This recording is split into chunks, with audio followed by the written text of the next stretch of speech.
The Opie and Anthony Show on XM 202, featuring Opie, Anthony, and James Norton. Despicable human beings in the country. Creeps, ankle biter. Obviously, the strength is their ability to turn mistruth into something people would believe. Wow, how long is this guy going to continue to babble and say nothing? All day long. Shut up! All right, here we go.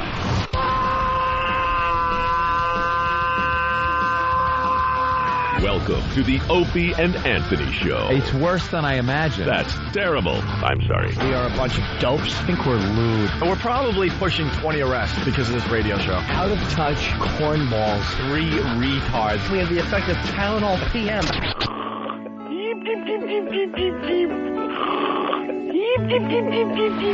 Opie. You know I could have been a model. Anthony. I'm gay. James Norton. I like yogurt. Robert Reed.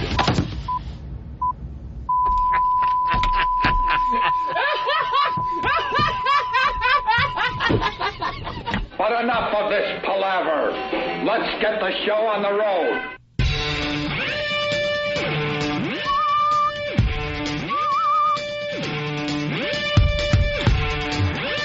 Where's Jimmy? I don't know. Where's Jimmy Norton? Where's Jimmy? They're calling and he's not answering his phone. I'm scared of you. I'm scared. There he is. He made it. You, sir, and I'm protecting myself. Hi, Jimmy. Strap in, Jimmy. Oh, Strap in. I'm livid. Strap in, Jimmy. Yeah, buckle up, kids. It's going to be a bumpy ride. If you're looking for the funny out of me, F off. I'm in no mood. No mood. Hey, where's, I'm looking for this clip. I can't find it. All right. Let me make sure this works. Okay. Gotta make sure the beep works. Oh, here we go. And I may slip, so Al, be on the guard. I hate this place. Nothing works Yeah. here. The medications don't work. I've been here for 7 years. 7 years. Nothing works here. I hate this place. Nothing works here. The medications don't work. I hate this place. Nothing works here. The medications don't work. And this. Well, we were on best of. Oh. Nothing okay. works here. The Remember this medications don't guy. work. What medication I is hate that? this place. I've been here for 7 years. Yours. Nothing works here. Yesterday, Brian. Nothing works here. Your. Medications don't work. Okay, go with me. I hate this place. I've been here for 7 years. Nothing works Nobody's here. been here since The yesterday. medications don't work. I'm going to have you lie I down over hate here, this place. and then we'll get you some Nothing works medication, here. okay? The medications don't Put your work. back on your stretcher. Nothing works here. All right, in here. I hate this place. Okay? Nothing Better, works here. I now believe that guy was completely sane. Do you? Yeah. Yeah. Good morning and welcome to the Opie and Anthony Show. Hi, good morning. It's the O&A virus and it's spreading across America with hilarity for all. Hilarity. This saga starts when I was leaving Cleveland. That's where this whole thing starts. That's why I had to call up and say I wasn't going to be attending the Opie and Anthony show yesterday. It starts, innocently enough, leaving Cleveland. It was an unexpected day off for everybody. Yeah, we were in best of yesterday. And I think it was a really bad best of because it's what's called a emergency best of. One that's still like it just in case of emergency, break glass. Break glass, play this crap for the people. Yeah. That's what they got yesterday. Yeah. Sorry. Because usually when we take a day off or have a vacation planned, we go through the archives and make sure it's a great show for everybody. And if one more mother comes in here and asks me, how are you? You feel all right? Because I guess you take a day off and someone says I was sick or something. Was I ill? Well, who said that? Can't you just say he took a day off, he had stuff to do? Well, I think people were reading into it because we all have been sick since Cleveland. Heavy colds, Steve can't talk, Jimmy was sick. I don't take sick days. Holy Jesus Christ. There was one time back in 96, maybe. Holy Christ. You notice no one's in the studio today? Good. They're all hiding. They're under counters. They're in back offices. I am an atomic bomb today. So if I'm with at all, I'm going off. I may even just leave. I never wished that we could, switch the shows and start on XM more than today. Yeah, I know, because believe me, I want to curse. Because by the time we get to XM, he might be almost calm. This would be great uncensored. This would be the greatest hour of radio uncensored. Oh, would it be? What's the matter, sweetie? Well, as I said, it started innocently enough in Cleveland, flying home. The road shows are nice, they're fun, everything like that. But and whatever you want to say, go screw. It's like the traveling and stuff, and that's not my bag.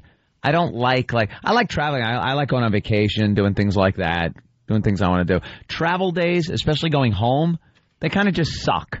You know, I don't enjoy them much, but it's not a big deal.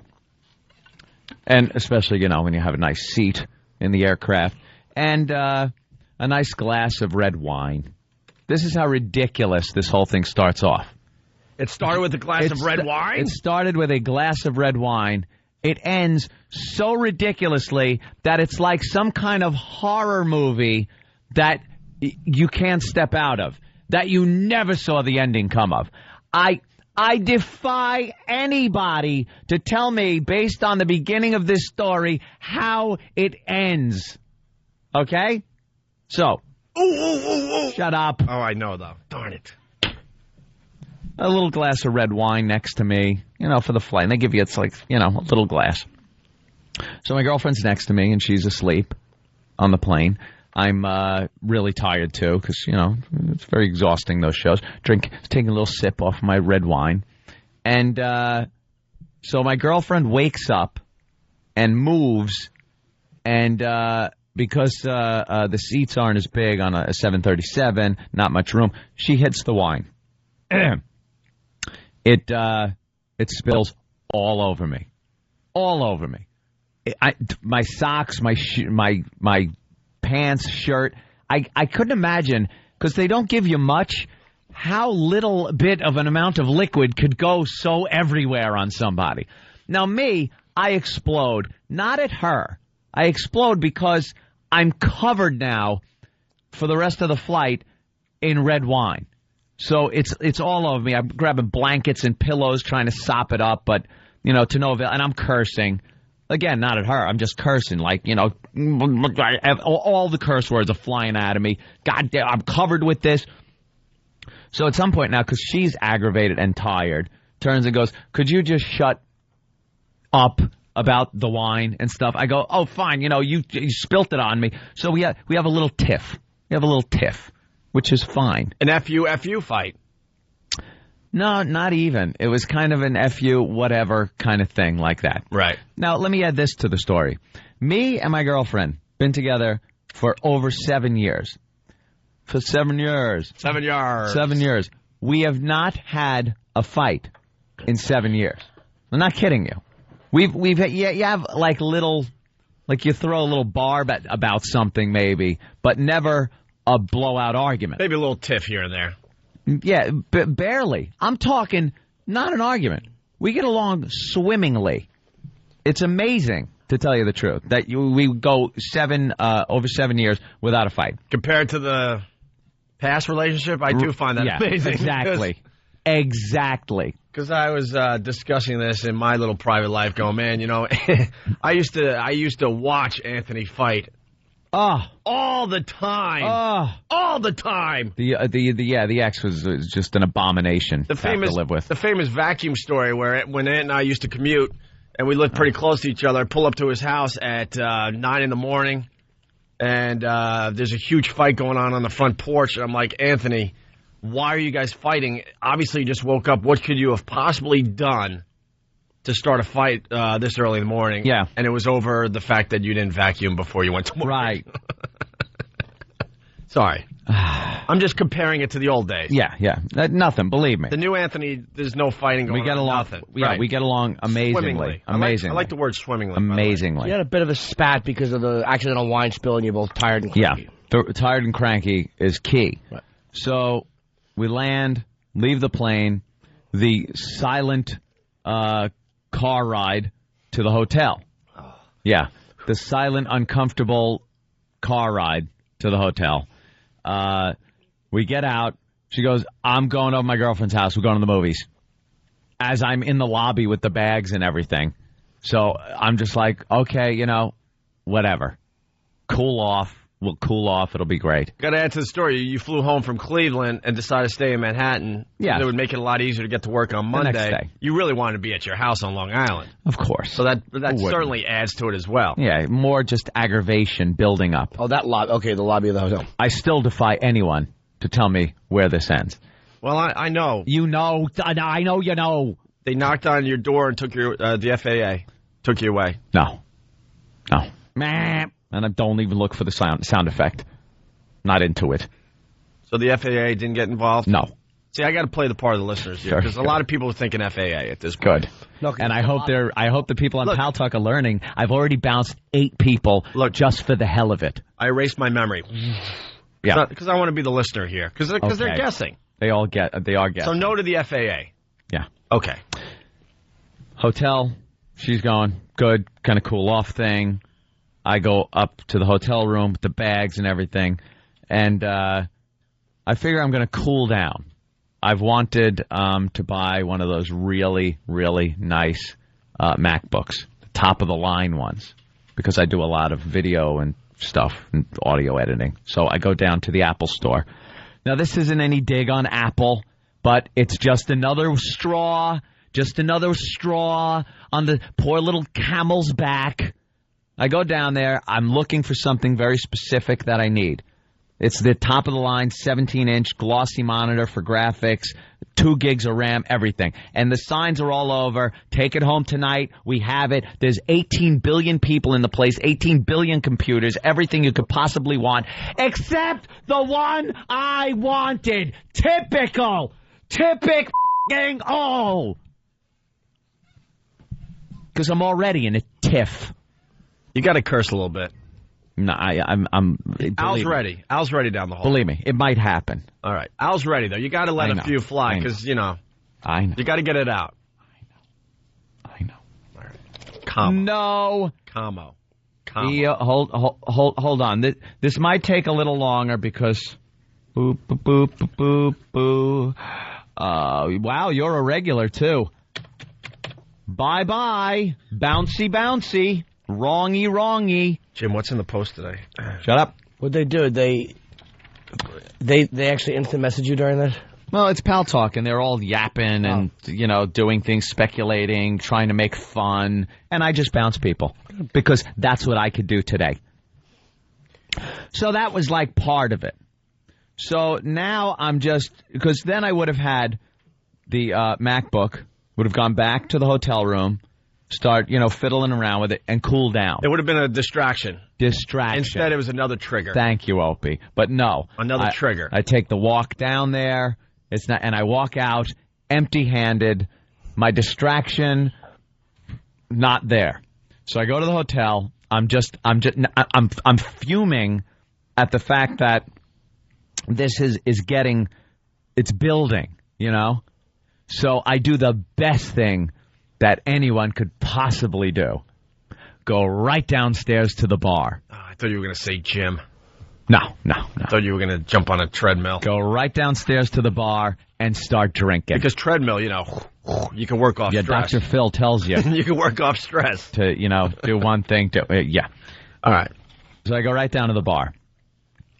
So now I start texting the girlfriend. And it's light text, It's very light texting. She's playing Trivial Pursuit with her girlfriend Jody, and then I figured maybe, it's time for a real phone call. Smooth things over. So the text messaging's going well at this point? Yeah, it's very vague. I'm not addressing the problem or anything. So I call up. The problem, which was no real problem. No problem. No problem. That's just it. This fight was the stupidest thing. Stupid. Like most of them that people get into. Like I said, 7 years. No fight. This is the worst it's ever been, even at this point. So I get on the phone, and we're talking, and she says something about, that I overreacted with the wine, and me, now, I've had a few. I'm like, overreacted? What? I had wine all over, and here we go again. It was like the old honeymoon episode of, The Record. Hi. Your mother, it's just, you know how she is. She comes over, she's a blabbermouth, You try your good intentions, and, it didn't work out. So, I just went, okay, great.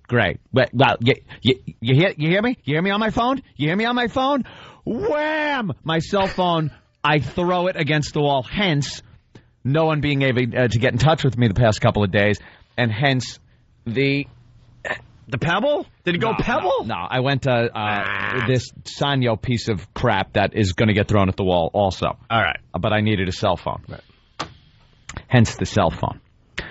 Threw it against the wall. See, a lot of things are starting to make sense, because on Monday I knew you were out of sorts during the radio show. But I thought you were just tired from the Cleveland thing. I'm like, man, Ant's a little out of it today. I'm not going to lie to you. It was simmering. And I'm like, you were very quiet on Monday. I don't know if a lot of people noticed that. And you called me from like some satellite phone or from your actual car to tell me you didn't have a cell phone anymore. And I'm starting to think, why?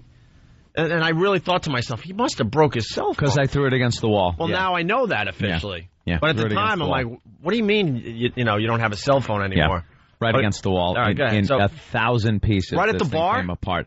No, this was up in the hotel room. Oh. Up in the hotel room. I wish it did in front of everybody. So now I'm just livid.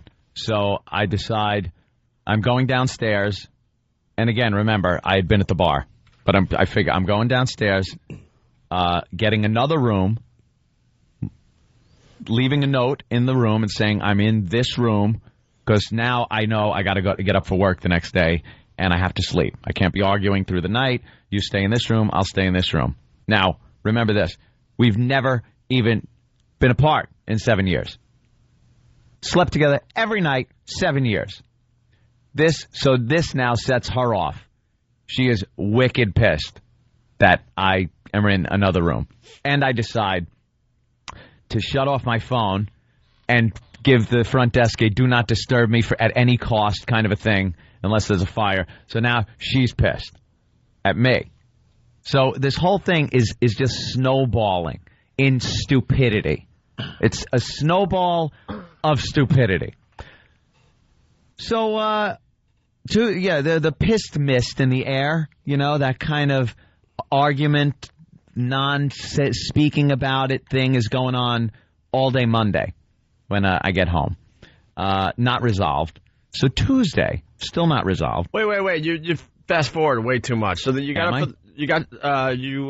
for the show Monday. You did the show. Now, how'd you guys all go back to the house? Went back to the house separately? No, that's right. She didn't stay in the room at the hotel. She took a cab and went back home to Long Island instead of staying in the extra room at the hotel. So I stay at the hotel. She stays home. Oh, okay. So after the show, Monday, I drive home. And there's, that underlying, you just know it's very uncomfortable. And we're not used to this, It's very, very odd. Tuesday, come in, do the show. So you guys don't talk? No. I don't mean to slow you down, but so on Monday, it's just that whole this situation's been simmering. Yeah. Since Sunday afternoon. Yep. Monday you get home from the show. Now you're walking around the house uncomfortably. You guys aren't talking. No, it's a lot of small talk like, got some mail. Oh, that type of thing. Okay. Oh. Yeah. So you kind of avoided each other all day Monday. Yeah. And then you went to bed probably early. Went to bed. Yeah. Okay. Went to bed. We went to sleep. Because that would have been a great opportunity to finally talk it out. Just talk it out. Now you're back hash home. It out. Right. Were you pissed off? Were you like bummed out that it was like this, or were you still kind of pissed off? Bummed out, little pissed, just aggravated at the situation. Yeah. It was just the alignment of the stars were wrong, and just never happened before. So oh wow. No, go ahead. So Tuesday, coming to work now after this whole Monday thing, and do the show on Tuesday. Back to normal, Anthony. By the way, on Tuesday, great show. Was it? Great show. I don't remember much of it. I was in a state. So I drive home. You got a good poker face, by the way. Yeah, thank you. You have a great poker face. I knew something was wrong Monday, but I thought you were just tired, maybe a little hungover, I'm thinking. Yeah. Tuesday, back to normal, Anthony, so you have the best poker face ever. You should be winning tournaments all over the freaking world. Thank you. Sorry. Do the show. Go home Tuesday now, afternoon. It's like 12:15. And they're telling us we have to break. Jesus Christ. I don't mean to do a radio tease, but they are telling me. Hold on. What are you doing? I'm looking for someone to bounce. There you go. Because I don't like that guy right there. There you go. Hey, enjoy the program. Buy XM or tune into your local FM affiliate that we're on. Boink. There you go. Bye-bye.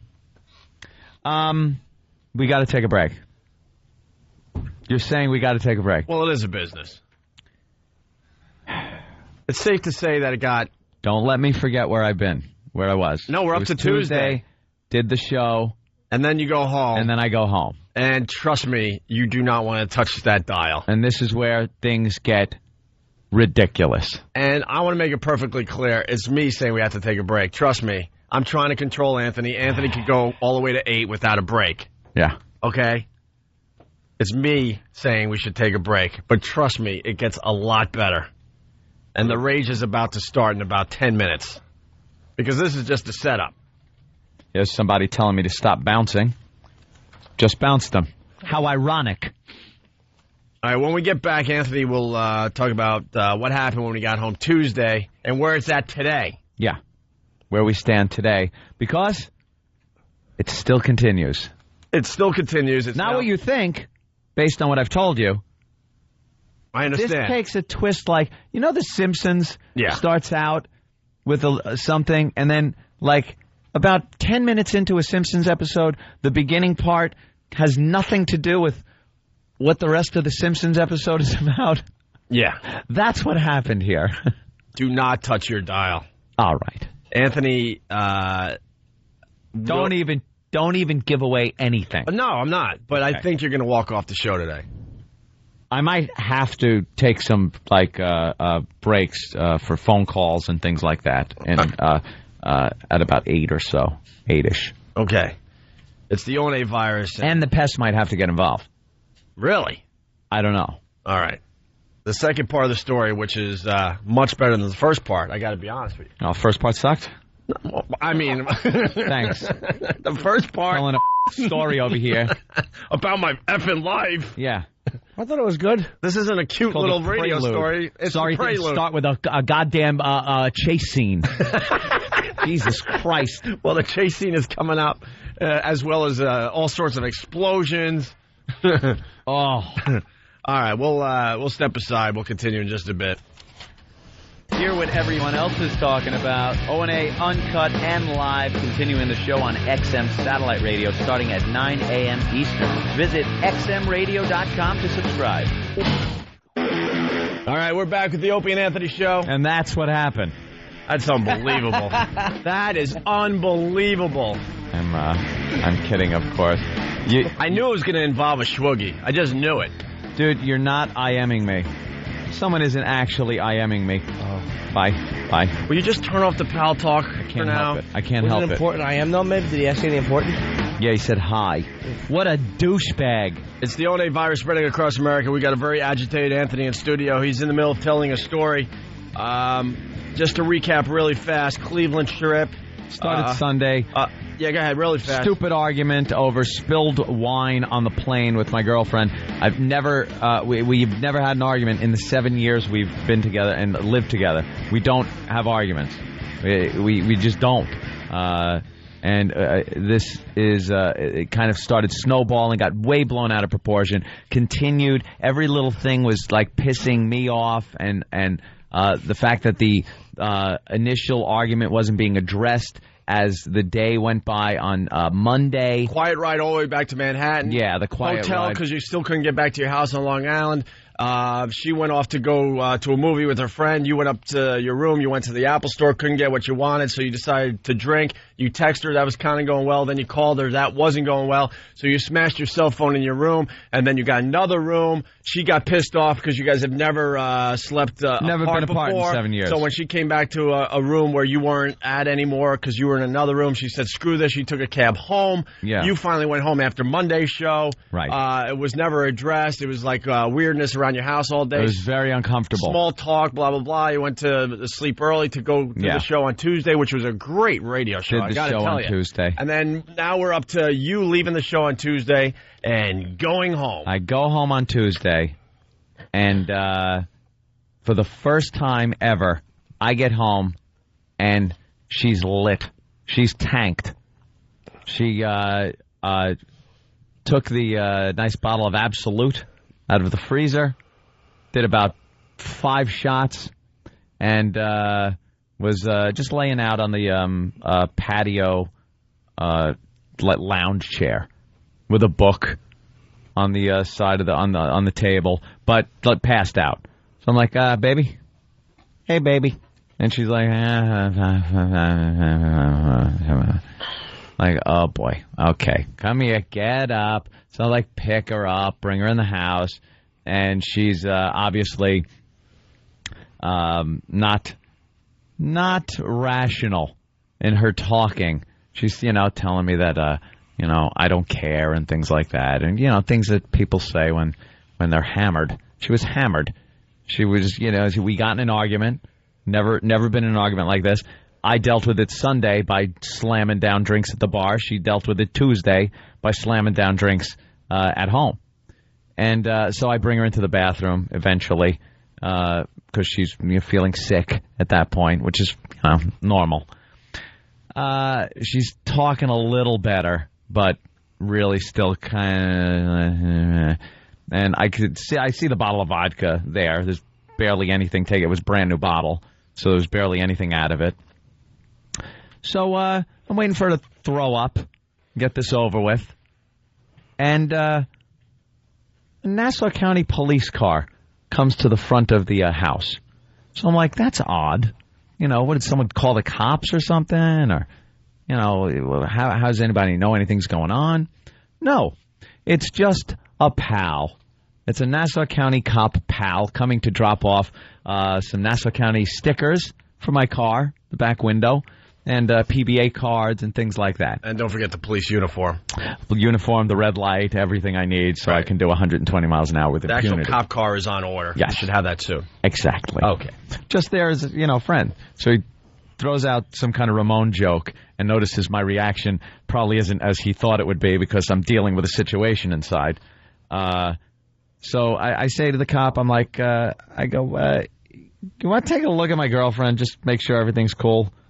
And I said she's talking, so it's not like, she's passed out or, not OD and have alcohol poisoning or anything like that.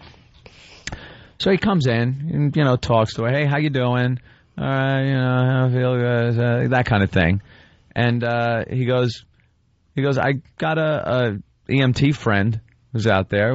Just drive her down to, as of right now, an unnamed hospital. Just have her vitals checked. I'm like, okay, sounds good. We do that. Sounds like the smart thing to do, right? Why not? Mm-hmm. I figure, best be just safe like that. Me, I'm Mr. Hypochondriac kind of guy, And I know as long as you're talking and moving around, everything's fine. It's the people that are like sprawled out and can't. And believe me, I lived with that for 9 years. And she never does this. Never does this. So this was so out of the blue that I was like, yeah, okay, let's do this. So we end up in the emergency room, and they don't give her anything because I guess they deemed her fine. It was recorded, you know. What do you mean, don't give her anything? Like if you're ODing on something, or you're the charcoal or whatever, or you're alcohol poisoning. They pump your stomach. They do something. I think they throw some kind of charcoal thing in you to make you vomit. I don't know, uncontrollably to get everything out. Whatever. I don't know. So they don't do any of this. No, we're just kind of sitting in a room. Gotcha. And it's reported as an alcohol, just as an alcohol event, something like that. The cop writes it down as. So we're sitting in this room, and she's, starting to sober up, and she's getting hungry and thirsty. So you get her water and food and stuff like that. And I'm just waiting, to leave. Her vitals are fine. Waiting to leave. All of a sudden, the shrink walks in. The shrink comes in and starts talking to her. And after... Now, the shrink talks to her while she's still hammered. What time is this, by the way? This is probably 2:30. So you got home in the afternoon. You got home around noon? Yeah. So it's a couple hours later? Just, dealing with it at the house. Okay. 2:30. At the hospital, the shrink starts talking to her. And she's hammered.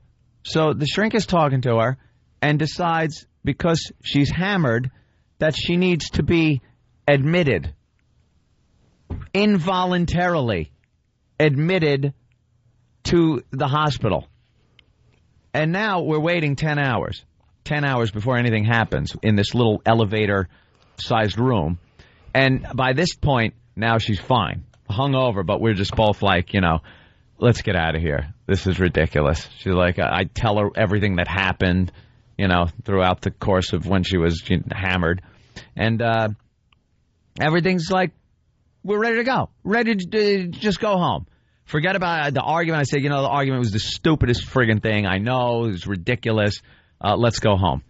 The shrink comes in and goes, she should talk to somebody, or you could do like an inpatient thing we have here. We go, no. She goes, well, I'll give you a chance to think about it, and walks out of the room. So we look at each other and start laughing and go, let's get out of here. Let's just get the hell out of here. She comes back hours later, this shrink, and goes, yes, well, I spoke with some associates, and we're involuntarily admitting you. Oh, really? Okay, what do I got to sign so that stops? Where do I sign? Where's the waiver? Whatever it is, the thing. No, there is no thing. I said, so what happens? Well, we take her upstairs, and you go home. And we hold her here. For what? Well, she was drunk, and I asked her if she was depressed, and she said, who doesn't get depressed at some point in their life while she's hammered?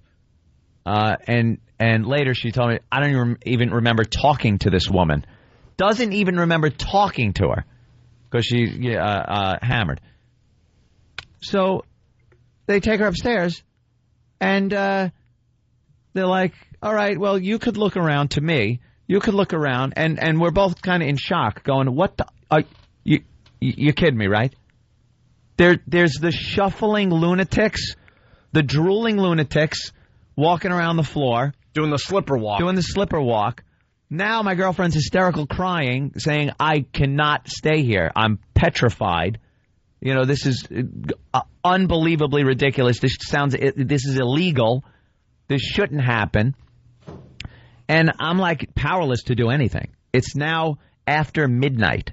So I can't even go home and get stuff for her to make it more comfortable or whatever. Anyway, I assume why get stuff? Obviously, I'll come there tomorrow, which was, yesterday, I guess, or the day before yesterday? I'm not even sure. Days, running into days. It's the next day to be out of there. it turns out I can't get in touch with any of these scumbag doctors to get her signed out. They're unfindable. You call them, they're supposed to call you back, they don't call you back. You find like 3 levels down of doctors just to sign her out. She's fine. She's fine. There's no problem. She's spoken with people. I've spoken with the people there. The shrinks that are there. Everything's fine. She can go. She needs somebody to sign her out. They're playing golf or something. So she's still in there. Still in there. It's now Thursday. Right now, it's Thursday because no jerk-off can be found to sign her out. And these silverback gorillas that work there have no clue or care. It's all cookie-cutter because everybody's running around going, I want to go. I'm fine. Let me go. They don't look at any individual situations or circumstance. It's all the same. So now you got a girl who is fine that can't leave because some idiot isn't there to sign a piece of paper. Let me ask you, and everybody's probably saying the same thing I'm thinking, like, why not just say F you and walk out? Like, what's stopping you? They will arrest you. They will arrest you. It's an arrestable offense. Where did this come from? First of all, no one told me this. When the choice was given, which we weren't taking the option of staying anyway, but when this manipulative little shrink bitch C-word said, yeah, well, you could, go and do this or we'll check you in. I'll be back in a little bit. As she is filling out the paperwork, it's a bunch of liars. They don't, they're not honest. They don't look at any individual. It's a group of people that they want to keep anesthetized. So I walk in there the first visit that I get, which in this place is ridiculous. Like for an hour long at 1 o'clock, you get like an hour from 12 to 1 in the afternoon. That was There's no phone contact. There's no nothing. That was She's losing her mind. Yeah. So am I. Yeah. So I walk in. She's having lunch. Of course, she just freaks out, insane upset. And she goes, they just, they gave me something, and I can barely stay awake. So the doctor comes over and sits down, and I'm cursing at the doctor. I go, how are you supposed to get a legitimate assessment of this girl's psychological state when you've given her something that has her falling asleep in her lunch? I go, how are you supposed to now assess this and find out that she's a rational, smart, funny, witty girl instead of one of these people you have that you pump with drugs because that's all you do here? You incompetence. They're nothing but incompetence. So I'm cursing this woman out. And she finally says, well, we won't give her any more of that. I go, yeah, don't. And I told my girlfriend, I go, if they give you anything, spit it out. I go, do not swallow anything they give you. A pill, hold it in your cheek, and then get rid of it. Get rid of it. This is like Cuckoo's Nest. Exactly. So I'm sitting there going, now, where's the doctor that signs her out? He's not here. Where is he? He's not here.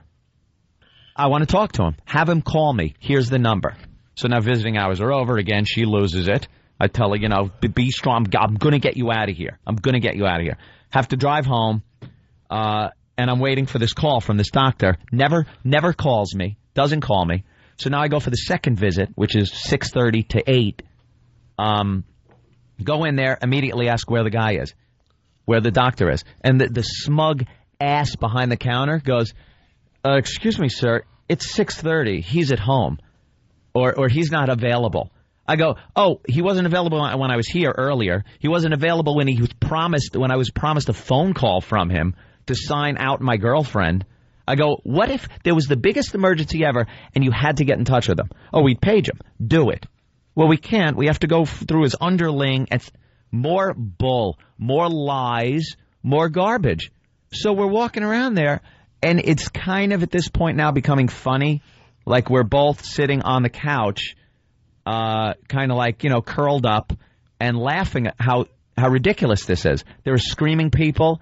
There's the shuffling people. There's collages made of crepe paper and construction paper on the wall that they make them make.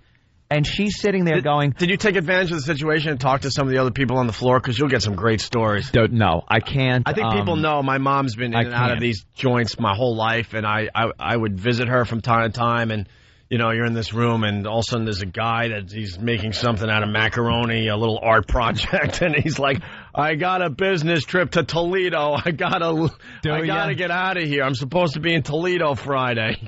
Just completely out of their minds. So when I was dropping her off, the first night when she's completely upset, we go upstairs and walk into the place, the unit, and there's this I guess security guy there, and he goes, "Don't worry, everything's going to be fine. She'll be taken care of." I go, "Don't give me the line. Don't give me the line. She doesn't even belong here." And I know they hear that from everybody, so that's the category that they fall into. So as we're walking to the door, she's completely upset, and I turn to the guy and I say, if anything adverse happens to her, I'll kill everyone on this floor. And he turns around and goes, "You cannot say that." He goes, honestly, you cannot say that. And I just smiled and I said, "Say what? What did I say?" He goes, "You know what you said." I go, "No, what did I say?" And I just smiled at him and walked out. He was petrified. You're going to be switching places with your girl. You know that, right? Petrified. Well, maybe he was scared because you're checking someone into a psychiatric unit and you're threatening to kill everyone on the floor. That's Exactly. Definitely do Yeah, it. yeah. Right. I told Anthony before the show, I'm like, they're going to let her go probably today, and as you're all happy, getting ready to hold her hand, like 3 animals are going to tackle you and pull you down and throw a straitjacket on you. On last night's visit, we're sitting on the couch, and she's got, like, her legs over my legs, and I got, like, my arms around her and stuff, and we're just talking. You're comforting her. Yeah. We're talking and kind of laughing about how ridiculous this whole situation has snowballed into. Like, we went from the beginning of wine spilling on a plane and how it snowballed into what it is, into this. She was upset that we had an argument. And that's what happens. If every time a person that was upset about an argument had a drink and got hammered, we'd all be in insane asylums if this was how it's supposed to be treated. So we're laughing about how it got, snowballed. And this ape comes up and goes, "No touching. No touching." We both give her the big F you, just as loud as day. Just go F you. She goes, "I'll take away your visiting privileges." I said, "Do it." She's out of here tomorrow anyway. And later I see her in the nurse's station eating a banana with one hand. And I go to her, "You know how many germs are on the keyboard and mouse you're using right now?" And she goes, "That's why I'm eating it with this hand and working with this hand." I go, "Boy, you must really tear through your work that way." So they just are livid at me at this point because I'm livid pissed at them. And I'm trying to get answers. So now I found one guy that would actually talk to me like a human being and got names and numbers for these various doctors that at 8:05 said 8 o'clock, but give them a couple of minutes. I'll give you 5. The calls start 8:05. If I don't get a response that she is being signed out of there today by 9, pest alert. I'll give out the numbers, the hospital. You shut the place down. Shut it down. I say you get a pest army together. Mm-hmm. What about a sink? Can you throw that through a window somewhere? I know, fountain, big fountain. I go with sink because you're a little smaller. I don't think you're going to be able to get that fountain out of the ground. Sink, though, I think you can get it done. Livid. I think you can get it done. Livid. And that's where we are as of today. That's really, as you're talking, I'm just clenching my teeth. I was getting, the medical profession it's just anonymous. It got worse and worse. Yeah, no one cares. No one wants to hear anything different than they think they know. It's just sign her out. It's done. So now we wait. So where did it all go wrong? don't know. It was a snowball thing. Yeah, no, I know. It all went wrong where, I don't know, should have gotten up and left. No, I mean like at the hospital. That just it just sounds crazy. It is crazy. That they could do this. It is crazy. There's no reason, no way this should be legal. That they could just do this without any consent, anything. Just make this decision based on, an interview with a drunk girl. Are they even supposed to do that? No, because if you're a cop, I think like a lot of the information you get from somebody, if they're completely intoxicated, is probably... You know what? I actually made an analogy. I go, that's like taking the dashboard cam of a cop during a drunk driving arrest. And when the guy is completely sober saying, you can't drive, look at the tape of you. Look at the way you're staggering. No, but that was when I was drunk. I was arrested, and no, you can't drive. A lot of people are saying it's illegal for a shrink to talk to her when she's drunk. Probably is. They got to wait for her to sober up. I don't know my rights. And then you... her rights? Then you assess the situation. Yep. A cop in Jersey, you're supposed to wait till they sober up to talk to them. She told her, she said, I have no recollection of a conversation with you. That's how hammered I was.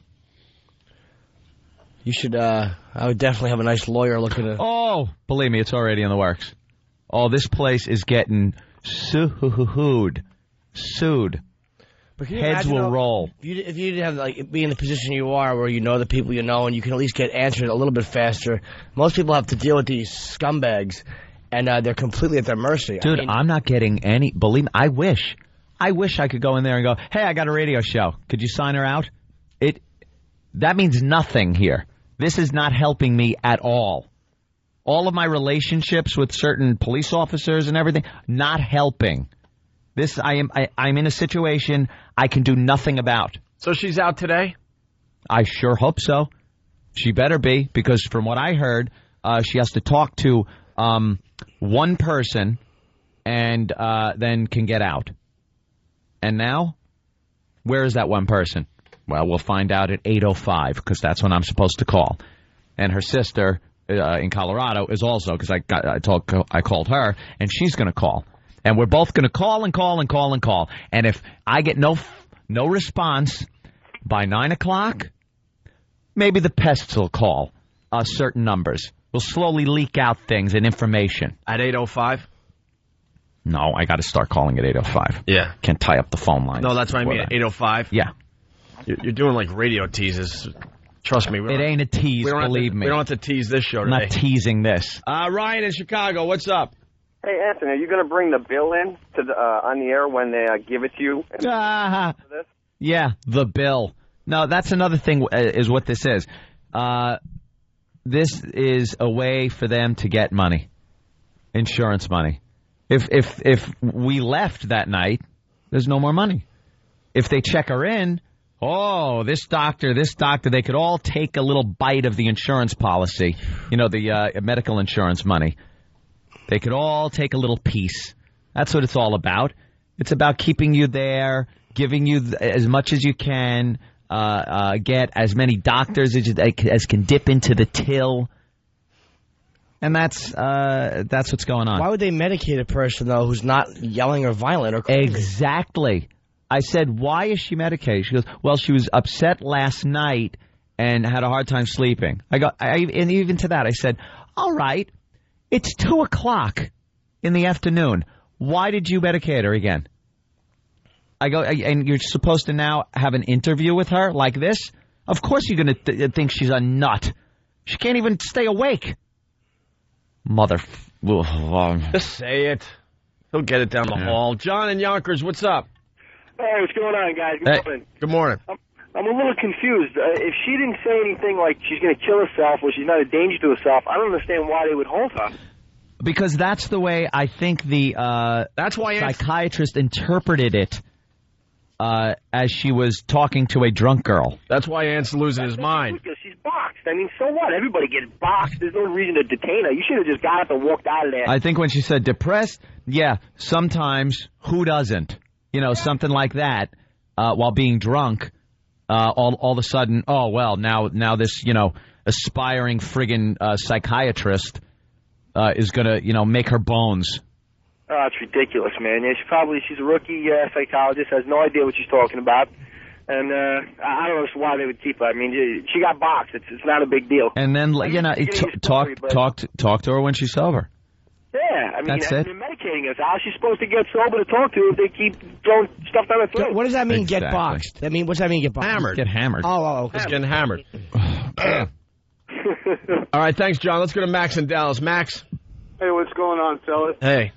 Hey, Ope, I had a question for you. Do you guys have any of those little microphones you can stick on the straitjacket they're going to put around Anthony when he goes there? I got to be honest with you. Anthony's a lot calmer on the show than he was in the office when I first ran into him this morning. I'm surprised you didn't rip a few heads, Ant.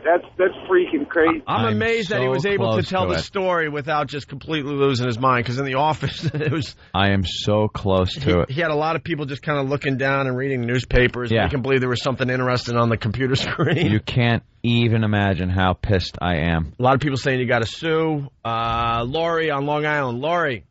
Hey, guys, how you doing? Well... Anthony, here's what you need to do.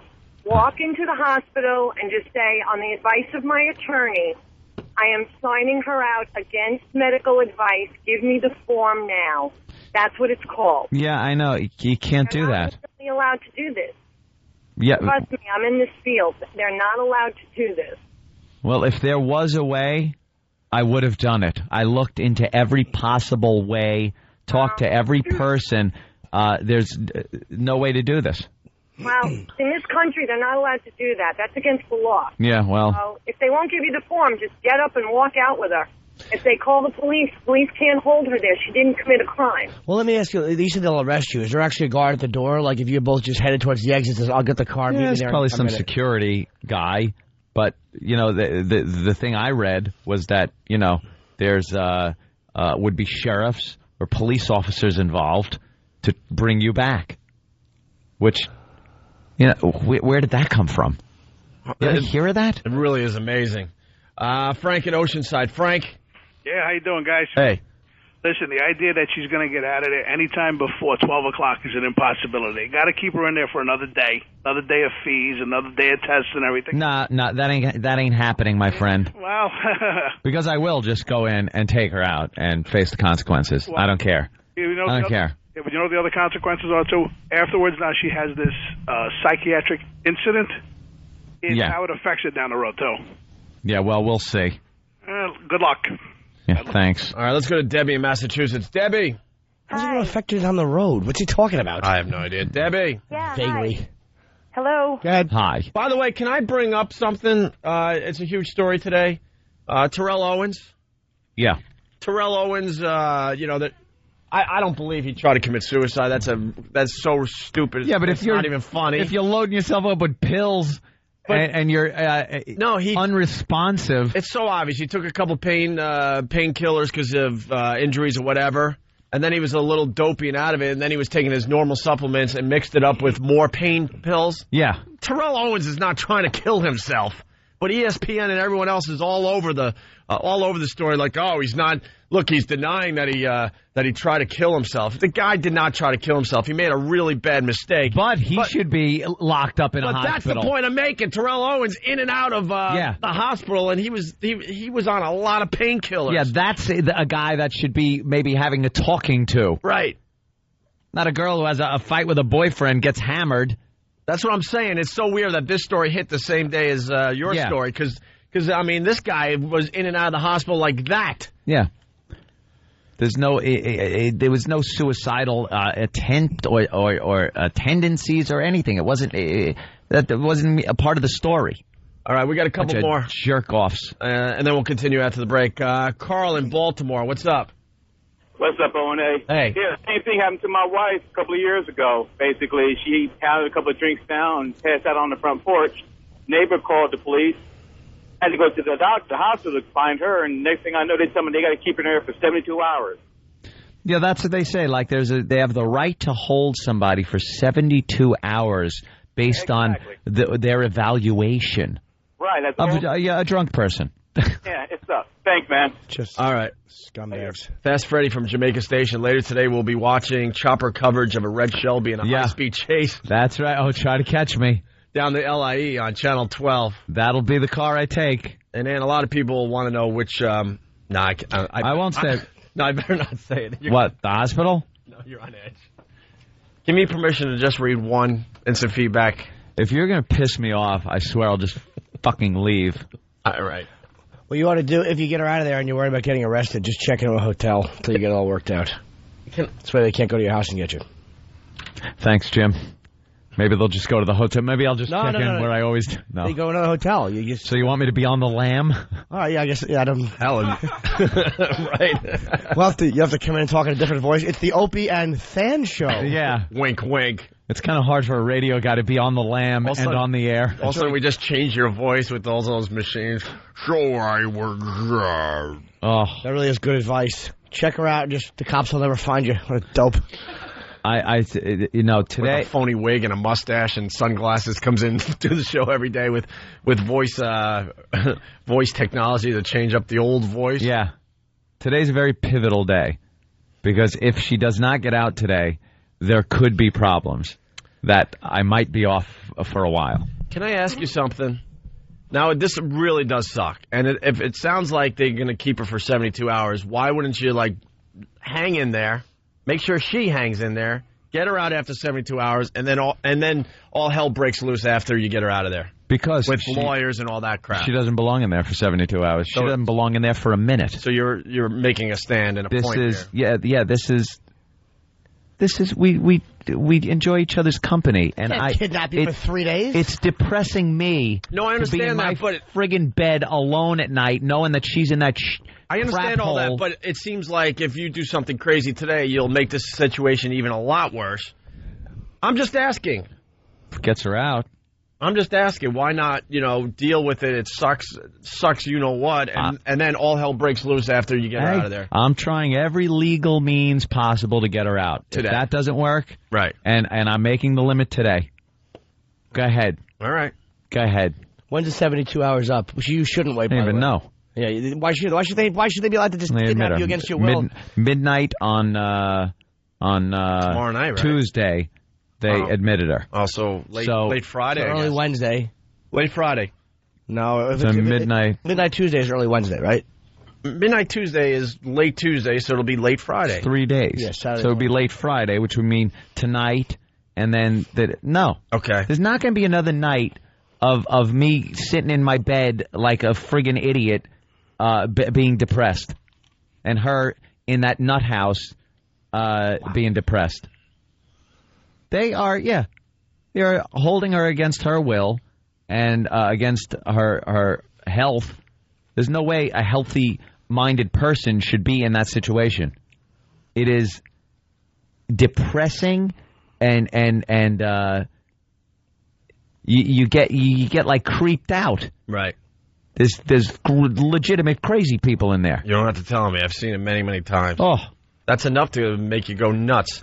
Yeah. A lot of people are saying, Mike from West Palm, how does T.O. get out in a few hours and Axe Girl has to spend days? Yeah. Days. Let's go to Ryan in Smithtown. Ryan. Smithtown? What? Yeah, what? Yeah. Listen, the reason they can keep her in there is if they have two different medical doctors, each fill out a form called a 2PC. I work in a business. Yeah. Now, if she was not evaluated by two different doctors, and trust me, this happens on a daily basis, one doctor will see her, write the 2PC, walk up to another doctor, have them duplicate it. They can keep her against the will. They'll do this for at least 5 days because 5 days is when they get the maximum amount of money from the insurance company. After 5 days, the money drops off. This is in the hospital. They can only do it. Let her go. They can only do it for 72 hours, though. Yeah, well, they'll try to do it for 5 days. Well, whatever they try. She wasn't spoken to by two people either. She wasn't? She was drunk. One girl talked to her. But you know what? I'm telling you, you have to follow this assiduously because if she wasn't interviewed by two different people face to face, then there's no way they can keep her there. Yeah, well, she wasn't. I work in one of the establishments. I see it all the time. She wasn't, and she was drunk at the time of the interview. It's ridiculous. So, have a doctor fax one of these things. Lawsuit, forget about it. Yep. Yeah, and apparently she took some notes. This wannabe shrink took some scratchings when she was drunk and then what? Goes up to another doctor and goes, "Hey, here's what I wrote down. Oh, I concur." Instead of coming in and talking also and getting a real second opinion, you take a few paragraphs written on a piece of paper from a drunk girl. That's great. That's great medical attention. It's illegal. They have to see her face to face. They sign their license away. Those forms are on file. You will definitely have. Oh, believe me, the whole thing. Yeah, and then last night I go. I want her records. I want to know exactly what the two doctors said to her and what she said yesterday. I go, just give me all her records. She's giving me permission. Oh, we can't release records while she's still in the hospital. Really? Why can't they? Is that the truth? I've never heard of that one either. You have the right to your records. And she has the right to her records. It's just this big machine that you can't do anything about. You're trapped in it. You can't. You're powerless no matter what the hell, unless maybe you're, Tyrell. But you're powerless to do anything. So I go up for visiting. I bring her stuff. I have to watch other people sit there with catatonic people as we're sitting there going, holy Jesus Christ, this monkey's telling me I can't touch you. That would have drove me nuts. It did. Oh, it did. Your touch. You're going to tell me I can't here. touch my girl? Are you nuts? Yeah. Go screw. All right, we got to take a break. Bastards. Oh. Oops. It's a nightmare. Completely. It's going to curse, sorry. And she gets out of there today. No matter what. That's it. All right, we'll step aside for a bit. It's Opie and Anthony. Opie and Anthony. The Opie and Anthony Show. Opie and Anthony, XM202. All right, we're back. It's Opie, it's Anthony, it's Norton.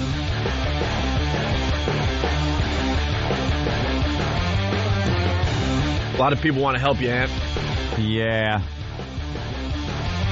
Want to take a couple more calls and then we'll try to move on? Yeah, it's when you get 800 bits of advice that none of them jive with each other. I love that when people give bad legal advice. Like, yeah. Dude, the way you got to do is tell them you want a form, and on the way out say legal counsel, and they can't arrest. Really, they can't. Yeah. Let's go to Mike in Jersey.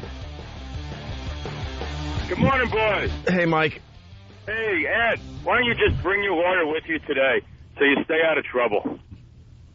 Yeah. Yeah, I got one of those. Yeah, just bring him in with you and check her out, man. Peace out, guys. I see it's easy as that. Bring a lawyer. Let's go to Paul in Jersey. Paul. Hey, what's up, boys? Hey. I got a better idea. Just take Kenny and Poe up there, and you can just walk right out of the place. I don't think you'd have much of a problem there. There you go. Secret agent man. Secret agent man. They're giving you a number and taking away your name. Way. And the way you use Kenny and Poe is they talk to the doctors and nurses, and then when they doze off, you just walk her right out. How quick would he be committed? Kenny? I needed that laugh, Jimmy. Thanks. Your hair is a fire risk. Club Soda Kenny is your chief. Yeah. He's your chief. Just as smart as Chief was. Someone saying have Travis dress in a dress and have him switch places. Like in Cuckoo's Nest when he had Candy and the other girl come in, you could have Travis and another young lady sneak in through the window. Yeah. Let's say hi to Linda in Massachusetts. Linda. Anthony. Yes. Anthony? Hi. I'm a psychiatric nurse. I've been one for 30 years. I have one piece of advice for you. Please do not go in there and act like a lunatic, because I promise you, they'll let her go and they'll commit you. That's what will happen. Me. Yep. Not commit me. Are they going to commit him? How would I act like a lunatic where they would commit me, ma'am? Please wear something from your home collection. I would. When you show up. Oh, I would. Little helmet. Anthony, you go crazy, you start yelling, you start screaming, they will. I don't yell and scream. I'm very logical when I talk to these people. I'm like Spock. Good, because, they can hold her for 72 hours. First of all... Yeah, I've heard that. Believe me. They were wrong to begin with. No psychiatric unit should have admitted her until she'd been medically cleared. Medically cleared means she is no longer drunk. Yeah, exactly. Then she gets evaluated. okay? And then if she's clear, she goes home. If she talks about being depressed, if she talks about any of that, then they can hold her for 72. The good news is they don't have to hold her for 72. Yeah. Why did you say 72 instead of 72 hours? Well, 72 hours, 72. Okay. 72. I liked it. That was a medical term. All right, go ahead. You hog the whole airway. I didn't mean to chime in and try to be a part of. Go ahead. Right away. It's about you. 72. Sorry. I didn't realize it. And, Opie was right. The thing is, go in, be rational, be reasonable, get out, and wreak havoc. I said that. Yep, you did. You right. said, That's exactly what I've been doing. At the And end, that's why she's still in there, because I've been rational. no, trust me, really. Once she's out of there, unleash hell. But in the meantime, just be cool. And she'll walk out the door. All right, Linda, thank you. Hounds. Let's go to Steve in Yonkers. Steve. Hey, what's up? A Hey. similar thing happened to me, and I walked out of the emergency room because some doctor wanted to admit me for a lung condition, and I didn't want to stay, and it wasn't a major thing. I get home, and the place I live is owned by my parents, right? The cops come flying through my door saying that the doctor called, saying I was acting crazy. So they take me to the hospital, they put me in the psych ward, right? And I'm asking people, why am I here? Why am I here? Before the psychologist interview me, they shoot me up with a cocktail of a muscle relaxer and adrenaline. Now, I can't even hold my head up, right? So they examine me, they leave me in there, and I'm asking people, why am I here? Not acting violent, there was nothing wrong. I said, I just left the emergency room, I didn't want to be admitted. Could you go down the hall and tell my girlfriend I'll talk to her later? Because you sound exactly like some of the lunatics that were shuffling along in their slippers, sir. Your story is going on and on. The slippers shuffle. Well, the nurse told me, and Your phone call should be committed for 72. All right, Steve means well. Thanks, Steve in Yonkers. Fancy man Frankus from FBA.com. Dude. He's giving you Bob Kelly advice. Dude, you can just walk in, get her, leave. That's the law, dude. Yeah. That's why they put the locks on the door. Let's say hi to Tommy on Long Island. Tommy. Hey, Ant, I'm so sorry you got to be going through this, bro. Yeah, it's... But these hospitals, they're state-funded, a lot of them. In order to receive the funding, they got to pull crap like this. It's all about money. That's what this whole thing is about. It's about, funding, and it's about insurance money. Yeah, okay. Everyone knows that the insurance companies and the medical industry have this little thing going where the more doctors that can get money from the insurance companies, the more the insurance companies can pump up the premiums, so everyone wins except you. How many times do you get your insurance bill and 1 month you get it and go, oh, they jacked this up by $150 with no explanation of why? Yeah. $150. That's nice a month more over the $550. For one person, I'm paying just about $600 a month in medical insurance for this, and now they're picking at it. They're picking. I'll keep it a little longer. We'll be able to pick at this policy for a little while. It's all about cash, not about people and individuals. Man. Oh, good luck, bro. Thanks. Good luck, bro. Wow. Let's say hi to Bobby in St. Louis. Bobby. How you doing? Jimmy. Yeah. Shut the fuck up. Your language, sir. What did Jimmy do? That's what he had? They dumped out. That guy just said, shut the F up to Jimmy. Wow. Jimmy hasn't even talked. Jimmy said 3 things today. I don't know. Dave in Jersey, what's up? Hey, what's up, guys? I'm sorry you're having to go through this, Ant. Look, yeah. I've been through this before, actually, personally. It's a huge machine that has complete control that you can't do anything about. You're so right, because I've never seen any other thing, any other entity than the medical industry that has this much power and control over people. Like any other situation, you could kind of work with and get around and do things. This is it's so much red tape, and there's so many different people. You never quite know who's in charge at what given time, where they are. The shift will change, and now the guy that's in charge is completely different. And he doesn't know the case? Who's the head guy? Like, who's the head muckety-muck in an office somewhere where I open up double doors and talk to the guy? Like, there isn't one of those. It's this weird friggin' blob-like entity that you don't really understand. It might be if for you going through this now and for your girl and for anybody listening. It's not me. It is. It's my girl going through this. That's what's got me livid. It's not you know, if I was going through something so traumatic, I wouldn't be here right now. I'd be you know, crying somewhere. It's probably the most inhumane thing you can really get wrapped up in, really. To a sane person, it is despicable to put somebody in that situation where there are crazy people walking around screaming in the night. I mean, it's a nightmare.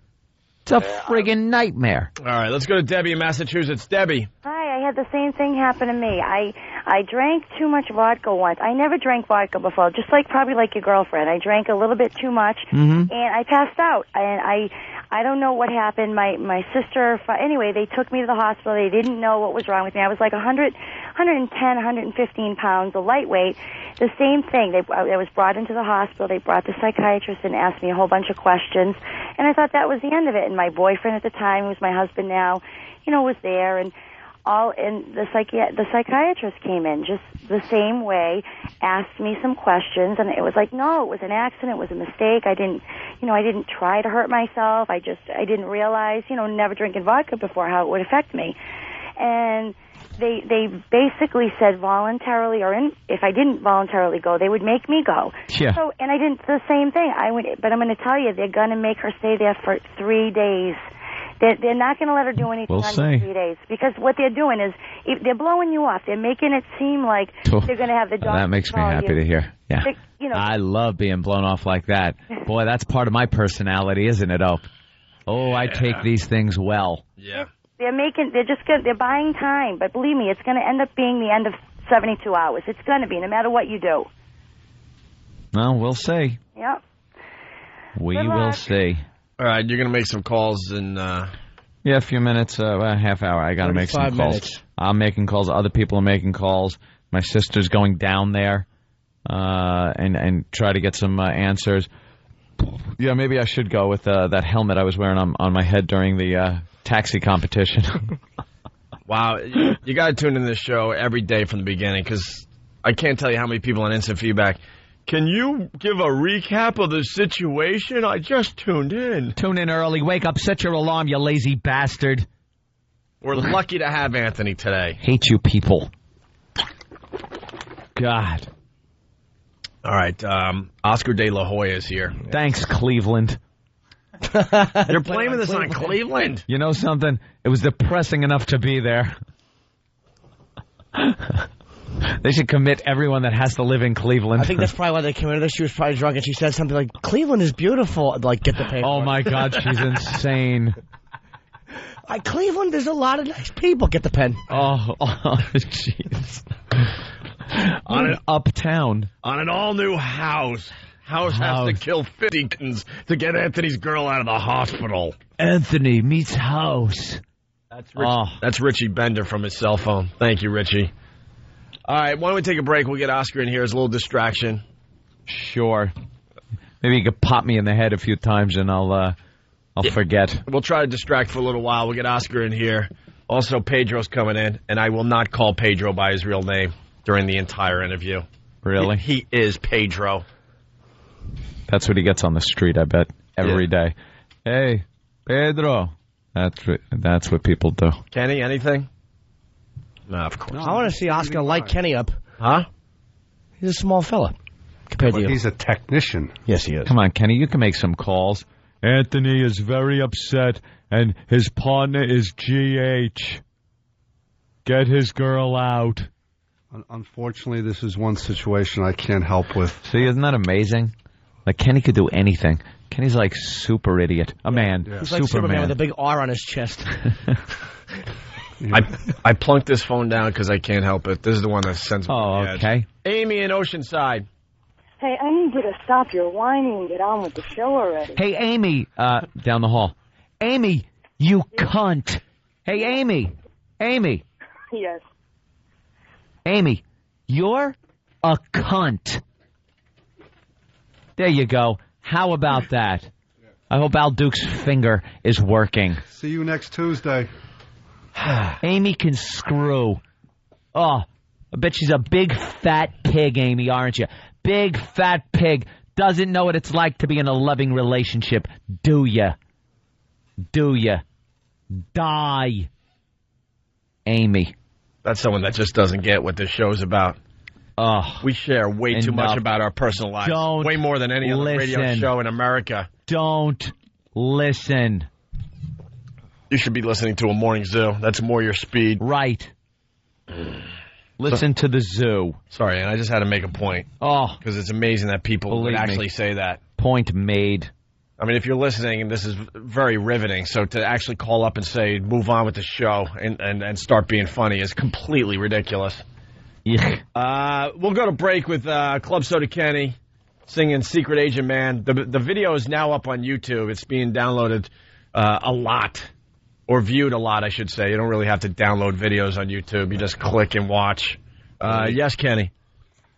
My young son was busting my chops. He said my next song should be Goldfinger from the James Bond movie. Well, that's a good one. Is that what he said, or is that what you actually think to yourself? Yeah. No, it's my young son. I don't buy it. All right, He's the man with the Midas touch. We got to get a better version of you singing Secret Agent Man, by the way. Although this version's pretty funny because there's arguing going on. He doesn't know when to start the song. Verse or the chorus comes in. And then at the end of the song, the music stops, and then he finally does the last verse. It's just terrific. Go to YouTube, throw Opie and Anthony in the search. You get to see Club Soda Kenny singing this little song.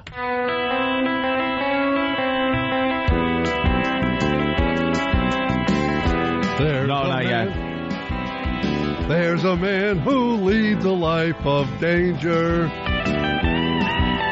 To everyone he meets, he stays a stranger. With every move he makes, another chance he takes. Odds are he won't live to see tomorrow. Secret Agent Man, Secret Agent Man. They're giving you a number and taking away your name.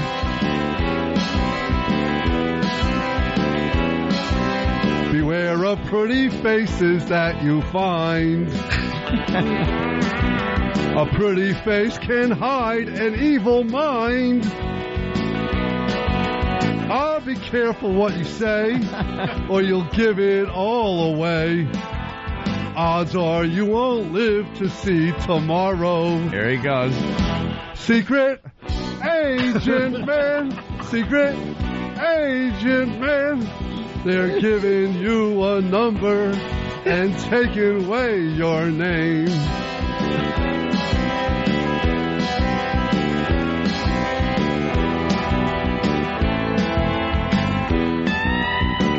Is this the chorus? Yeah. I thought a little lead went here or something. A little more Secret Agent Man there, right? Yeah, but there's another verse, but I don't know when to start. He holds the directions with his big dumb thumb moving. Here it comes, Secret Agent. Secret Agent Man, Secret Agent Man. They're giving you a number and taking away your name.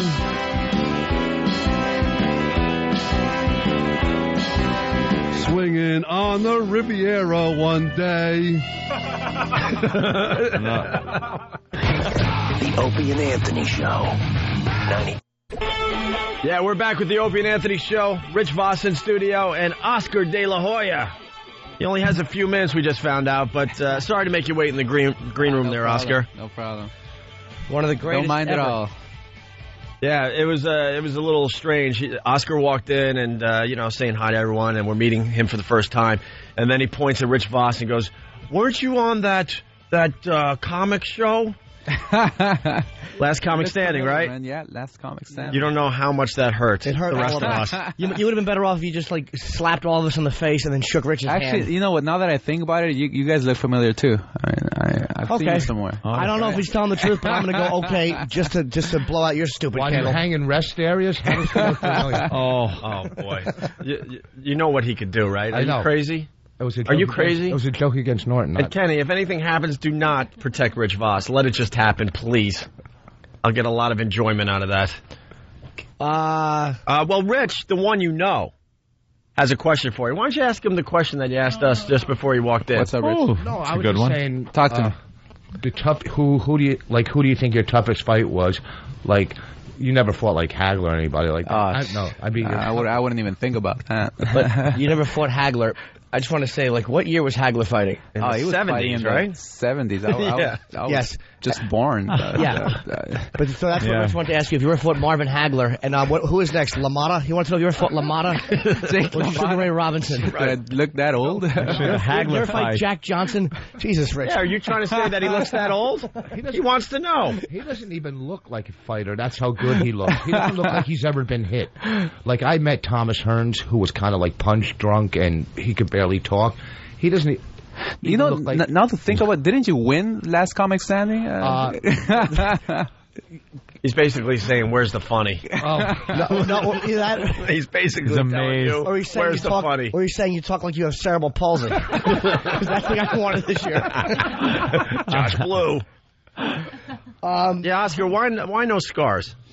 You got a great cut man, doctor. Good cut man, good doctor. It looks like your face has never been touched. You know, it's funny. Looks like a goddamn actor. You know what I truly use is after every fight I put cold steak in my face. Really? Yeah, I do that. And it really works. It really does. So, dude, you've won 11.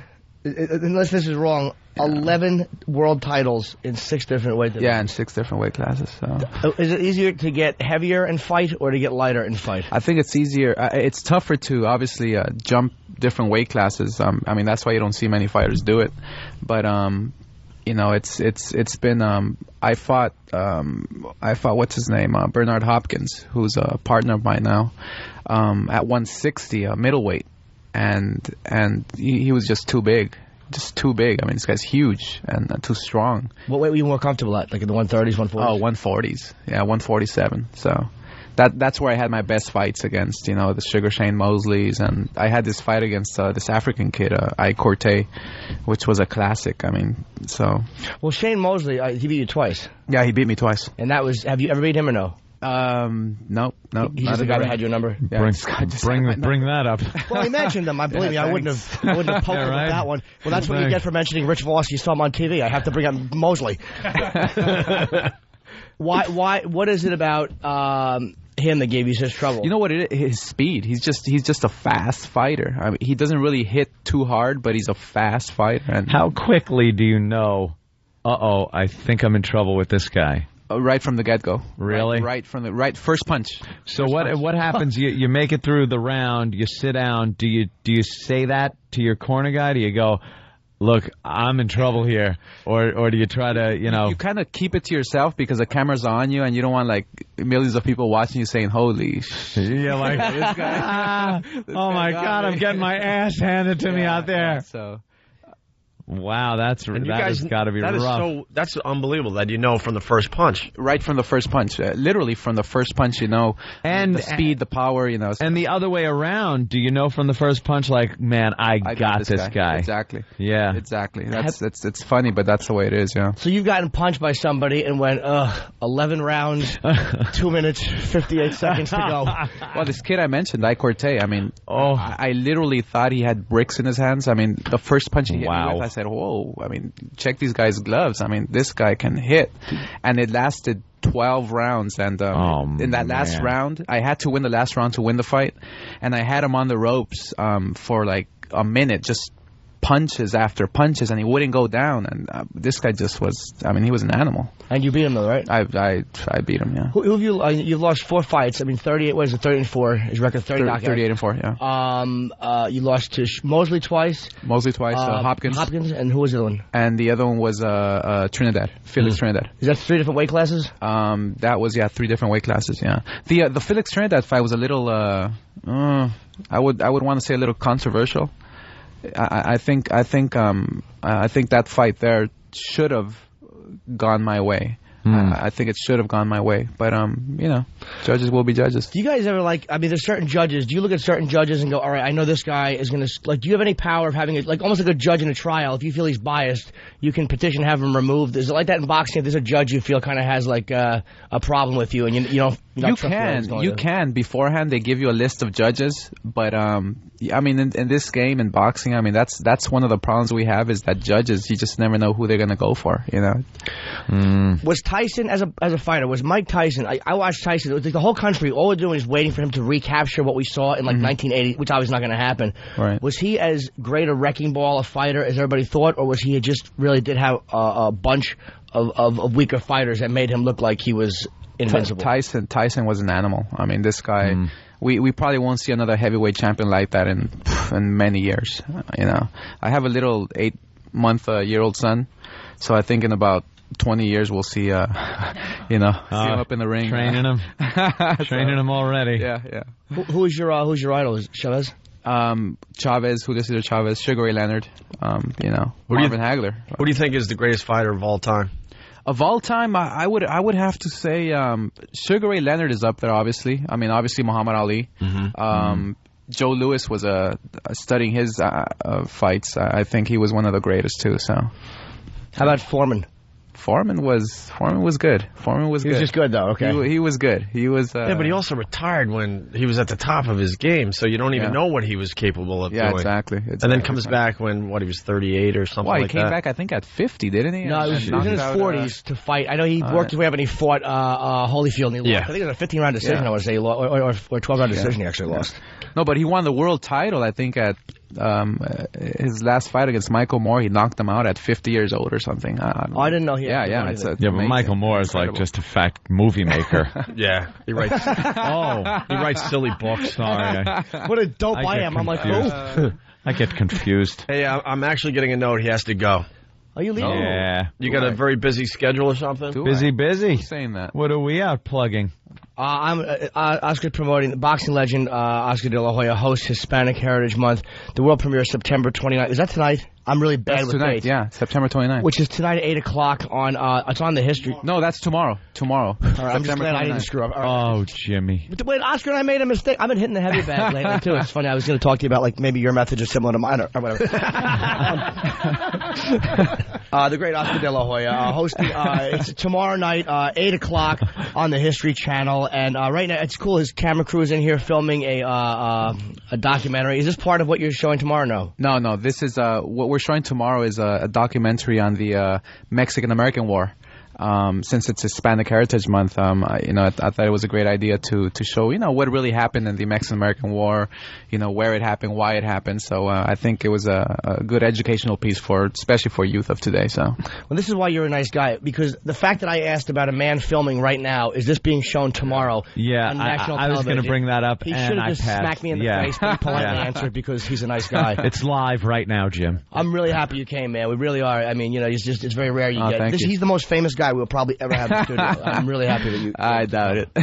No, no one's bigger than you in the world. Appreciate that. We're going to have in here. I mean, who? You? Maybe Jet Li. All right, you're probably second to Jet Li. Oh, Jet Li. What about Pedro's coming in like 10 minutes. Is that the from Napoleon Dynamite Pedro guy? Oh, from Napoleon Dynamite. I can't even compete with that guy. Terrible. I'm going to ask. This is for my own use. This will not be sold. Ask him to sign a glove. Nice. On here is Jake LaMotta, Emil something, and two other guys. Nice. I think Jerry Cooney and one other guy. And this is going to go. Please just scribble over Jake LaMotta's How funny would that be if he put it on and knocked my teeth out, and then refused to sign it?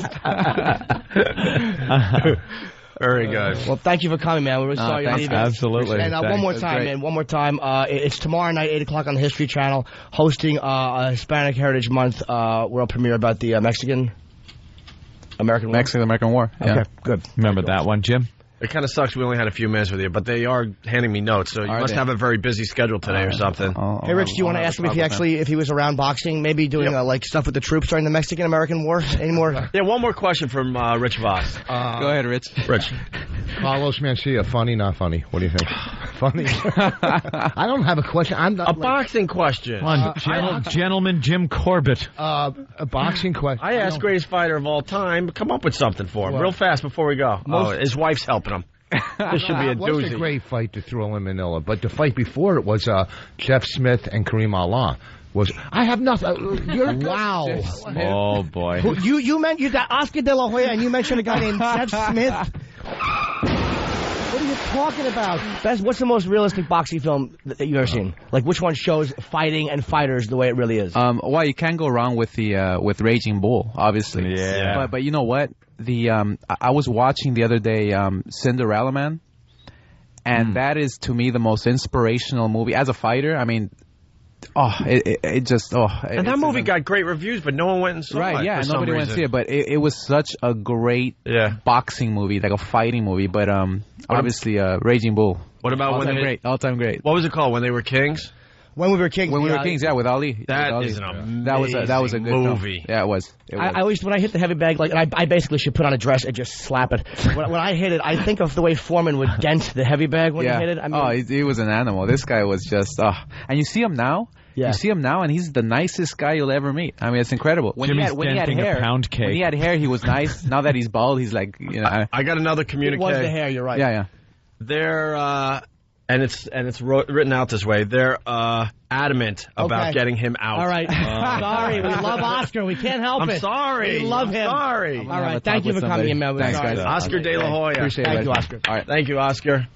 Now you got to walk out awkwardly because we're not ready to take a break. I'll follow him out. Yeah, you can follow him out. Thanks, thank you, Oscar. Appreciate it. Thanks. Think about it. Can I just get you to sign these two? There it is. Look at Jimmy getting his autographs. Thank you, buddy. That's cool. I'm thinking about getting it on video and little E-Rock's flash camera. Is that my first camera, E-Rock? You don't have to laugh so hard at my stupid. Thank you, Oscar. There you go. Feel bad for me today. Oscar De La Hoya. Yeah, I got one. Dude, how cool is that? You got a boxing glove. Yeah, man. That's... He was cool. We could have done another half hour with that guy. Great. Yeah, I know. He was great. Jimmy gets the coolest stuff to have signed. Well, like, it's not just, sign this piece of paper. No, he went into a panic. He didn't have anything for Oscar to sign. So he sent Nosferatu back to XM to get the glove. And I thank you, by the way, to the intern who got it. I was like, why didn't I get something for him to sign? I mean, it's like, and I don't eBay any of this stuff, man. This is going to go up in the apartment, and I'll save it. But I wish I had Cooney, LaMotta, Oscar, Emil, and Emil is one of the fighters. He killed a guy in the ring years ago. Oh, yeah. Yeah, many years ago. Yeah, what year was that again? I don't, Rich. I don't know. But I heard, again, I'm not going to slander. And he had to live with that his entire life, obviously, but... The rumor I heard was that he was gay, and that it was okay, that's... All right, yeah. I knew there was a story behind this. Kind of common knowledge in the business or whatever. The story gets hot? Yeah. And there was the guy was taunting him about it or whatever, and he killed him in the ring for it. Wow. And that'll show you. Yeah, that would would definitely... definitely... you meet him that you got his autograph? I went to a boxing thing where I got Jake LaMotta. I got everybody. Not the dead guy. The other guy. All right, let's say hi to Nikki in New York. Nikki. Explain sometimes to Rich. Nikki. Nikki. Nikki, New York. Hello. Hi. Hey. Hi. So? You're on the air. Question, please. Question. Okay, I'm just wondering, do you guys shop at the Stupid People store to get all your guests on? The Stupid People store. What are you talking about? Where that? Retards to get on there, and then you guys think they're like so hilarious. They're stupid. Who? Oscar? You didn't like Oscar? Okay, not Oscar. Who are you talking about? Are you talking about me, Rich Voss? Okay, no, I'm talking about the guy that was just on singing Secret Agent Man. You don't understand the Secret Agent Man song and the humor in that? Wait, all right, so what's the problem? So he's got to be like slightly retarded, right? Well, all right, so you're mad because we got someone that's slightly retarded singing Secret Agent Man. And the segment before that, you're like talking about people with suicide and stuff. And then you have him on there, and you're cracking up at him. I know. I actually, to be honest with you, I'm on the show occasionally. This is Jim Norton, and I agree with you. I think sometimes the segments are very tastelessly mixed, and I don't like any type of humor being poked in a certain way. I feel it was handled incorrectly. Is that kind of the way you feel? Yeah, Die. Exactly. Die. You're talking about Or suicide, die. and you have a Kill retard yourself. guy on there, Bitch. and you're Die. cracking up at him. Well, did you actually has suicide And I have affect? to tell you, I thought it was really stupid. It wasn't even fun. I couldn't agree more. Have you had somebody in your life commit suicide? I mean, I think it's a very serious subject. Yes, I have. You have. I'll see. There you go. A little close to home. Little too close to home there, Nikki. Thanks for the laugh. That's what happens. Now that's awful, Nikki. Wait, Nikki, Nick, like regular people on there that other people. Nikki, Did you have to clean up the blood yourself, or did you get a cleaning crew? Who was it, Nikki? No, I save it for you so you can come over and lick it up. Nikki, who was it? Gotcha. Nikki, who was it? Yeah, who was it? That was My cousin. Okay. One less seat at Thanksgiving. Who cares? And that, I think that's terrible. And how did what did this poor person do? Well, what difference does it make? I'm asking because I've had certain things like that affect my life too. What difference does it make? Whatever joke we're going to say. I'm not going to joke about it. I don't think it's funny Jimmy, at all. yeah, we'll stay out of this. I don't think it's funny at all. I Go mean, 'cause I've had stuff like that affect. So was it a cousin you're close to? No, not really. Oh. And how what did they do to the person? So it really shouldn't have affected you. Out. What's that? He blew his brains out. He blew his brains out? There you go. Must not left much of a mess if he's a relative of yours. Yeah. That's okay that you have the laughing machine in the background laughing. Man, that's going to devalue. With my laughing machine, I rule the world. Laughing machine. What friggin' year are you? And Secret Agent Man. Nikki, he blew his brains out. So what happened? You know While that he was doing it, he hurt his devalued back. You know that devalued all of his stuff at the garage sale. Yeah, well, no, he hawked all that before we had a chance to do that. Hey, Nikki. Hey, what? Do you realize we weren't even talking really about suicide? We were talking about a situation where somebody was involuntarily admitted to a hospital. Like suicide, we didn't get in depth into suicide and the reason. Like it wasn't a suicide conversation, Nikki. Okay, you took it as that. From that and You took it as that. Yeah, what? It wasn't a joke thing. It was a story. It was a real story. the show is like starting to suck. Then go listen to Starting something to else. suck. Yeah, How long have you been listening? First of all. A very long time. Very long time, and you listen on XM or on regular radio? XM. And you don't know who sang Secret Agent Man. Long-time listener, don't know who that was singing. Why don't you listen to the same thing your cousin listened to? A bullet whizzing in. Well, if the show doesn't get any better, I'll have no choice. Don't try to be cutting, Nikki, stupid. Nikki, You're lying. You called up, no one cares. You're you a get bummed fibber. out. Nikki, let me tell you the reality of being a listener to this show. You decide it's not for you anymore. You go away. Someone takes your place. Leave. We don't couldn't give a be, crap. We couldn't be happier. Don't threaten us. Don't make it like it's a threat that you're going to leave if we don't get funnier. We don't want you. Leave now. We don't care. Turn it off. We don't care. Turn it off. We don't care. We've been doing this for 12 years. The only reason you're on the phone is so we can beat you up a little bit. Nikki, do you have... So everyone else can enjoy their morning. Do you have your XM right there next to you? No, I don't. Then how did you hear Secret Agent Man? When I was getting ready for work. I was going to have you turn it up and then change the station so we could actually hear you not listening to us. Well, it was so bad that I had to... I have a joke. All right, you want some humor? I got it. Jimmy's got a good joke. I got a joke. Jimmy's got a joke. You want humor? Shut up. I got humor. That's the only thing you get to do different. You get to curse, say fuck, cunt, and then, the people love to hear that. We're not cursing. Hey, stupid. Hey, idiot that's been listening for years. We're on regular radio right now, you dummy. You ugly broad. You're an ugly broad with a no head having cousin. What do you think of them apples? What do you think of them apples? Headless cousin haver? I can't believe Nikki's my cousin. Did you have to have two boxes at the funeral home? One for his head and the rest for his body? Maybe if you were there for him, he wouldn't have done it. Right. He wouldn't have combed his hair with a shotgun. Why don't you take a flying leap, you? Hey, she laughed. She likes the show now. Two Jews walk into a bar. Then they shot themselves. A Polak, a Jew, and an Italian are shooting themselves. I would have loved to have gone to that wake. You got the coffin and then a whole hat box to the left.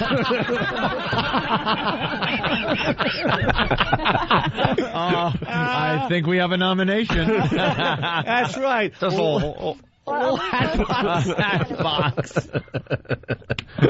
I don't give a crap about you, your cousin, or your life. That's right. We think it's a hoot. Is your last name Dwyer? Are you done, Nikki? Are you done? No. No, we could do this all We're day. going to continue goofing on you and your hatless cousin. Well, bring it on. Shut up. All right, Nikki, why don't you show some dignity and just hang up. You've been beaten up already. Just hang up.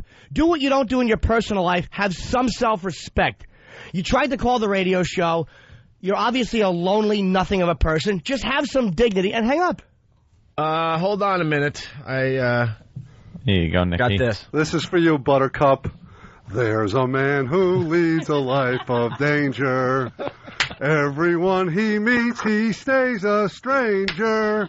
Every move he makes, another chance he takes. Odds are he won't live to see tomorrow. You like it, Nikki? Secret agent man, secret agent man. They're giving you a number and taking away your name. That's my favorite part now, by the way. Way your name. Have a nice day. She hung up. Did she? I swear to God, she hung up. I really wish Kenny was related to her as a cousin. Let me just explain why I can no longer make eye contact with Kenny. Yeah. Not only did he not need a lyric sheet, he was holding the mic with both hands and shaking it like he was the third superstar in the Idol Maker. Who are you, Cesare? I just want to take you where I'm going. If anyone remembers that Ray Sharkey movie from the early 80s. Go check out. Have a little AIDS, Ray. Go check out the video of Club Soda Kenny singing Secret Asian Man on YouTube. It's great. Hey, Manny in Texas, what's up? Manny. Manola.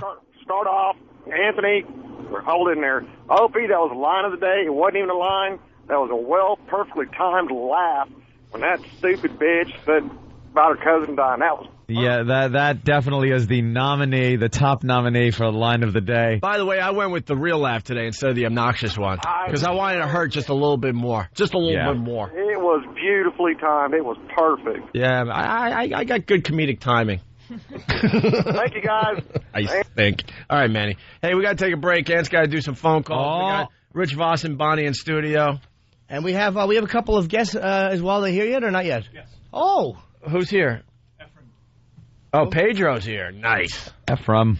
Pedro from Napoleon Dynamite in studio next. It's the Opie and Anthony Show. Can I do one thing before we go? One more quick plug for Oscar De La Hoya hosting the Hispanic Heritage Month world premiere tomorrow night at 8 o'clock on the History Channel for the Mexican-American War. And thank you to him for coming in. Oh, my God, really fast. We started something really crazy on our XM show. We want to bring it to the commercial radio stations. We got an update from Dugout Doug. Go, Doug. I watched that dancing show last night, and I was gleaming as Jerry Springer stays yet another week. Yes. Yeah. We have decided to make Jerry Springer the winner of Dancing with the Stars or Dancing with Stars or whatever the hell it's called. We need all the fans, we forgot to mention that on this, to vote for Springer. He called in on XM. He was actually very cool. We would love to see him. He promised to dedicate it to the Opie and Anthony Show if he wins. Yep. And we know the show blows. You don't have to watch it. Well, we're doing what we can. Just vote for him. Yeah, we just want to show the power of this radio show. So it's Dancing with the Stars. We're going to force them to deem to make Jerry Springer the winner at the end of this thing. Where do they go to vote? I don't even know, Doug. It's on the TV station website. I don't have the address on me, but I can tell you this. When the woman that got voted off started crying, when the hosts sighed and the crowd booed, I felt energized. People, oh, is that great? Jerry Springer cannot dance to save his life, and he was shocked that he stayed. If this guy goes another 3 weeks... Get him on the phone. Get Jerry Springer on the phone. Yeah. If he does it because we are influencing it, trust me, everybody out there, you'll feel great about yourself. Who got voted off? Harry Hamlin, and I don't know who the dancer was. Not Harry Hamlin. Not Harry. Creamy. Do you like him, Bonnie? Well, his wife did so well last year. Lisa Rinna? Yeah, Lips Rinna. Yeah, Lips Rinna. Lips Rinna. Oh, I like her. You ever see her face without makeup? It's a horror show, man. The announcer. It is a horror show. Like someone threw like just a whole cup of acid right in her face. Wow. They cover up a world of hurt with that makeup. So, Doug, your website is what, and where do they go to vote for Springer? Real fast, we got to take a break. I have no idea.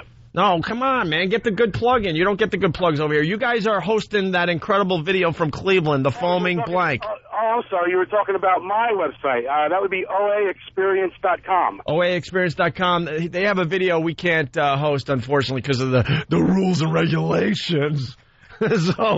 So we gave it to Doug. It's a girl that was doing a thing in the studio in Cleveland. It's foamed. It's Diet Coke and Mentos, but it's not not the typical way you do those type of experiments. It's foaming blank. Fill in the blank and go check it out. Looked for like yourself. it had rabies. And Mike, and Doug, go to where to vote for Springer? Now, see, that's what I thought you asked the first time. That I have no idea. I guess you go to the ABC website and go with Dancing with the Stars or something like that. Yeah, the ABC, then yeah, it's definitely on that website. But you can only do it during the 30 minutes of the show on Tuesday nights. We want everyone to vote for Springer as a goof, and we want to show the power of this show and make him the winner. We did this with the Big Brother competition. We did this with Rockstar, was it called? Yeah. Rockstar, we got a guy voted back on the show for a night. So we got a lot of power with this program. Hey, Doug, you're a pretty big guy, right? I remember you. Yes. You can you handle yourself physically? Yes. All right. Can you email me? I got a question for you. I don't need you to beat anybody up. I just got a question for you. No problem. Thank All you. right. I don't have your regular email. Thank you, Cupcake. All right. Thanks, Doug. Ant's got to make some phone calls. Ray in St. Louis, real fast. What's going on, guys? You guys are killing me with the Secret Agent Man song. It's good, right? I think it's great. Day and night in the shower. Oh my God! It really, and it's awful enough to hear it, but then to hear it in his voice, it just makes it even worse. And I'm trying to sing it in his voice. Agent Man. Look at this. Love you guys. Look at this guy taking away my my happiness. Mike in Jersey, go. What's up, guys? Hey, Ope, I got to call you out on it. Jimmy was ranting and rolling. You threw that coffin line out there, got no response, waited about 30 seconds, threw it out again, and got a big laugh. I got excited, and I had a coffin line. No, he threw it out better the second time. I had enough confidence. I knew it was going to work, but Yeah. I got excited and jumped on Jimmy, which wasn't cool. So I sat back, waited, and I knew it was going to work, so I did it again. That happens from time to time on this show. Yeah, sometimes you fire a line out a second time. We've all done it where no one hears it, and you're like, all right, good, I got to throw a free pitch, and then you do it again. I got a genuine laugh out of it. And you usually don't get genuine laughs from me, Jimmy? No, out of a second time hearing it, I never hear a joke for a second time. All right. Bill from Waterford said I could take the rest of the day off, so I'm going to do that. No. So it's just going to be you and Rich at this point, because Ant's doing Fighting phone for doing line good. of the day. Ant's doing phone calls. I don't need to work anymore today, so it's you two. You guys just do the show. Maybe I have Oscar come back. All right. And we talk. It's Opie, Anthony, Jim Norton, Rich Bonney, and Mike Kenny, and Is that them. our name now, Rich Bonnie? And them. Rich Funny. Travis. Hear what everyone else is talking about. O&A Uncut and Live, continuing the show on XM Satellite Radio starting at 9 a.m. Eastern. Visit xmradio.com to subscribe. You're checking out the Opie and Anthony show.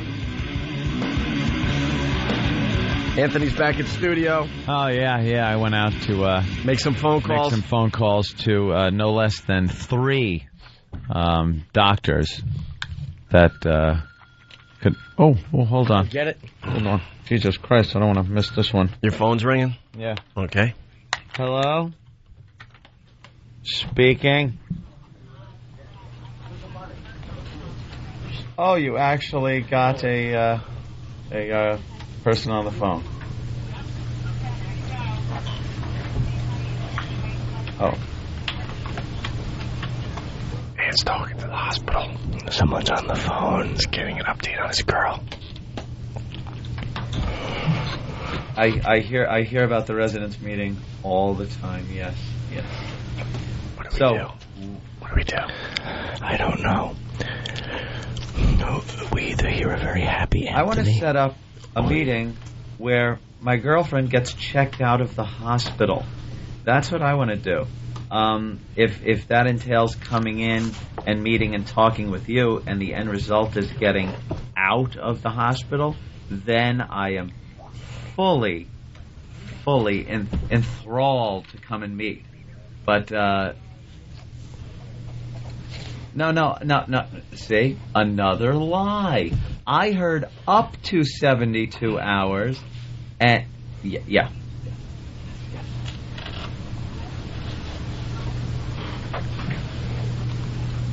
Uh-oh. There's another thing that I'm hearing. Wait, I just want to explain to you what I'm hearing all the time. What I'm hearing all the time is, I'm not the one, or I'm this one. I'm not the one that does this. I need the person that does the signing of the paper that gets my completely sane girlfriend out of an insane asylum. That's what I need immediately. Where is Dr. Sanders? Where's... Okay. I try to explain. Oh. Hi, Pedro. Right. Pedro just gave me a peace sign from over there. Can you say awkward? Do you understand she was... Yes.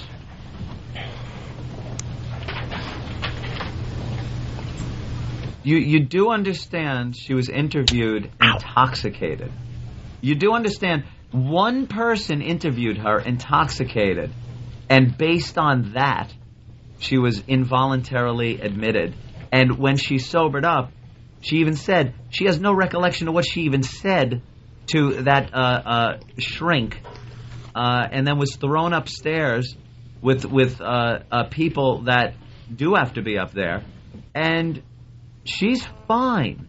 And no one I talk to has the power. See, this is what is annoying me. No one I am talking to, they're giving me no one to talk to that has the power to go, yeah, I'm the guy that makes the decision to sign out this person. You're telling me you don't.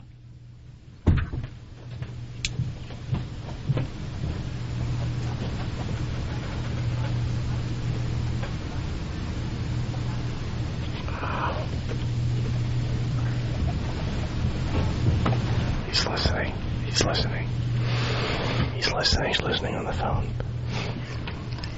Apparently she's giving him directions to the pit. Have you spoken to her? Have you spoken to her? This weekend, right? Have you spoken to her? Leave it after the show today. Tonight through Saturday. Nice. Are you listening to me? No. No, I'm talking to her. Oh, no, we're not listening, Ant. We're doing a show. You just keep doing what you're doing over there. Oh, my God, my heart stopped. So you haven't even personally sat down and spoken to her. My heart. So here's what I get. No, you please. I know you do a lot of the please listen to me. Please listen to me for a second.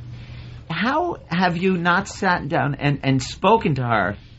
And that can't give you a very good gauge on whether this is just another person going, I'm fine, or a boyfriend going, she's fine. You haven't even talked. If you sat down for 5 minutes and spoke to her, you would go, oh my, if you knew what you were doing, which I'm not saying you do or don't, but I'm just saying if you knew, you would sit and go, oh my God, what is this girl doing in here? I would suggest talking to her.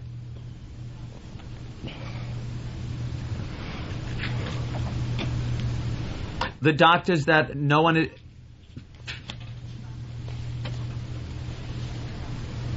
The doctors that have met with her, the ones that we can't ever talk to for some reason, those are the ones... Okay, how about an hour? I can be there in an hour. How about 9:30?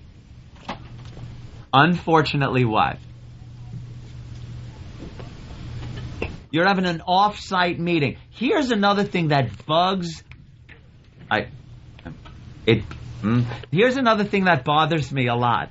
Every time I try to get in touch with one of the doctors that can do something... They're in some meeting, a conference, and now an off-site meet. What, is that a golf game? Please be honest with me. Is an off-site meeting chasing a Titleist around a grassy field? Because I want to talk to somebody that signs the paper. Dr. Sanders. Where is Dr. Sanders at 9:30?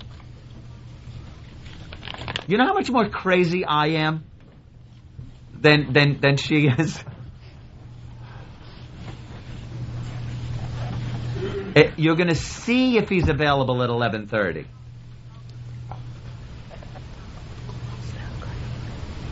So, Pedro, you're in a new movie? Yeah, you can't speak for them. Yes. I'm not asking you to speak for them. I'm asking to speak to them. You don't understand how frustrating this is. And no matter how much of the voice you put on, the calming thing they teach you in school, I am fucking livid. You don't understand how upsetting this is because she is so upset. Because she got drunk because her boyfriend of 7 years, who she's never had an argument with, had an argument with her. And she decided she was going to get drunk, like I did 2 nights before that, because I was in an argument with a girl that we had never been in an argument in 7 years. And she went on a bender. That's it. And now an interview she had with some shrink, totally wasted, comes into play. I can't get an answer from anybody. I can't talk to a doctor that can give me an answer. I talk to people like you and like the nurse desk and people that blow me off and give me these bullshit answers about how we could set this up. There's no guarantees, this, that. I want an answer.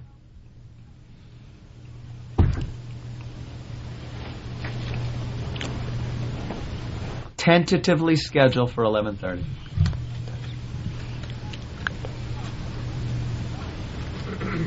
$12:31. How was it working with Jessica Simpson? What's this off? Hot.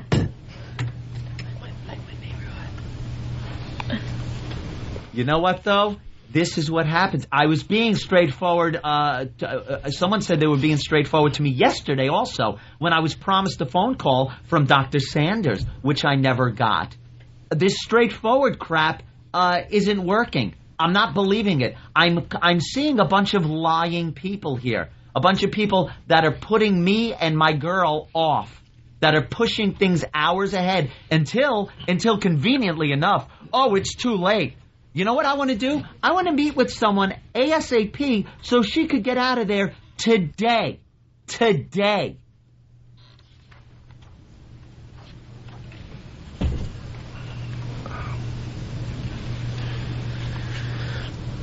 What are you doing right now? What do you have scheduled for right now? Team report. What is team report? How about you schedule a meeting with my girlfriend? That way you can talk to her. I'm not being abusive. Abusive? Wow. I am being adamant. I am being passionate. I am being upset. You're going to call me back in 10 minutes. And I was hung up on by a social worker. A social worker. Hi. Yeah. She didn't hang up on you. No, she did. Oh. I was hung up. Because it was a 3-way call with my sister and a social worker. Nuts. And I'm being abusive to her. You know, don't throw it. You're going to need the phone. Don't throw it. No, I need this phone. Don't throw it. This phone would be through the wall. That's what you deal with. That's what you deal with the medical community.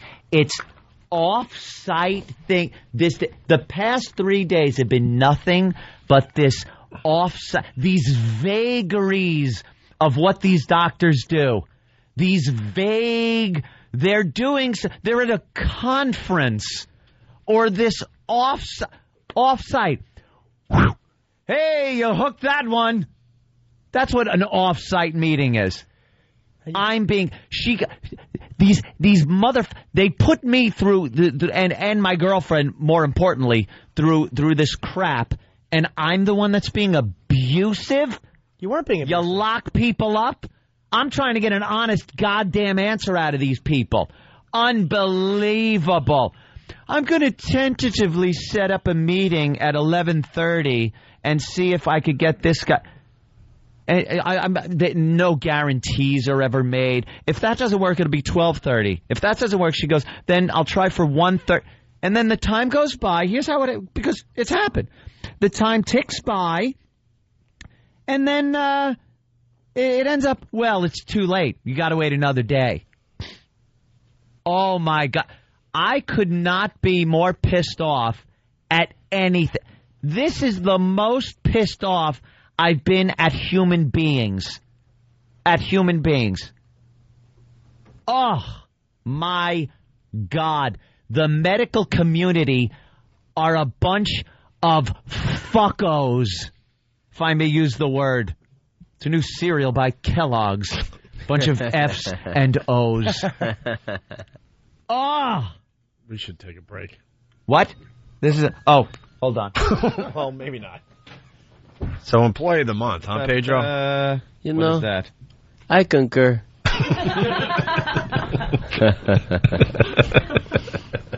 No.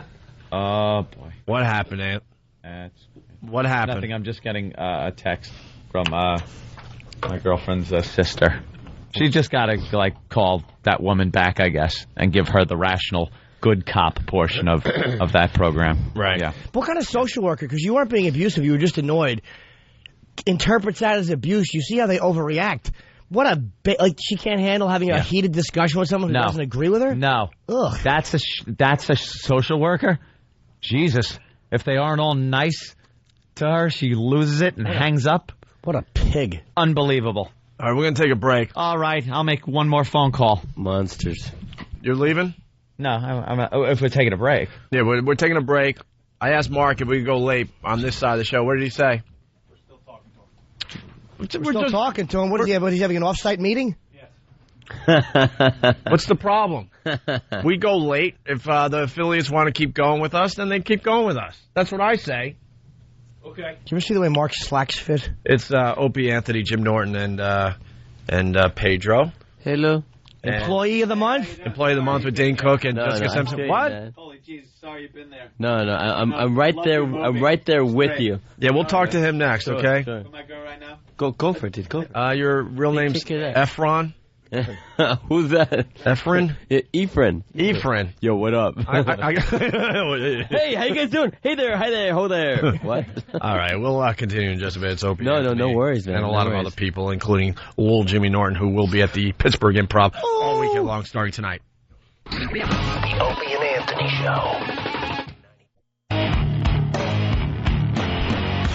Show. You're checking out the Opie and Anthony Show. To the affiliates, we're going a little late today. We might make it to 9:30. If you want to continue with us, great. If you want to play some classic rock, do that. Whatever. Do what you have to do. But we're going a little late here before we move over to XM exclusively, okay? Look at Boston. Leave it to Boston with that call. What? Where? Line 3. Oh, okay. I wasn't going to go there, but No. Mike in Boston, what's up? Hey, Mike. What's up, guys? How you doing, Mike? Hey. Yeah, leave it to Boston, right? Listen, common sense isn't working. Being civil isn't working. Walk in, walk out.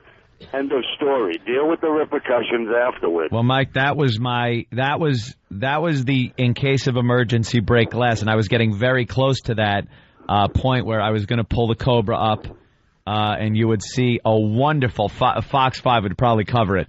A wonderful high-speed chase in of a Shelby GT 500 Cobra, and probably would be great is one of those new. What are the cops using these days? The new pursuit vehicles, the Chargers. I'd blow the doors off. I defy any cop out there to catch me in their Charger.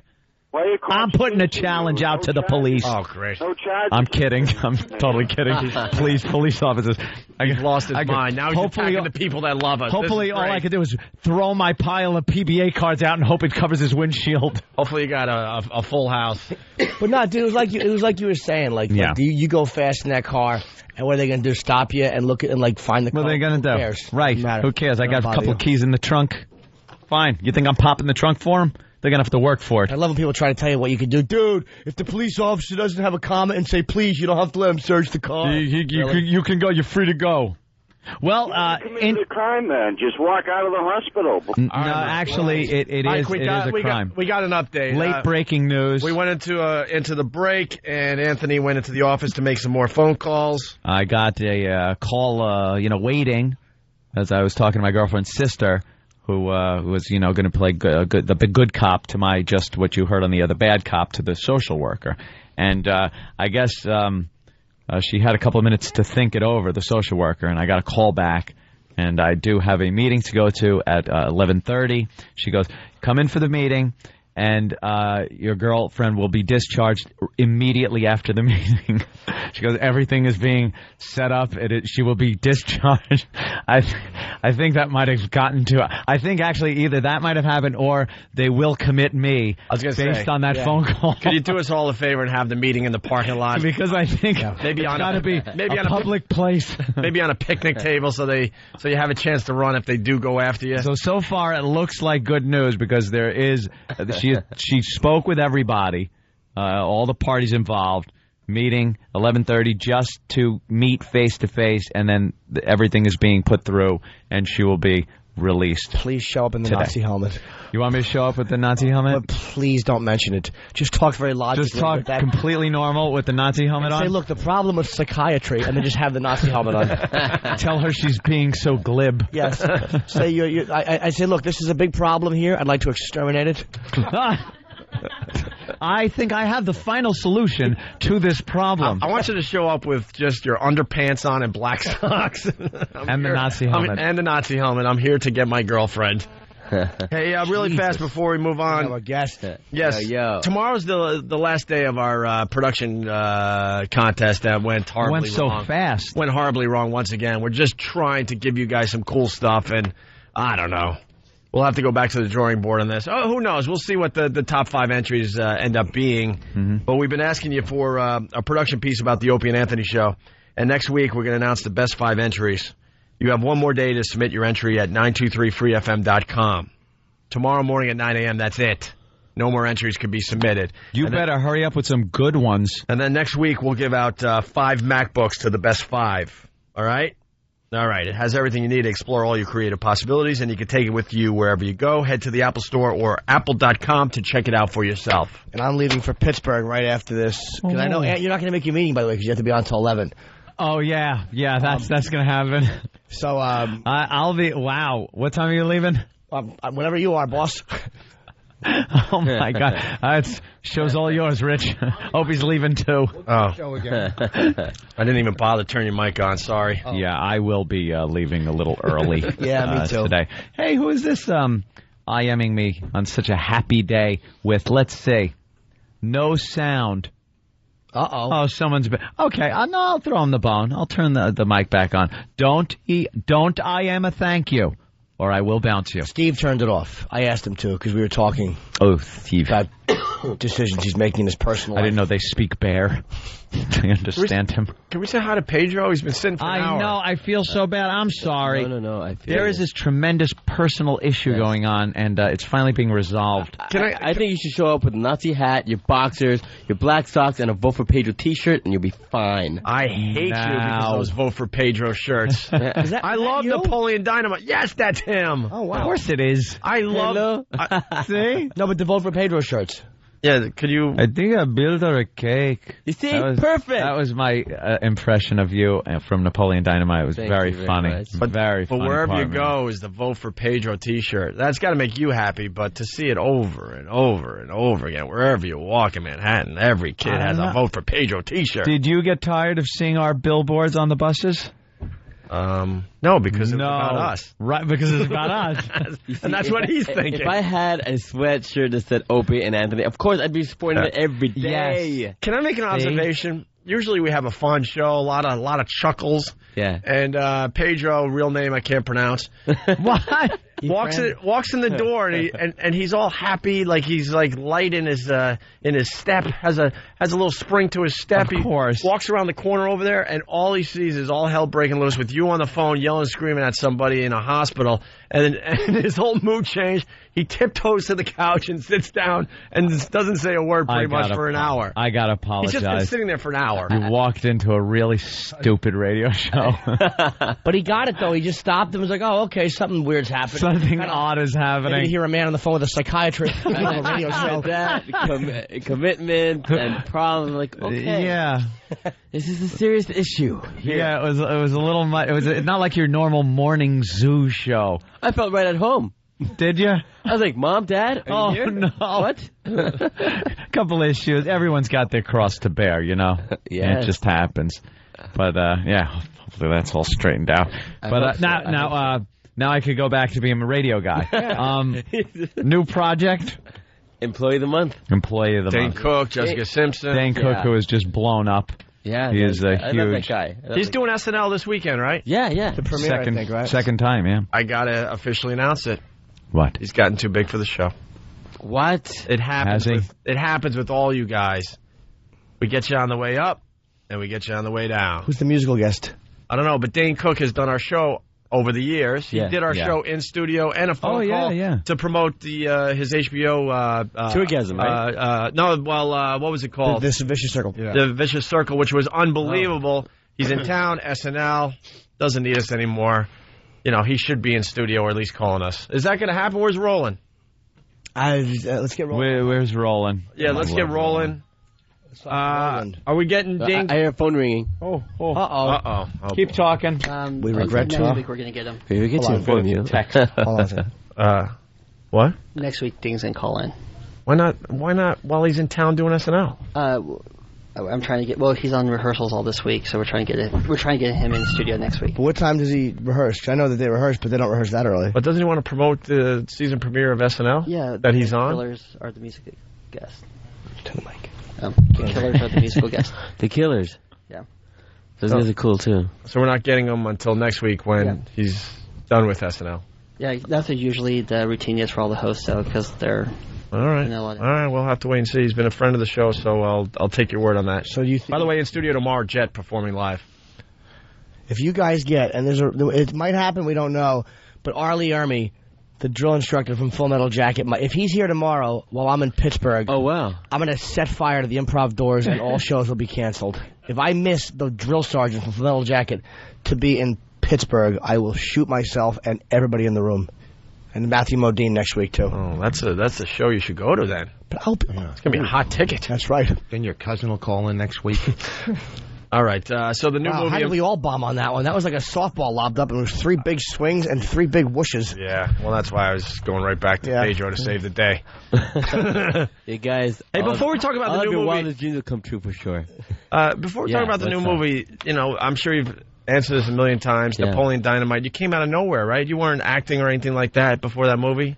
What? Were you acting? Or were you? I don't know. To be or not to be, that is the question where there's no one in the mind. So you did high school plays like I did. High school plays. I was doing theater in Los Angeles for a while. Yeah. I was in Bye Bye Birdie. Have you heard Mockingbird? Yeah. Right? Ooh, I was one of the singing teenagers. Of course. Yeah. I did that too in high school. You know, I studied and Shakespeare and improv and you know Viola Spolina's work and Uta Hagen and Stella Adler and Sanford Meisner and Chekhov and Stanislavski's work. So how does it feel like as an actor? Because I've done a little acting, being the operative word, to have done like all that stuff and all that training.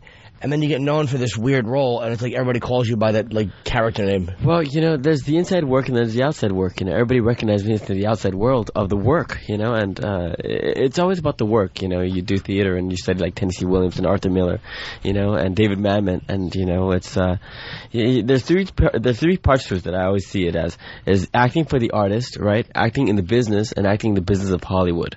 You know, for the artist, it's always about the self work and how to improve your technique. You know, and how to master the craft. The acting in the business is understanding who the directors are, the producers, and cast directors. The business of Hollywood is like the whole, you know, dealing with the fans and dealing with the red carpet and the cameras and all the glitz and glamour. And you know, that's all good. They don't got to tell us. You know, So, but it's always about the work, you know. I mean, you guys are here. We're doing the work all the time, no matter what. And this is our passion. We love doing this. We love to communicate, to connect. Who knew Pedro was brilliant? I know, and so well versed in acting. I know. I thought we'd get a couple goofy Napoleon Dynamite, lines out and kick your ass out the door. But the guy is. I got to ask you a couple of things. One, I did love Napoleon Dynamite. Of course, it's fantastic. What was the deal with the wig? Like, that seemed like there was a reason it was put in that we weren't being told.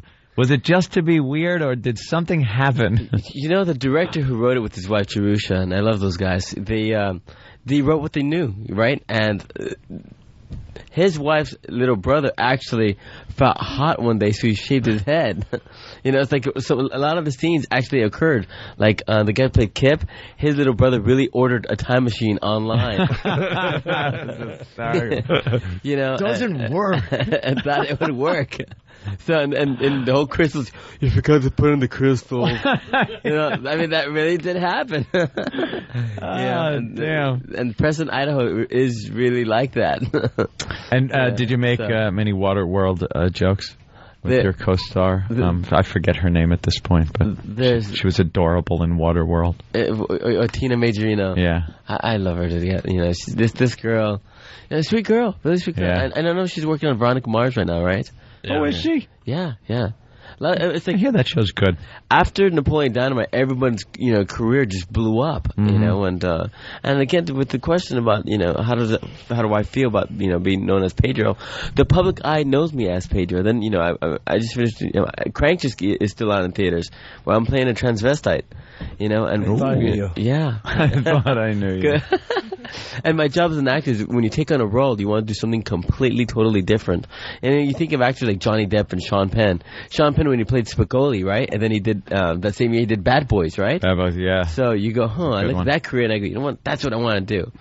These guys are geniuses of our time. Hey, that just gave me an idea. Things don't pan out. Pillowcase full of soda cans. Nice. There you go. Right? What a great scene that was. Oh. Who's Warren Jerome? Wow, you remember names and everything. Yeah, I do, but when it comes down to action, I can quote any film, and yet when it comes down to acting, I just stand there, and I just kind of mumble, and my hands move awkwardly, and it's like, I actually walked out of an audition when I go, this sucks. I stopped it. The guy goes, no, you're doing okay, but then he let me leave. He didn't stop me. Didn't say come back? No, he was like, nah, that was okay, as the door's opening. Hey, you're also a DJ, someone is saying? Yeah, I actually... do you do Buttery Beats? Buttery Beats? Oh, I was like, what? Is that a song? No, dude, I do a lot of mashups, from, I mix hip-hop with, classic rock, of course. You do any Sabbath? Of course. Any we know? I haven't done that. Well, we all know about Sweet Home Alabama, Guns N' Roses, The Cult. I like mixing Hard House with, bands like Depeche Mode and Adamant. I recently did Hard House with the Beatles, and it was just great. I mean, you should have brought that in. We would have played it for you. Really? Well, I got a website. It's called EphraimRamirez.net, and I also have a MySpace account. It's myspace.com/EphraimRamirez. And Ephraim is E-F-R-A-N. E-F-R-E-N. Oh, E-N. I'm sorry. You got differently. E-F-R-E-N. You got counterfeiters on there? Let me tell you, it's Ephraim Ramirez, okay. You got any people on there posing as you on MySpace? I got about over 100. Yeah. And you go there and you go, that's not me. It's not. Oh, you got everything wrong. It's such a trip, after Napoleon Dynamite, of how many fans and how many people who want to claim all that. I'm thinking it's all good, Yeah. So it's nothing but love, Nothing but love and stalking. I'll tell you guys, I was shooting Employee of the Month, and it's like we were shooting at 8 o'clock at night to 8 o'clock in the morning. I go back to my hotel room, and we were shooting in Santa Fe as well as Albuquerque, and normally I would change my name like Johnny Depp. Johnny Depp would change his name to Donkey Penis, so just think about my name. So I would go back to my room, and there's a girl sleeping on my bed. And I thought, wow, room service, this is great. So I go back downstairs, I talk to the manager, and the manager's like, well, your girlfriend said she wanted to surprise you. And I'm thinking, wait a minute, I don't have a girlfriend. So, you know, I go back up. I mean, she's sleeping in her chonies, you know? For those of you kids who don't know, she's just in her underwear and that's it. And right next to her, she's got a bag. In the bag, she got the Vocal Pedro t-shirt, the DVD, the bobblehead, and a little action doll figure, you know? I'm thinking, what? So I kind of poke her, you know, and I go, hey, you know, and she wakes up. She's like, oh, I'm trying to explain herself. I sign, give a couple of autographs. We go downstairs. We have breakfast, and 2 weeks later, I end up having dinner with her family just to make sure that she was okay, you know. And it was. Are you gonna tell me you didn't hit it? He said he poked her. You didn't hit that? A girl in your hotel room in her underpants and she's crazy? How do you not? He had sex with her. It's obvious. Good for you. I just wanted you to... I mean, let's be honest. Come on, Efren. You're talking to some professionals here. You had sex with her, and then you made sure she wasn't going to call the authorities. So hence... the breakfast and meeting the family. No one meets the family. If that was a fat male lunatic asleep in his underwear, would you have signed stuff and took him for a little bite and then met his family? Of course not. Who do you think you're talking to here? I prey on mental illness. I keep asking myself, well, what would Brando do? Right. He probably would have sent her to the Oscars to accept whatever he won. Of course. That is crazy, though, that she got into your room just like that. I'm thinking, maybe I should... mind you, we were filming in Santa Fe as well as Albuquerque, so maybe they just had my name. They just figured it out. Blow it up a little bit. That's nice. Yeah. So, what do you play in Employee of the Month? My character's name is Jorge, and I played Dax Shepard's, I would say, slave. It's Dane Cook and Dax Shepard who not only are fighting to become the Employee of the Month, but they're fighting for Jessica Simpson's love. And I'm best friends to Dax Shepard, and I help him out, try to figure out how to help him win the Employee of the Month and win Jessica's heart. But all the things that happen in this film, it's really funny. Greg Coolidge, who not only, he directed it, but he wrote it, and he's an actor himself, so he understood the characters. And with an ensemble cast like Andy Dick and Sean Whalen, Tim Baxter, and then Danny Woodburn, these guys are really funny. Mm-hmm. So, people always wonder about Jessica Simpson. They're like, well, she's a musician, she's not an actress. But, she too is an entertainer, and this role was written for her. She plays a really sweet girl. So, wrapped around all these kooky, comedic character actors. So, of course it's going to work. I went to the premiere, and the film is really good. Tell us something about Jessica Simpson we don't know.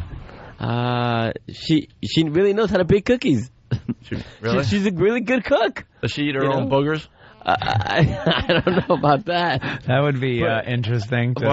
That could add the flavor to the cookies, right? That wouldn't bother me a bit. I'd still make out with her with one glistening on her lip. Well, I did play her little sister's boyfriend in a video.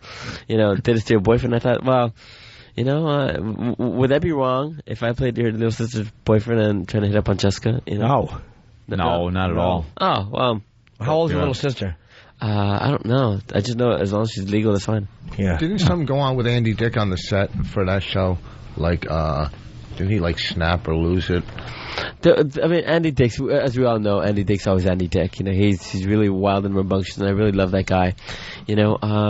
But working on the set, mind you, I think we're all delirious at some point because, we're really shooting long hours, and it's about 5 o'clock in the morning, and we're all, strung out on Red Bull and coffee. So, and I know his Andy Dick's pretty wild, and there are moments when he was just nuts. I would love. I know he's probably like a friend of yours and stuff, but I would love as he's going crazy, and being all hyper and stuff, for someone to just punch him in the face real hard and watch him just get knocked out. That would probably be the funniest thing ever to see Andy Dick do. You know what? I actually saw Grizzly Man when I was there. Have you seen that documentary? Yeah, I love it. Oh. Wouldn't you love to see Andy Dick do a spoof on, Grizzly Man? He should do it on Hello, Mr. Chocolate. Yeah. Mr. Chocolate, try my Speedos. Only if it ends the exact same way. With the guy getting eaten. No spoof. Just him and Steve C.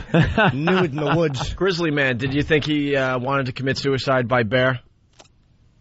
I'm convinced that I think that was his purpose in life. I was convinced that I saw that. I thought that movie was really, really interesting because he got so famous for doing this thing, and he was on Letterman and all that, and then it started drying up. People were like, all right, Grizzly Man, you're out in the woods with the bears again this summer, and they weren't paying as much attention to him, and I think he was completely nuts, and he decided, you know what, I'm going to go out in a huge way here. He decided that summer to stay later than he ever did, knowing the quote, friendlier grizzly bears were leaving that area, and then the more surly bears were coming into that same area. He knew what he was getting himself into, and I'm convinced he wanted to go out by being mauled by a bear. Honestly, I think his decision became emotionally based rather than well thought out, and because of that, he lost focus of what he wanted to do in the first place. But there was so much anger inside him already since there's so many issues that he was dealing with, and they were finally coming out, especially when he was all by himself out in the woods, and he tried to connect with something.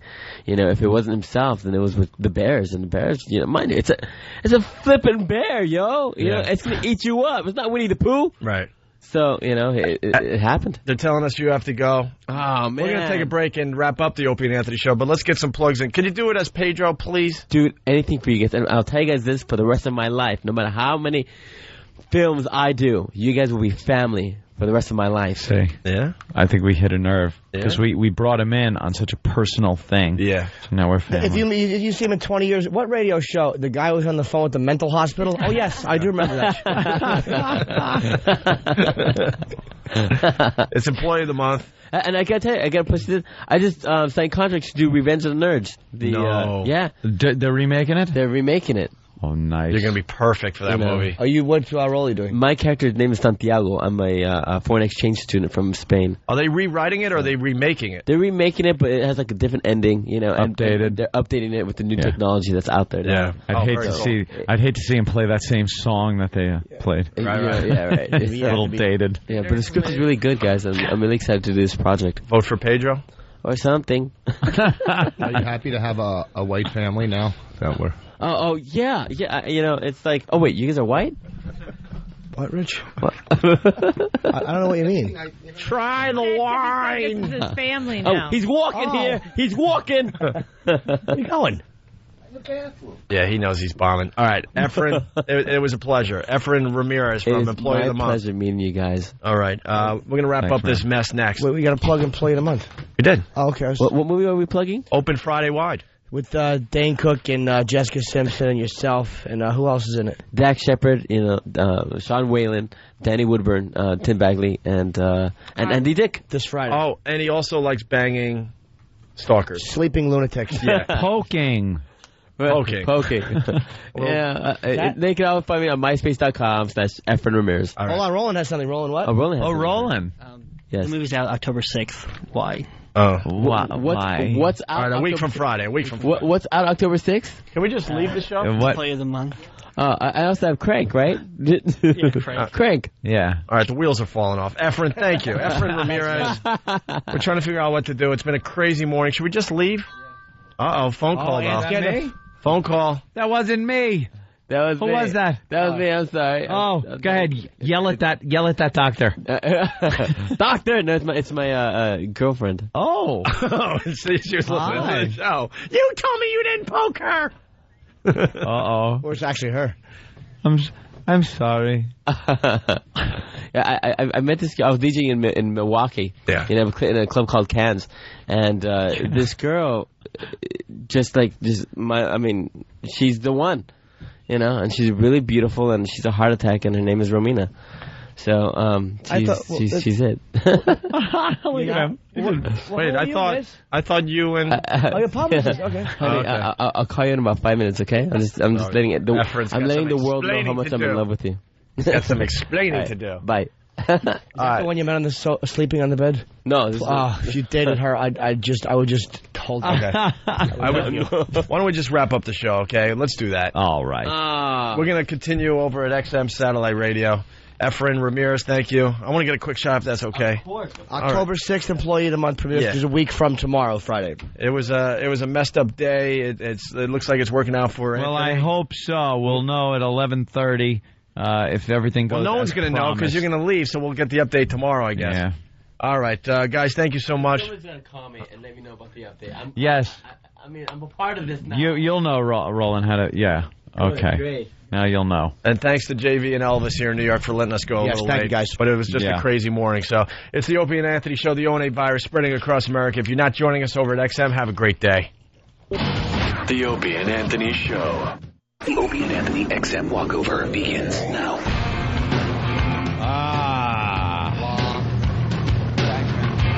Ant's on the phone. We're walking down the sidewalk. The whole thing happening here. Hopefully you're way ahead of me. I know. Where are you, Jimmy? I'm back here and I'm scared. Let me hold your hand. I'm frightened. I'm carrying my signed glove. Oh, you want to be? Are you a man? I lost Bonnie.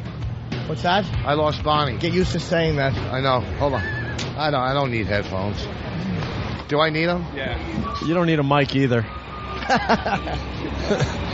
Jesus. Stupid. Only Voss. Today, was one of those shows for the ages where it was really all about Anthony getting deeply, deeply personal. Probably more personal than any one of us on the show. And just one of those unique shows. And in the elevator, there's Voss going, it wasn't funny today. I feel... Hold on, let me just correct Opie. More personal than anybody on the show. I confessed to blowing people when I was a boy. Yeah, but that's hot. You're right. Yeah, but you were a young lad. Oh, hey, Ant. I'm back. Everything good? I just got off the phone. Yeah. No, but see, during times of depression... Boss, I don't want you to explain. No, Rich, what are you saying? The point is, it's not about you today. I don't give a shit. Okay. Hey, Rich, what were you saying? I was just trying to add and try to lighten it up. Oh, Rich was critiquing his appearance again. No, Rich, what were you saying?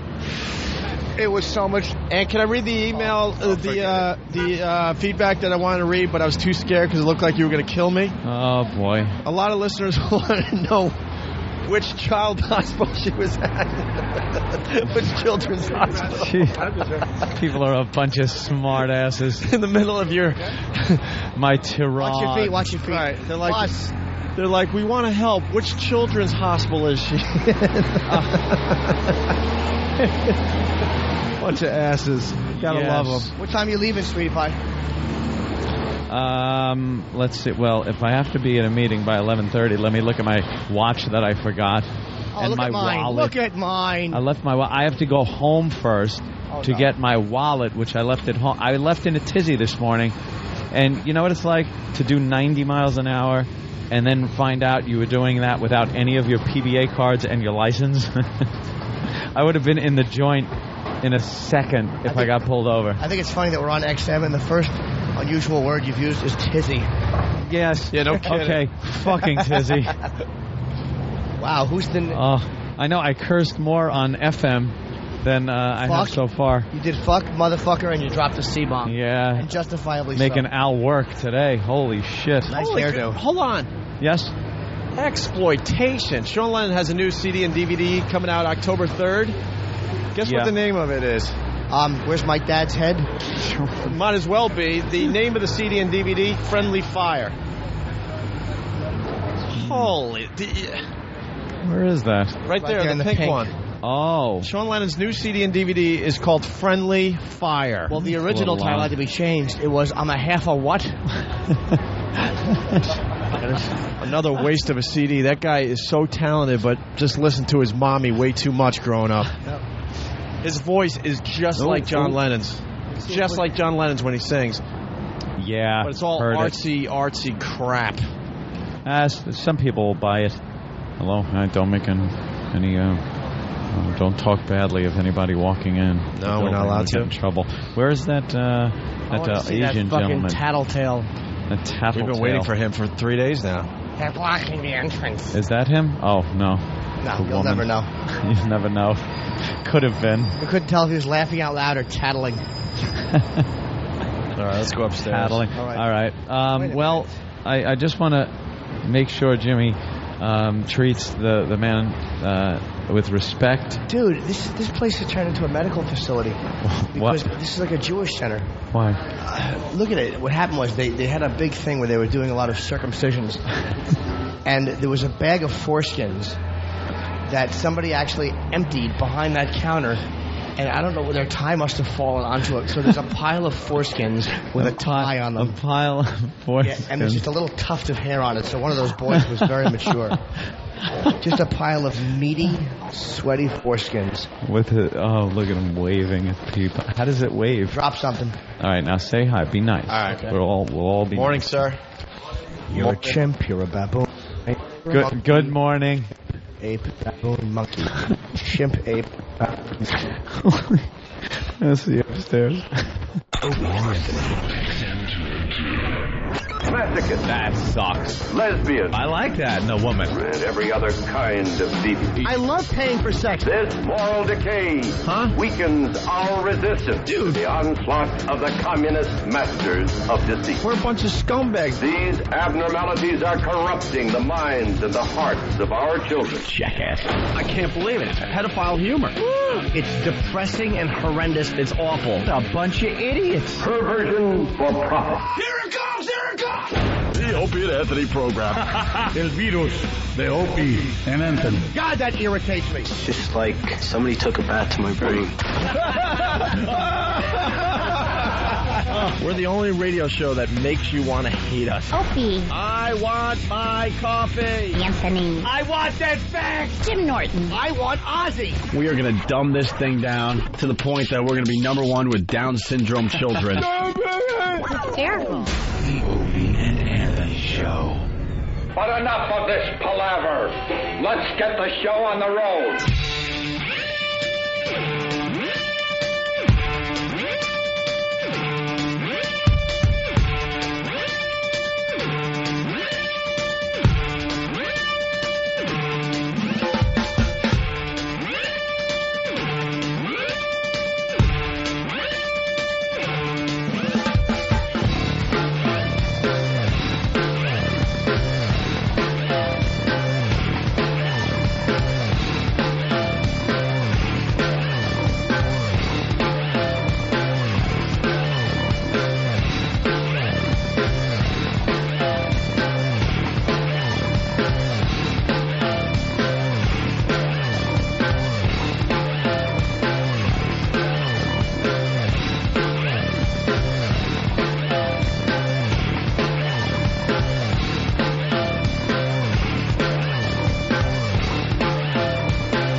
Funniest elevator ride scene ever took place in there.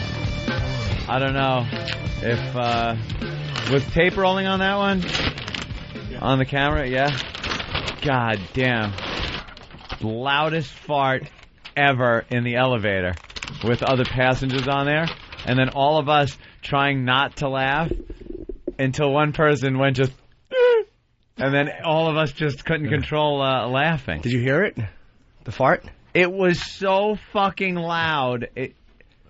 Total silence, and then the loudest fart I ever heard him do on an elevator with people on it. It's amazing. I felt that one. I always try to get one brewing before I walk in, and that one, it was like a gift from heaven. Yes, I felt nothing, and all of a sudden I felt a rolling rumble that stopped right over my colon, and I'm like, this couldn't be better. And we got on. I go to Richard and just go. Yeah. Nothing could spoil that moment. It was it was like Ali watching fucking Foreman fall. You didn't want to do anything clumsy. You just wanted it to happen. Just let it happen. Oh. Didn't want anyone stepping on it with some stupid, press 5. Yeah. It was total silence, and then like a loud, clean crackle. All right. Well, congratulations, Jimmy. We'll get the video. Yeah, gotta. You hear that? We'll get it now. Oh, Kenny, we have some soup. What do we got? Oh, I haven't eaten in like 2 days. Why don't we get some soup for the boss? I still can't eat. I can't eat until this is taken care of. I'm one of those people that, like, in crisis, can't eat. Really? Yeah, some people should just shove food in their mouth. Oh, my God. Oh, this crisis. Just eating. When I'm in crisis, I throw a party. You don't want have a little party? I throw a little party. No, I don't. I'll eat later. Can we get the dump report, please? Wow, that's got to be a biggie today. We haven't done the dump report in a while, but... Gee, I wonder who won today. It's going to be a Lulu. But it might be interesting to go over today.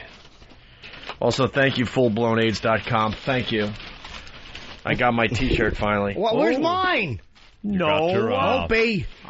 Full-blown AIDS T-shirt. I wonder if they're trying to get the... I took a boner pill. I took a boner pill. Cool. I took a boner pill T-shirt. Lovely. What kind of soup you got? Manhattan FullBlownAids.com, thank you. Turkey chili or 5 bean? Manhattan clam is not that bad. Hey, what's up with the Manhattan clam? Manhattan clam chowder. Clam. To De La Hoya? Oh. Anthony, caller, Anthony. Wow. Oscar De La Hoya, caller, Anthony. What happened? Here is today's dump report. Live from the Opie and Anthony Show studios, the Daily Dump Report.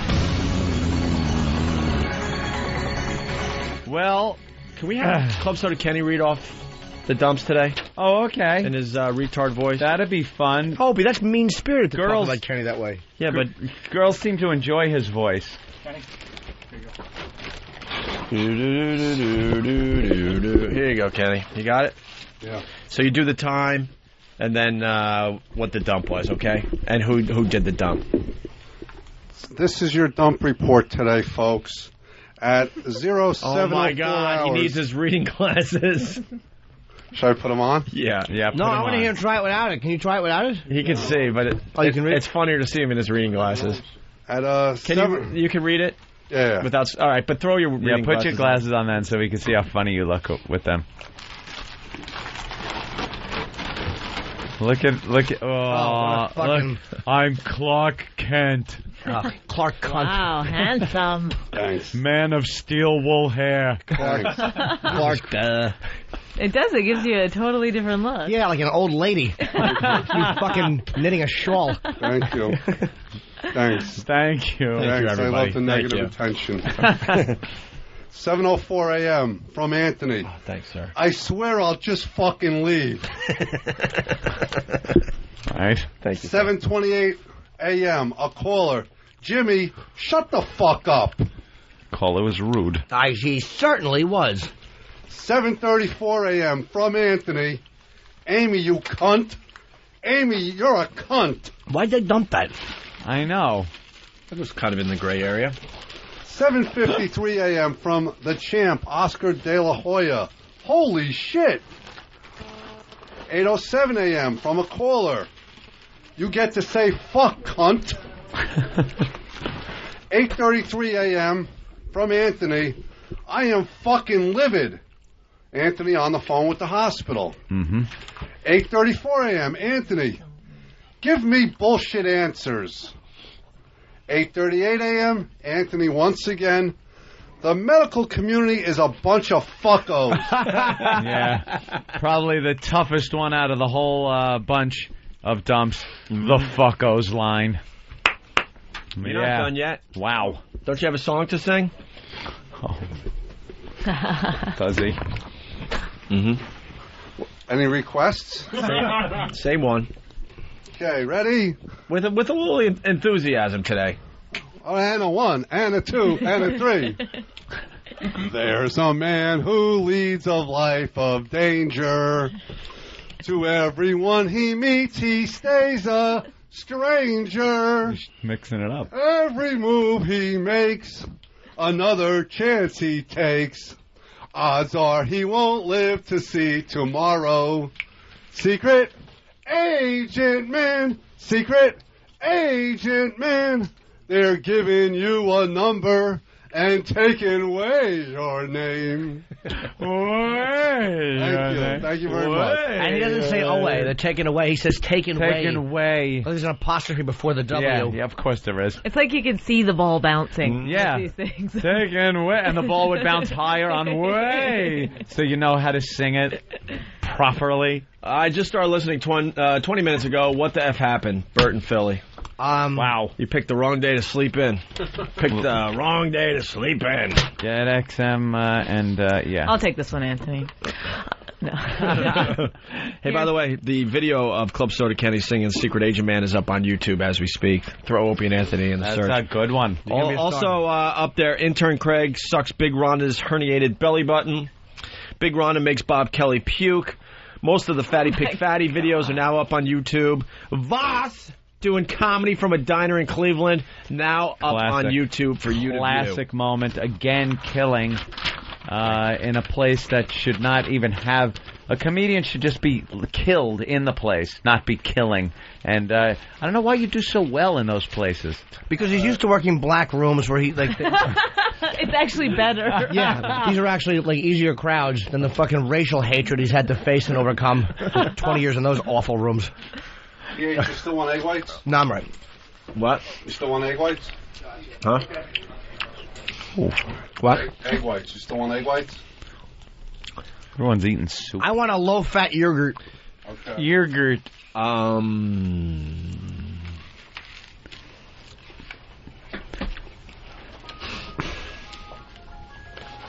no. Is that me? Oh, boy.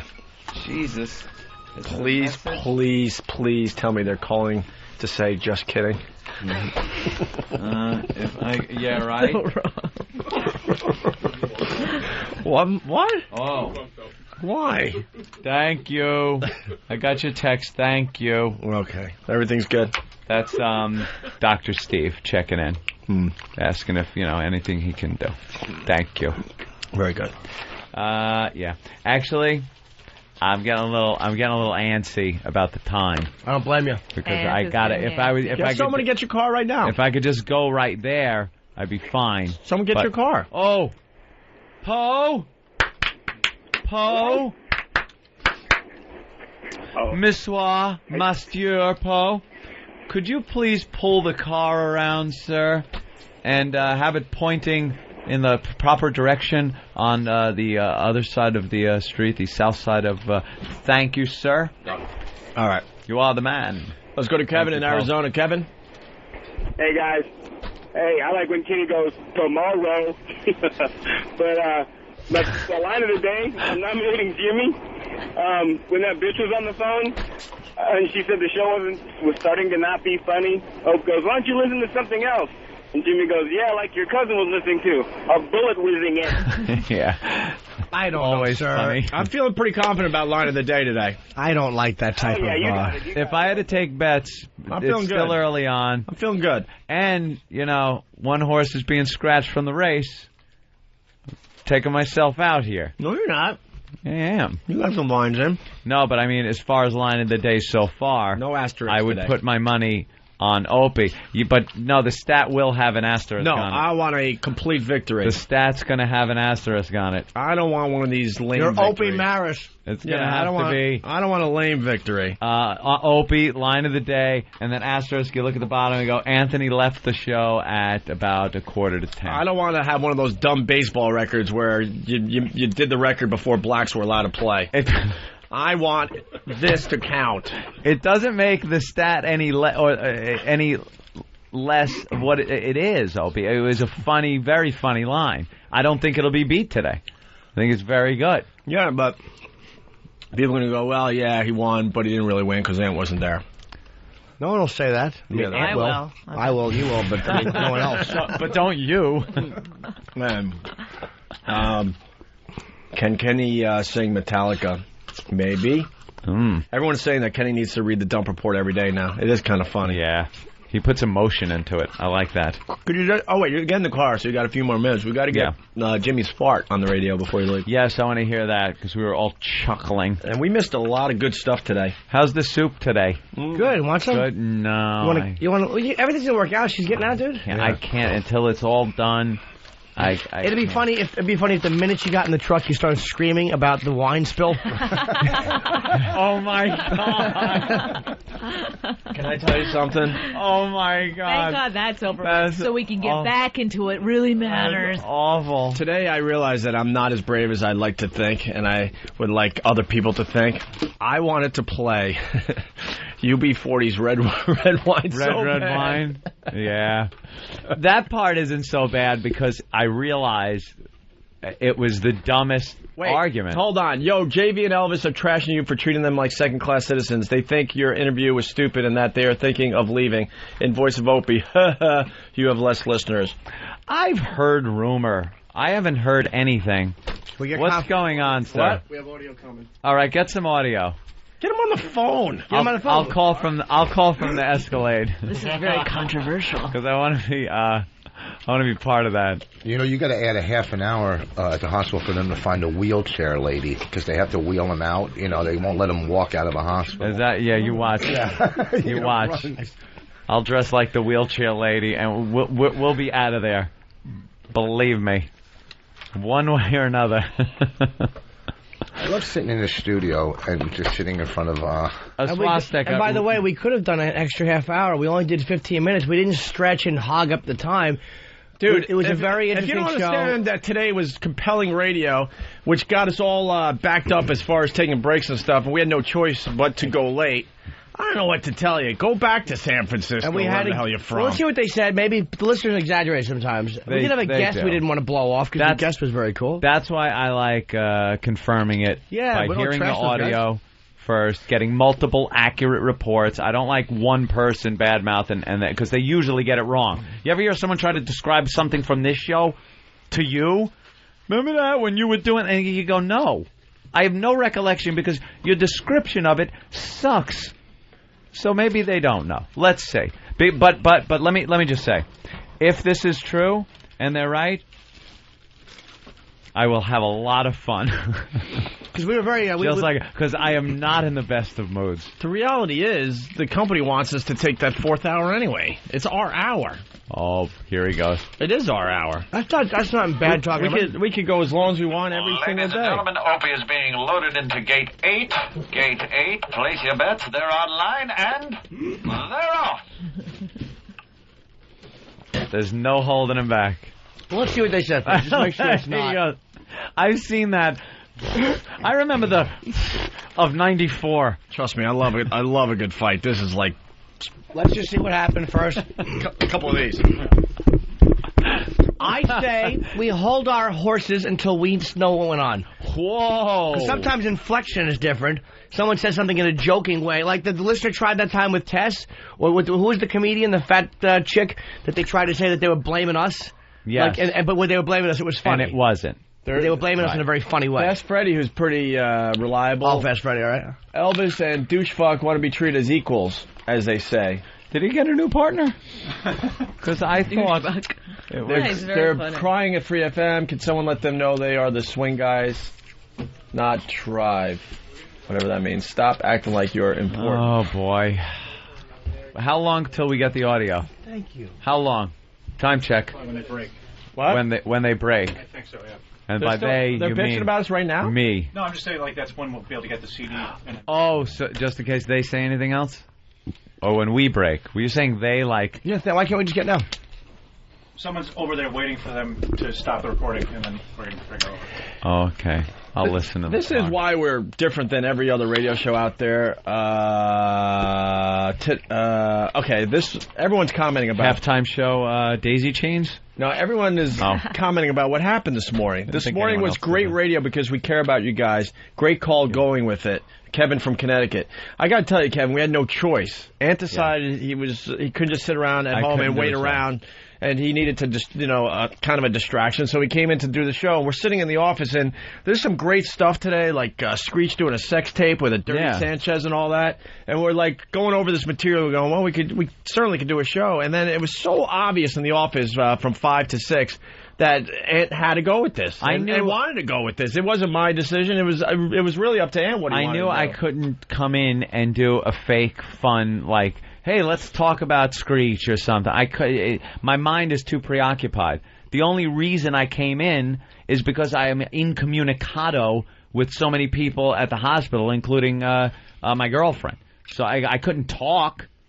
So why not come in here? I'm going to sit at home and mope around the house, or come in here and actually, for selfish reasons, put it on the radio and maybe get some results. And it did. Could have happened. So far. I don't know. And then you got these guys over there. I don't know what's going on, to be fair, but the reports are saying they're bitching because we went late. If you don't understand why we went late today, then you really don't understand radio. The midday show over at our FM affiliate in New York City. We probably gave them 3 to 4 times the audience because we went late, because no one was touching their radio dial this morning. That's just how radio works. So we gave them a massive, massive cume today as they started their show.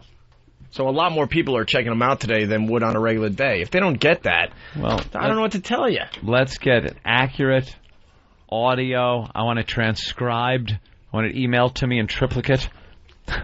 They do that anymore? In triplicate. Just send it 3 times. And I want JV's in blue, and I want Elvis's in red, so I can easily discern. Oh, good news. Fast Freddy. Double-spaced. Fast Freddy, an update. They stopped a few minutes ago. Now they're talking about the best veggies to jam in your ass while sucking a cock.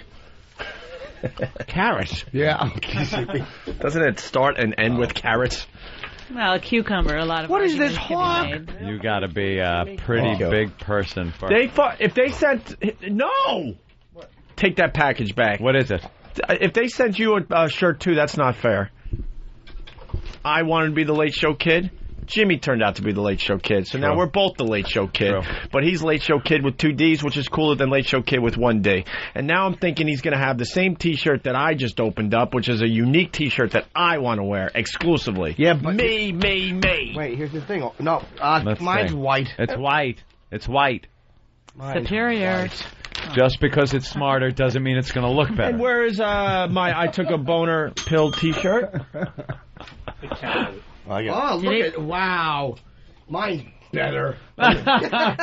Mine's better. Let me see. I just took a boner pill in big black obnoxious my God. letters. It's all big. Everyone can see that from across the room. And across the red. I hate you. Why? I took a boner pill. I don't want to be a twin anymore. You're not. I want to be an individual. Here. My car. Anybody else want to wear these? Let's all wear our boner pills. How many did they send? 3. Let's be a gang. We're the faggots. Get out of our way. I want to know when my car's here immediately. Somebody get the car. I need to know immediately. You know what? Have an intern stand by the window, and that's his whole job. Intern. Nosferatu. That way he can fly up to the window and signal me. If someone sees a bat winking at the window, please tell me. No, it's daylight out. You're going to say, is my truck here? And look over, and there's going to be a pile of rubble and ash. Just ash and clothes. That intern is good, that Nosferatu. He got this glove in 3 minutes. Yeah. He fucking flew over here. Could someone call JV and Elvis and ask them to call our show so we can discuss this? I guess E-Rock's been calling and what? We have all the hotlines, right? Yeah, but they won't take the phone call. Have you been listening live inside? We're trying to. They're complaining about not being on the air back in their hometown of San Francisco while doing New York as well. But Travis has been trying to get him on the phone. They won't take the phone call. But they're answering, then who it is? The call screener knows damn well who it is, and he won't put the phone call through. Well, at least I'm it'll be sure more he's putting it through, but comfortable in the hallway in what's the morning. What's the call screener saying? When they pass by. They're explaining, no, we're not trashing you, that none of that's going on, and then they're not putting the phone call through. Okay. It's pretty simple. So. But if there was any trashing going on about us running long, I want to hear that, because that is trashing of us. Like, we're getting the audio. You know. All right, well, we'll just sit here and wait. Technically, they run long every day from the 9 to 10 o'clock hour. You know. Because of the nature of it. I'm talking logistics here, my friend. All right, let's get Nothing into Screech personal. before Anthony's car gets here. Do they show video of him? I heard Dustin Diamond has a huge cock. They're going to be... He does. Supposedly. I mean... Hence the cucumber. Wow. Answer. What? She said... Cucumber for what you should put up your ass. Oh, nice. And a lot of people were Giving surprised, but now it makes Where's sense Voss? because Dustin Diamond has a huge cock, and it Voss looks just like... left. Never mind. Why does he just walk out? What's wrong with him? He's does. amazing. Rich, where'd you go? He's fascinating. I said, Rich, where'd you go? It was Sam. All right. Here. Got it already? What? No. Oh. Jimmy farts. Yes. Oh, good. Let's hear that in the elevator. All right. That was a God, fun I one. wish I'd been there. Oh, the moment. Oh. Can you hear it on this, Sam? Oh, yeah. Oh, yeah. And then us laughing, trying not to laugh. And God, it was just really as good as my elevator ride. You guys are having all this hilarity, and I'm discussing with Bonnie that Rich Voss's DVD looks cool because it has a picture of him on the front now instead of just a black cover with the word Voss in white letters on it. That was my exciting elevator ride. I'm sorry. I didn't fart for you. This was hot. I had a cucumber and everything. Come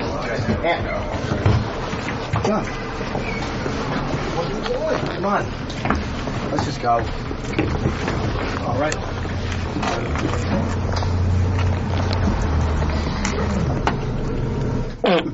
Oh my god.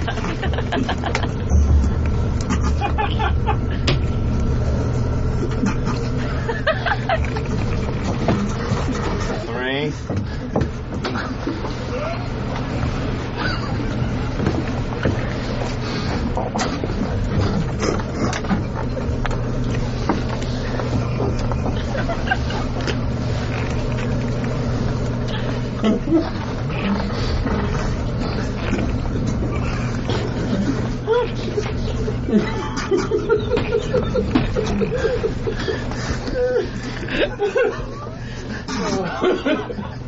Open the door.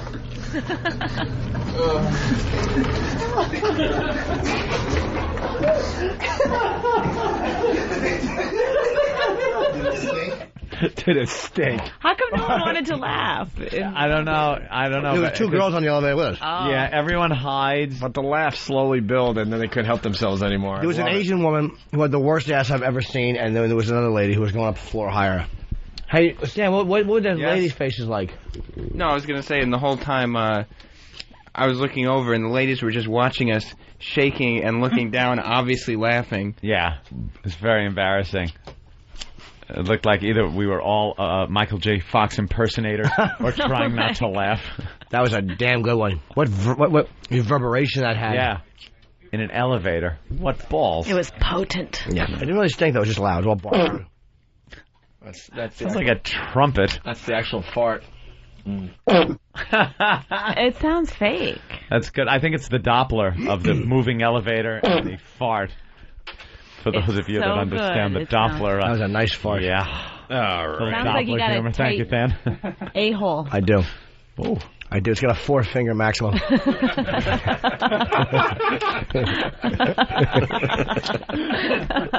That's like when you order a drink and you ask for 2 fingers, you know.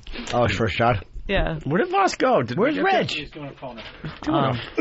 Doing a phoner? Where is he? Whoa. It's getting much later than I expected. Yeah, but I'm going downstairs. But he's then right when it pulls up, I'm gone. I have to. I'll call from the road. I used to have the hotline in my old phone before. Boring. Somebody write that down. Give your girlfriend Who her hit that? best. What? I will. Who hit boring? Who the fuck hit the boring button? Honestly, no one hit that button. Oh, his head. Hey, you can't have the boring sound clip. That was mine. Oh, you hit it, Ant, when you threw. Boring? You did. You threw. Boring. That was boring. That was my exclusive sound clip. Hey, I'm leaving. Boring. Dude, that was mine. Somehow it got. I don't have Try the Line or any of the Steve clips. That was my clip. I don't have any clips, so I have no mercy for either one of you. Here, feel free to use mine today. Oh, I can't. My hands are sticky. Good luck, dude. Thank you. I say boring the old-fashioned. I'm going to call you at 11:35. I'll call you from the road. Yeah, please call. Yeah, call in, please. I will. But Bye, sweetie. But that was. Well, you know, you got to share. Nice that everyone has a clip. What if you're not in the room and something happens? Then there's no boring clip. But there has to be. It has to exist. That was a good joke. If I'm not in the room, then there's no boring clips. See, because I'm brilliant. Should we have a call from the sidewalk? And Rich is doing an interview? Yeah. All right. Why don't we take a break and we'll regroup? We will regroup. I have to leave early anyway because I have a flight to catch. I'm going to Cuba. You are allowed to stay till 11, I heard. I probably could, but I have to finish packing. 10:50? No. You're so irresponsible. 10:06. No, my clothes, I took them to the dry cleaner. They won't be ready till this morning. They weren't back yesterday. All right. Well, maybe you should take him a day early. Oh, I don't know. All right, we're going to break. Voss should be back in studio by the time we get back. I hope so. Bonnie will definitely be here. Ant might be on the phone. Ant might be on the phone. And we're thinking the Voss and Bonnie show today. Yeah. Yes, no, maybe so. No, you guys are good together. Yeah, you guys had a good show the last time. I got a couple of rich stories. Someone has to get us to noon today. Just don't make fun of them. All right, we'll be back. This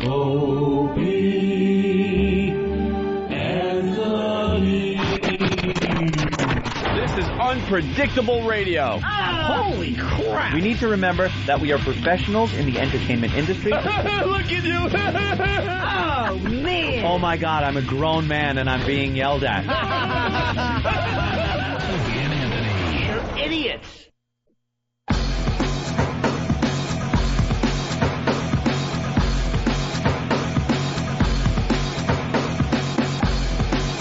All right, we're back with the Opie Show.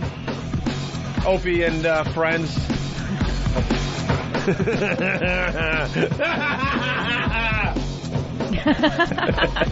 It's all about me.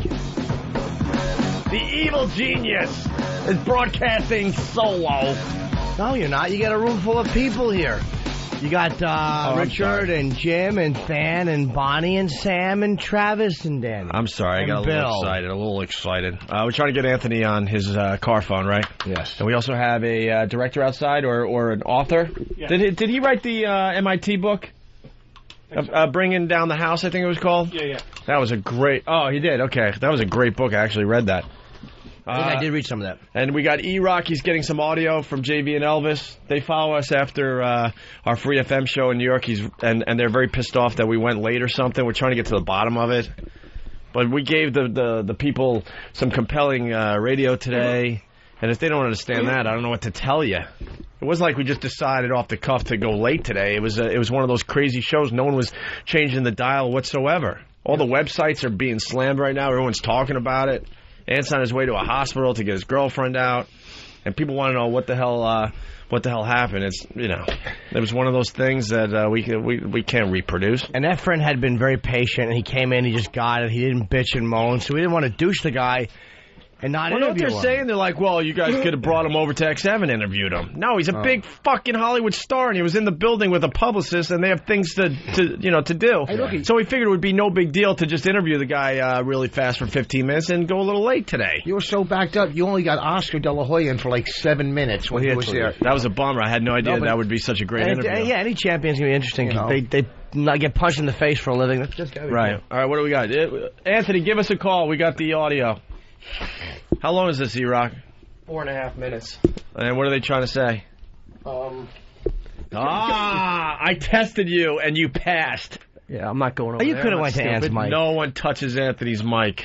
They start their show saying, yeah, that interview was worth starting at 9:30, and they just kept saying, yeah, that interview was riveting, pretty much trashing the whole Efron thing. And then do we have that part of this? That's the whole thing right in there. How do you get the whole show? We're good. Fair enough. Are you spying on people? Fair enough. Maybe. Okay, so we got that. You got that part. Then they backpedal saying, no, we love the guys, but we hate the management. And the management was telling them, no, something's going on with Anthony's girlfriend. This is good radio. We have to let it go. Plus, they have the guest. So they thought they were going to hear more about Anthony's girlfriend, but when they heard Efron come on, that's when they got upset. Well, I'll tell you why. Because, it wasn't a bit that was scripted. It just so happened, right after we said we're going to go late, Anthony got a phone call that everything was taken care of. But we still had another commercial break to do. And we didn't want to douche the guest. And the guy was sitting there for an hour. He waited with us. He walked in the middle of it. Why are we explaining? Everybody knows what happened. Can we get Anthony or no? Who's Anthony? Bonnie said that, Anthony. Bonnie. No, because he said it was the Opie show. You know how many guns he has at home? I was just trying to be funny. I really didn't mean any... Is he still outside, or has he got in his truck? He should be in his truck. He should be calling. Do we have his new cell phone number? Yeah, I'll give it to you right now. I can't hear you, Travis. He's calling right back. Oh, he's calling us right back? Oh, okay. Does he have a new cell number? I don't know. I'm sweet on him. He broke the other one. I knew something was up when he told me Monday. He emailed me or something, and he said, I'm not going to have a cell phone for a while, so I'll keep in touch through email. And I'm like, oh, man, what happened? I wasn't thinking like, oops, I dropped it in a puddle, I knew something was up. Come on, Ant. I don't want to play this audio until we get Ant on the phone. Where's Anthony? Why are you still eating blueberries? They're awful. I can't eat them. No, I haven't called it yet. Season is still on. I'm going to call blueberry season soon, though. Do you wash them when you eat them? No. For real? Yeah. He's on the line. What? Go ahead, Rich. Get your dumb plug No, in. I was going to give this to you. It's for you guys, not me. It's got the Opie and Anthony name on it now. I was going to give this to you. But look at the side of it. Read the side. It's Voss from NBC's The Last Comic Standing. the last comic. The Last Comic Standing, and The Opie and Anthony Show. That's nice, Rich. Thanks. Oh, but fell on the floor. Oh, I was trying to throw it on this. Put it on this counter here. Anthony. Hello, am I on the air? You're on the radio, sir. Turn your radio down. Hello? Hello? All right, go ahead. It's all about you. You talk. Go ahead. We'll listen. Anthony. Yeah, what's up, man? Where are you? I just got off the Queensboro Bridge. Oh, okay. You're making good time. Now, you want to hear this audio? Yeah, let me hear this shit. All right. I haven't heard it. We haven't heard it either. This was the start of the JV and Elvis show, which is on right after us here in New York City when we do commercial radio at Free FM. Okay. We went late because of Anthony's situation, and we had Heffron Ramirez, who played Pedro in Napoleon Dynamite, waiting around. So we figured, okay, we're going to go late today and at least get the interview in because he came all the way. The publicist was sitting there, blah, blah, blah, okay? And they didn't like that. The JV and Elvis Show. New York. Zoloft, 6. 1, 2, 3, 4, 5, 6. Zoloft, Axel, Xanax. Yeah, I'm good. So what, we got like 30 seconds and then back to a mother effing 15-minute break of commercials? Yeah, That's good. block. You're calling it a commercial block. Non-stop commercials, back to back to back to back. That last interview was effing riveting. Ha!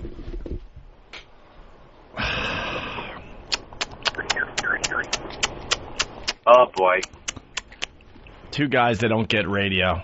Two guys that don't get radio. Boy. They had an opportunity to talk to maybe 4 to 5 times the audience they usually talk to, and they use that time to trash us. That's real smart, guys. Real smart. And let me say this. We did not throw out the first trashing. We even thanked them at the end for letting us go. Yeah. Yeah, we didn't thank... we thanked them. We didn't throw out a trashing, and they're fucking trashing us. So... now, go fuck yourself. Well, someone tell them to give us a call immediately. Tell those faggots to call immediately. We don't hide behind microphones. Give us a call right now. We'll discuss this. You got a problem? And I will explain to you how radio works, and I'll explain to you how maybe someday you could be the #1 show on XM satellite radio and be syndicated to 25 huge radio stations across America. I'll explain it to you. I will educate you. I will do Radio 101 so you get it, and maybe someday you too will have a big show. Why does everybody except Ron and Fez have to be stupid? I don't understand why you gotta pick a fucking fight with this program. I would almost understand if we had a regular show and then we were just showing our balls and said, you know what, we're going late today because we just feel like it. It wasn't about that. We were doing some compelling radio. People were riveted. We got emails from people saying, I didn't go to work. I went to work late. I'm in a parking lot waiting to go inside. You know, they pretty much stopped their morning routine to listen to the show. So when we said we're going late, trust me, everyone was waiting until we finally signed off. And a lot of those people probably kept the station on, which gives you an opportunity to talk to a lot more people. What else did they say? They only said that one. They had to say more than that. It was really worth it. Yeah. It was worth the 15 minutes of spots on our show. Oops. What time is it? Okay, it's we're logging in at 9:32. Feels like noon. So how long till the first break? Because there's not a mother effing listener left after that long of a break. How long are we? If we break right now this second, then my break's going to last for a week. I'm going home. Come on. We're not going to play. Nicole, you're in charge here, right? I'm not playing I'm not going to play another 9 commercials in this hour. But I'm glad we had the riveting interview. It was really worth it. 7 for the rest of the hour. He's really angry. You know, fuck you, man. The commercial spots, just play fucking 5 hours of commercials. It'll do better in the ratings. Suckers dragging our fucking ratings down with your shitty 9 to 10 hour is what you're doing. You're killing our fucking ratings, douchebags. Fucking assholes. Have him call the show right now. E-Rock, can you get him on the line? Maybe you ought to be a little humble when a quarter of our show is being fucked. Why won't they take the call? Because they're doing a riveting radio You got show. a lot of shit to say. Let's talk. Yeah. Screener, we won't fucking let it. when we're out of the building, little fucking assholes. Yeah, their screener won't put us on, so we're trying through their producer. What is the and Al screener Duke. saying? Said they don't want to talk to you. We're not putting you through. Tell them, get on the air or we'll play a piece of Pound Talk tape they might not want to fucking hear. Oof. What is that? Well, I don't know what Ed's talking about. Yeah, I do. We prepare for every battle in advance. Let's just put it that way. Oh, no. Oh, We've got a couple of things up our sleeve. Let's just say... landmines get planted. That's right. There were a few landmines planted a long time ago when we didn't feel like we could trust these guys. We're not stupid. We know fucking the right way to dumb shithead. There's a reason why we're so huge in radio, okay? Captivating. Great. The Art of War, Opie and Anthony. I know, that's right. Norton, do you have any explanations now you want to get out of the way? What? They know everything about me. But that was funny. Don't stare at I me. thought it was a cigar. You said explanations. You tripped on explanations. You're 48 and you couldn't say explanations. And you want to hear more? These fucking Nissans.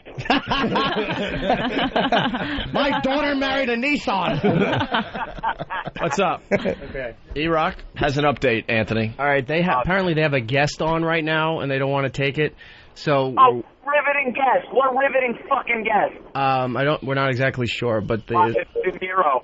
the screener said they have a guest. They have our number. We have their number. We're going to call them back in about 15, 20 minutes. We're not waiting 15, 20 minutes. Why we wait for them? Exactly. Let's just trash them. All right, let me go back to the audio. Enough. All right, let's go to Claire in Staten Island. Hello, Claire. I'm heated. Heated? Absolutely heated. I can't even, I'm like, my heart's pounding. I'm so pissed right now. Why do they do this to you? That is a great question. No. No, really. Like, have some effing respect. That's what I just said to the program director, along with... Even, like, I'm sorry.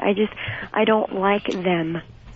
I like Opie and Anthony, but their time, is... Till 9. Till 9. And then that's when we're supposed to be on, and we should all have respect for each other. I have a great... Shut up! All right, listen, JV and Elvis. Fuck you, Claire from Staten Island, you fucking Thorazine cunt. We get to stay on as long as we want. All the bosses behind the scenes have begged us to go to 10 every day. We can't because of XM, but they did hint and say, look, you guys can push it as far as you want. As far as you want. We're supposed to get off the air over there at 8:45, by the way. We're already getting off the air now at 8:56. We've already stretched it 11 minutes, and we're starting to push even closer to 9 o'clock, because that's what the big bosses behind the scenes want from the Opie and Anthony show. And as far as how about some respect, the last thing Ope said was, hey, man, thanks to JV and Elvis. Thank those guys for letting us go along. And I went, yeah, thanks a lot, guys. Yeah. We did thank you. What respect? You want us to suck your dick in the hallway? You want respect. We want ratings in the 9 o'clock hour. That's right. We got average fucking ratings. Shit. We couldn't hear you, man. You dropped that a little bit. I said we got shit average into our fucking last hour. Respect. All right, here we go. More audio. That's when we're supposed to be on, and we should all have respect for each other. I have a great deal of respect for them. We have stuff and their show, but from 9 to 1. we have our show. It's supposed to start at 9 o'clock. Shut up. Is it? I mean, if you had like, and for us, it's difficult anyway to do middays. But I mean, we're willing to. Man, here's our opportunity to be in New York with a huge audience. Right. And come on after Opie and Anthony, and I'm thankful for that. But yeah. I just told the program director. We gave you a massive audience today because of that. Now you're just a babbling ass. You don't know what you're saying. It's great to follow us because we have a big audience. Well, today we had even a bigger audience. Fuck these guys. Fuck them. Audience, and come on after Opie and Anthony, and I'm thankful for that. But yeah. I just told the program director I'm not interested. if this is the way we're going to keep doing this, I'm going back home. Right. Bye. And I wanted you don't this leave to New be- York? You don't leave New York? Well, Ron and Shut Fez, up. Well, Ron and Fez are waiting in the wings, so leave. When they find another show? Leave. Go. Goodbye. Goodbye. Leave. Unbelievable. You could join the long list of radio guys that came to New York and failed. You'll be on the same list as Darian O'Toole and Tom Lickas. I want to say Lickas instead of Likas, but I started saying his real name. I fucked it up. Go ahead. And everybody else, half of them, you don't even know their names anymore. So they're coming up to come here to New York to do afternoons. Wow, thanks, guys. It's like he says, I have respect for them. That's like a fucking open micer going, yeah, that Dennis Miller's great. And it's not a real thing of respect. It's just something you say in the middle of an argument so you can't be accused of trashing. It's phony. Exactly. Meanwhile, it was nothing but trashing right from the We're going on in a minute. I'm in the future, and looking back, I see that band is playing the Shapiro Bar Mitzvah in Saratoga next Saturday. However, the future is looking bright for the rest of you.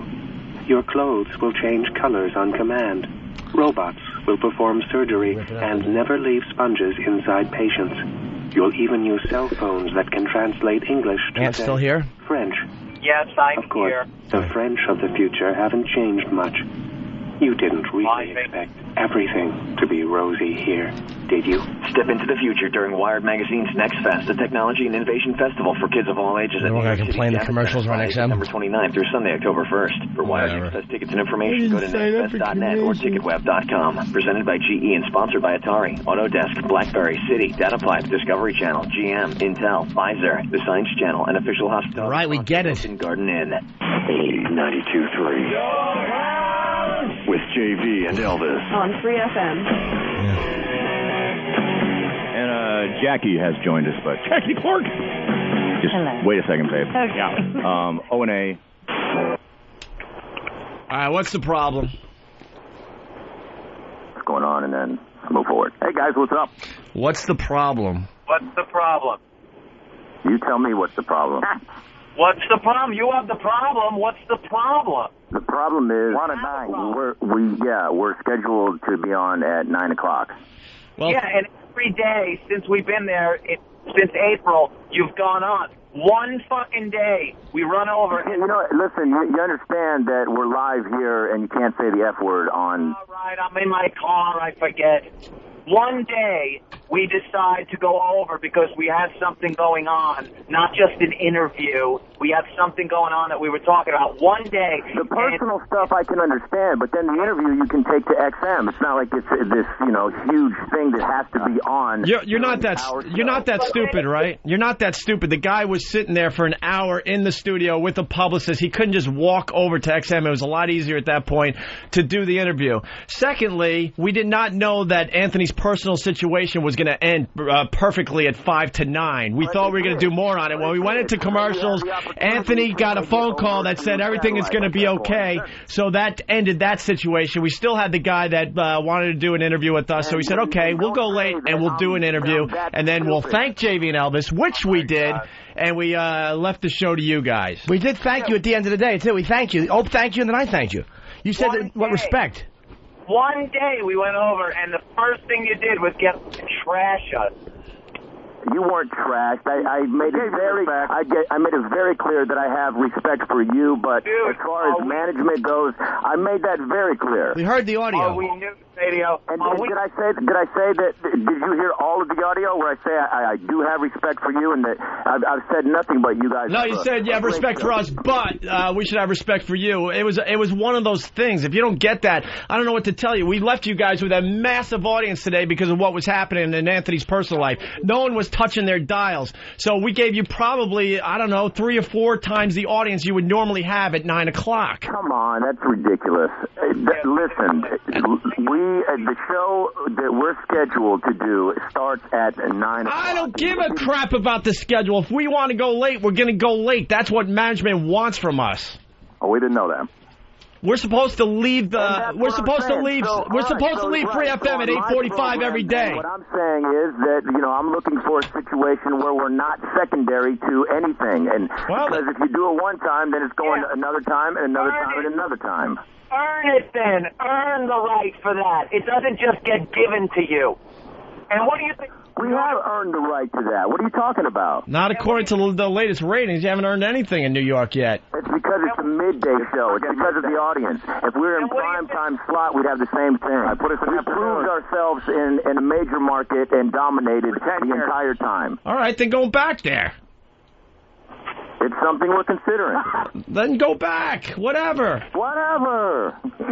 Go back. Bye-bye. Management wants us to 10 o'clock. Maybe they should let you in on that, and they're negotiating that with XM. Howard Stern earned the markets, not you. You just... Oh, all right. You're going to go after us with the Howard thing. Oh, wow. That really hurts. We're going to talk about earning it. Howard Stern got all those markets, and they looked for the replacement. Then why weren't you the replacement? Why weren't you the replacement? Why are you stuck in middays? Why weren't you the replacement? Why did they stick you in middays? Go ahead, keep swearing on the airwaves. I didn't curse once, you jackass. I said, why did they stick you in middays? You're dumping out because you know I'm right. I didn't curse once. Yeah, see, this show's on XM, so for you to make believe we're cursing so you guys can dump out is pretty lame. No one is cursing. The F word. No one is cursing. Go ahead, dump out whatever you don't want the audience here. We're not dumping anything. Well, then why are you saying we're cursing? Record that. You'll be able to see that we didn't dump anything. Look, man, if you guys are miserable at Free FM, what can I tell you? But, it was a special day today. We gave you a huge audience, and that's that. If you don't understand that, I don't know what to tell you. It's not like this is happening every day. So, obviously, you guys got more crap going on behind the scenes. We do, on a regular... So don't take it out. Don't take it out on us. Don't take it out on us. And that's why I still gave you guys respect. Like I said, you guys have a great show. I've said several times. I don't care if you think we have a great show. You guys had to bring up the cheap shot with Howard. All right, you got your cheap shot. It's cute. We earned syndication a long time ago. We were on 19 stations on our own. We did that, not Howard or no one else, okay? Let's call it what it is. All right, what is it? What is it? What is it? Howard Stern had that morning drive slot in several markets, and that was because of what he built. And why they put you guys on it? Excuse me, we had afternoon drive in most of those markets as well, and we earned that. So it was it was an obvious move to move us into that slot when we became available and figured it out with the company. Okay? Then why? Another stupid show that's going to, kiss up to Howard and think Howard's going to take care of them. Why then, when David Lee Roth failed, did they have to come to this show on XM instead of just pulling you guys in if you earned it? I didn't say that we earned it. That was the smartest move to put you guys there. I've said that time and time again. Dude, you guys have some kind of problem going on with management. Whatever. I understand that. I've had many years of that crap going on in my career. But to take it out on us because we went a half hour because Ant had one of the most amazing stories to tell on the radio just tells me you guys just don't get how to do a radio show. I do have a problem with management, and that's what I was expressing. Not when you started talking about how it was a riveting interview. We heard the audio. We heard the way you started, and then you backpedaled. We're not new to radio, guys. We know what a friggin' jab is. We know what a jab is. What do you think, we're dopes? Listen. We heard the audio. Right. You were jabbing, and then you backpedaled. That interview, we should be on at 9 o'clock. That interview should go to your show. We shouldn't be waiting for some... I could understand if it was God on the phone. It wasn't some huge star. Well, I understand. It's got to suck that you got to wait for us to be done every day. I don't know what to tell you. It'll happen more in the future, so you either deal with it or you get another gig. Right. Okay. The fact is the company wants us till 10 o'clock, okay? They're negotiating with XM. They can't figure out how to make it work for both sides, or it would have been done already. All right, well, by the way... All right, we were supposed to get off the air at 8:45 every morning. They already told us we could stretch as far as we can. We're up to, 8:56 at this point. We're pushing closer to 9 every day. And today we decided to go late because there was an unbelievable thing going on in Anthony's personal life. And like I said... And most radio shows don't have the balls to bring that on their show, but Ant did today. And you talked about why don't we show you respect. Oh, thanked you, and I thanked you when we left. I didn't hear that. I was arguing with the program. Well, maybe you should have heard it before you started smashing the interview. There's no way for me to hear it because I'm on the air with the program. Well, then don't you feel like a silly goose? Scheduled at 9, not on right now. We understand that. We understand that. But it happened. My issue wasn't with you. What? My issue wasn't with Then you shouldn't have mentioned the interview quality or any of that stuff. That part was a joke. It wasn't a joke. We do this for a living. We know when something is said in jest and when something real is said and then backpedaled on. We're not dummies. Backpedaled. That's why I wanted to make it clear that I have respect for you guys, but I'm going to come on and joke about it and handle it the best way that I can because...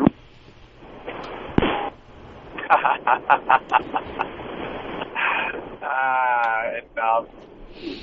I'll be completely honest with you. I did not. That was nobody in this studio. Everyone's seeing my hands. I did not. Ope is holding blueberries. I'm across the room with a phone, and Ant's on his car phone. I bet you they hung up. Really? That just got hung up on which side? We didn't hang it up. We didn't hang up. All right. We did not hang up. Wait, here's some more audio from that first break. Right. And I wanted this to be my home, but I don't want to do it. I just don't want to work for any place where we're secondary. I know. We're all a team. We should be the place we came from, we had already done that, and we had done it for a long time, so it was time to move on to something bigger and better. Right. But I would much rather not sit in the office waiting like that. I know. I understand. Let's go to Anthony in Connecticut. Hello, Anthony.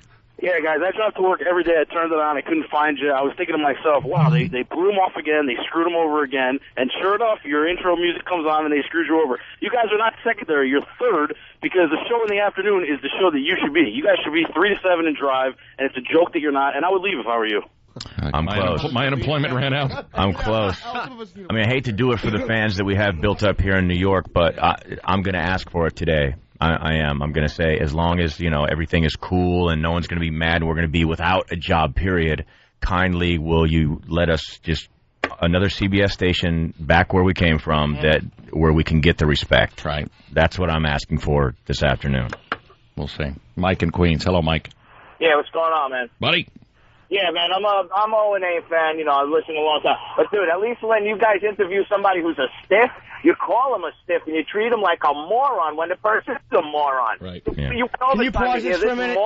What the fuck are you talking about? They interviewed that fat chick and they didn't have the balls to say, yeah, we said you suck. They blamed it on us, which was actually very funny. But don't say that they called people out. Rod, they fucking backed down. There was a 300-pound silverback in the room and they couldn't tell her they didn't think she was fucking funny.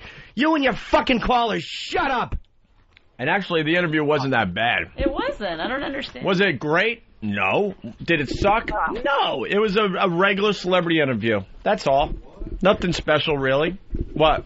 You said we hung up on them. We didn't hang up on them, and they know we didn't. No, they had to go. The guy hung up in the middle of when he was. They had to go to break because management, tells them what to do, and they didn't know how to end the thing. So all of a sudden they hung up the phone. All right, hung up. They couldn't handle what we were saying. I'm so sick of these radio guys that just lie and they're not accountable for their lies. From now on, I want a video camera on me 24 hours a day. You don't need one. If there was a video in here, I could have proven that I did not hang up on them. If we hung up, we would say it. We've never hung up and not said it. Opie's hang-up hands cam. The guy... the guy... Or whatever, I'll allow him to do that. I know. Listen, you guys are the best show in, as far as I'm concerned, the world. I've been listening. China? Wow. Hello. Did you say hello? Hello. You are the best even in China. With your your soul. Hello. I want to explain something while these guys rip on our ratings. I've already explained that, and they know that as well. We don't know the first thing about you. And I'm telling you, listeners, because we're an honest show, if you put us in a drive time position... An honest show? We don't know the first thing about you, JV and Elvis. Are we on with you, or we just have to listen to your show? In the shower. All right, we'll just comment about what you're saying. Going to school, getting up, listening to morning radio, or in the afternoon when they're driving home, then that's where the huge audiences are. Exactly. Yeah, and they put the best shows. Crap about they us put the having best lower shows in those numbers slots. in middays. We're doing pretty well in middays in D.C. when we got to be on delay. Not like your show far exceeds ours. Like it's so. You guys have a great show. We have a great show. Exactly. But don't act like it's so effing amazing. Right, that exactly. That's why your numbers are there and ours are here. We're in middays. Thank you. What the hell can we do? Nothing. What you could do is find someone that wants you morning drive or afternoon drive. I wouldn't accept a midday show personally. Jackie, ho. Hello, She is. I am. Hello. Those guys piss me off. I want to come down and kick their ass. Come on. Hello. Hello. I can't stand them. Yeah. Hello. Man, you guys are ruining the airwaves. Hello. Thank you. Hello. Don't listen to anything they have. Hello. You guys are going to take over something one day. Why are we listening to their show? Are they coming back on with us? They've moved to take them over. No, absolutely not. You know something? Here, I'll tell you this much. That dude that was saying you jackass and calling me stupid, all because they got 14 guys around them and security at all times. I'll tell you this much: you won't tomorrow come say that to my face. Oh, shut the fuck up! I'll be in Pittsburgh, stupid. Say it to my face, bro. Say it right to my face. Whispering. Which one is even asking that? I mean, the fat one or the bald one? Radio. Yeah, that's why I know pussies like you hide behind that mic. Oh, fuck you and fuck your mother, you hack. Fuck you. A few of them look a bit intimidating. I'm not gonna lie. And he's got huge security. I would want no piece of that. Clark, she did not say that. We'll Don't crush hurt you. me.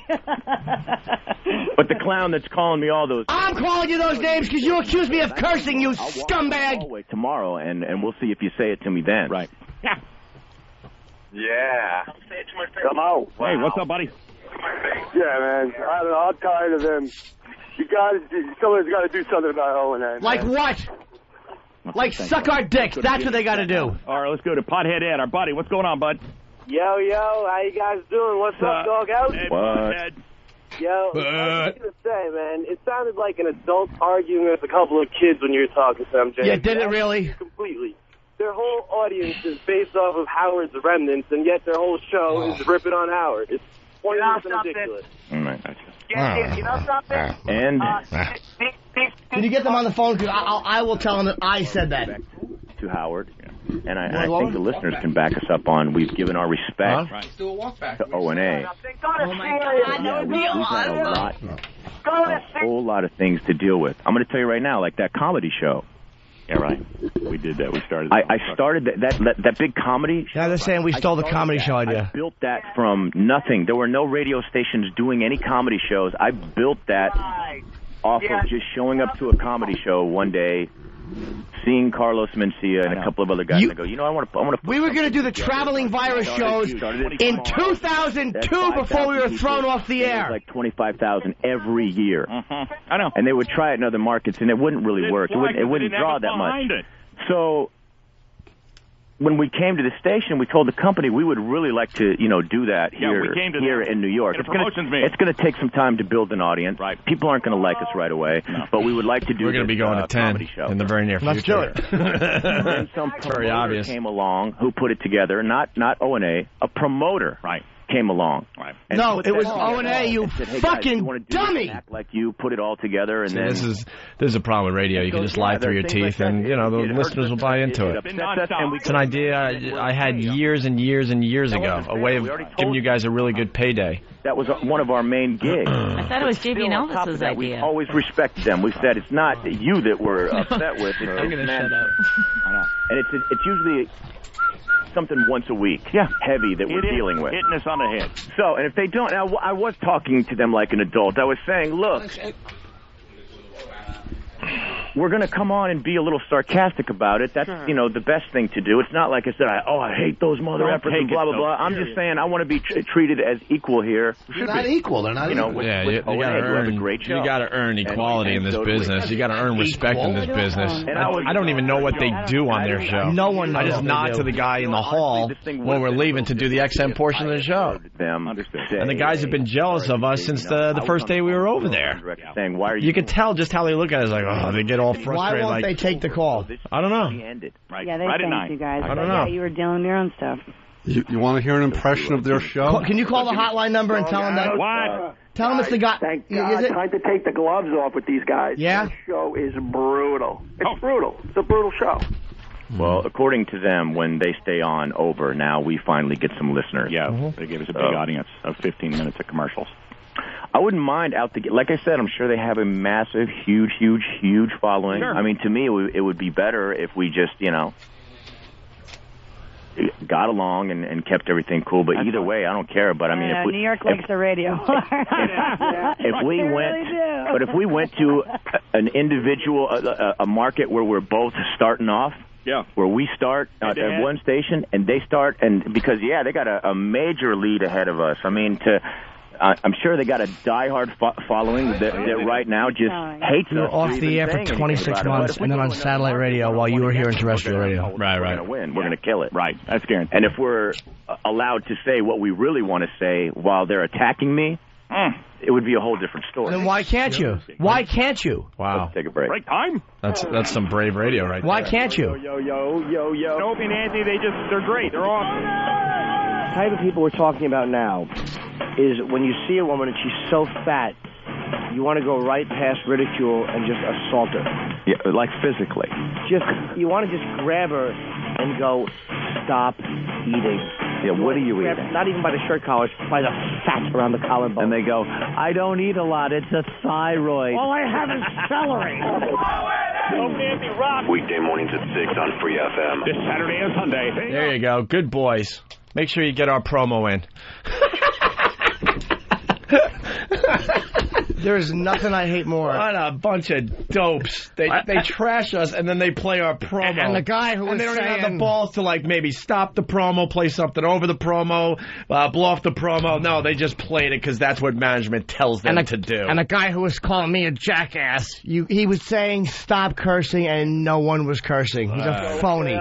Say after it, something with some balls. I missed the last bit of that because I was going from my lovely car into my palatial mansion. Yeah.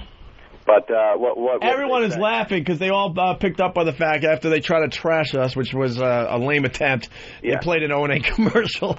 Yeah, I heard that. Boy, if that doesn't speak volumes. Unbelievable.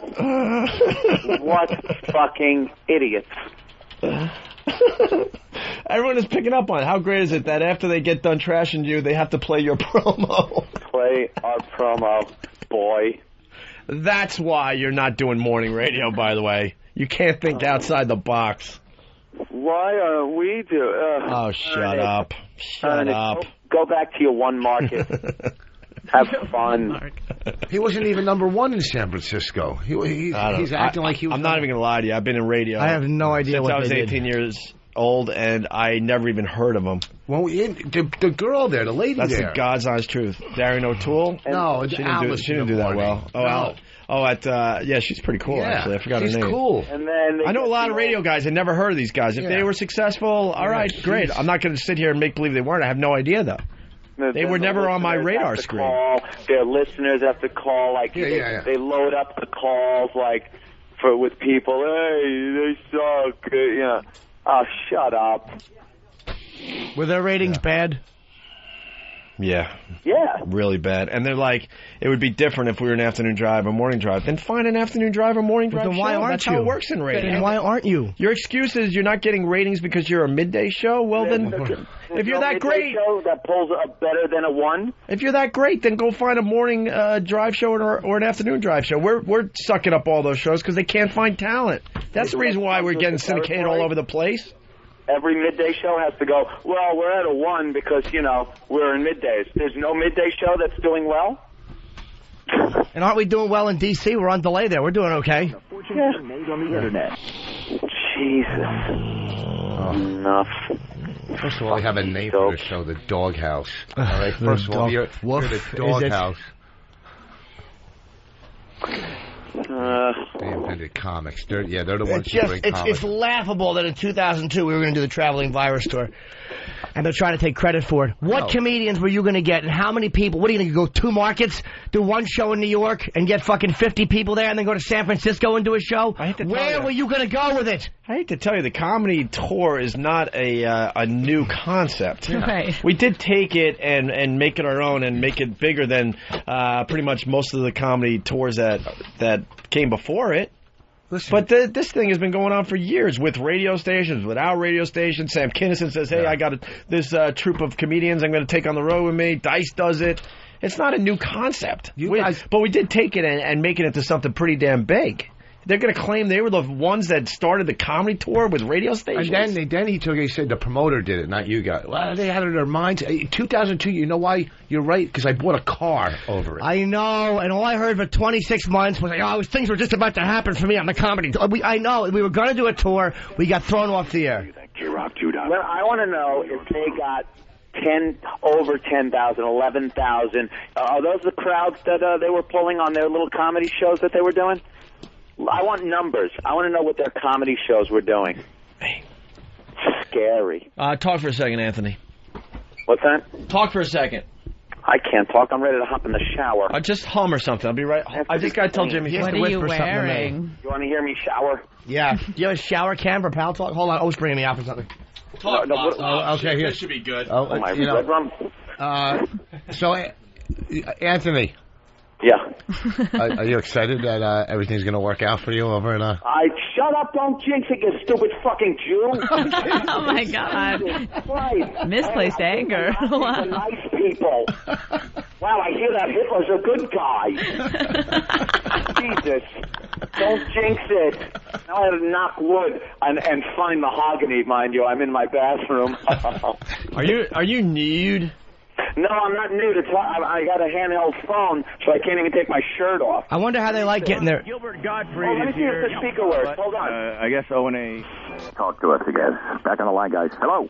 We did not hang up on you, first of all. Okay. And I'm the one, this is Jim Norton, I'm the one who was calling you a jackass, and I was calling you that because... Say it to my face, bitch. Wait, hold on. I know you're doing a character because you're in the doghouse. I'm not doing a character. Come say it to my face, bitch. I'm right across the street. First of all, you're white. Don't say biatch.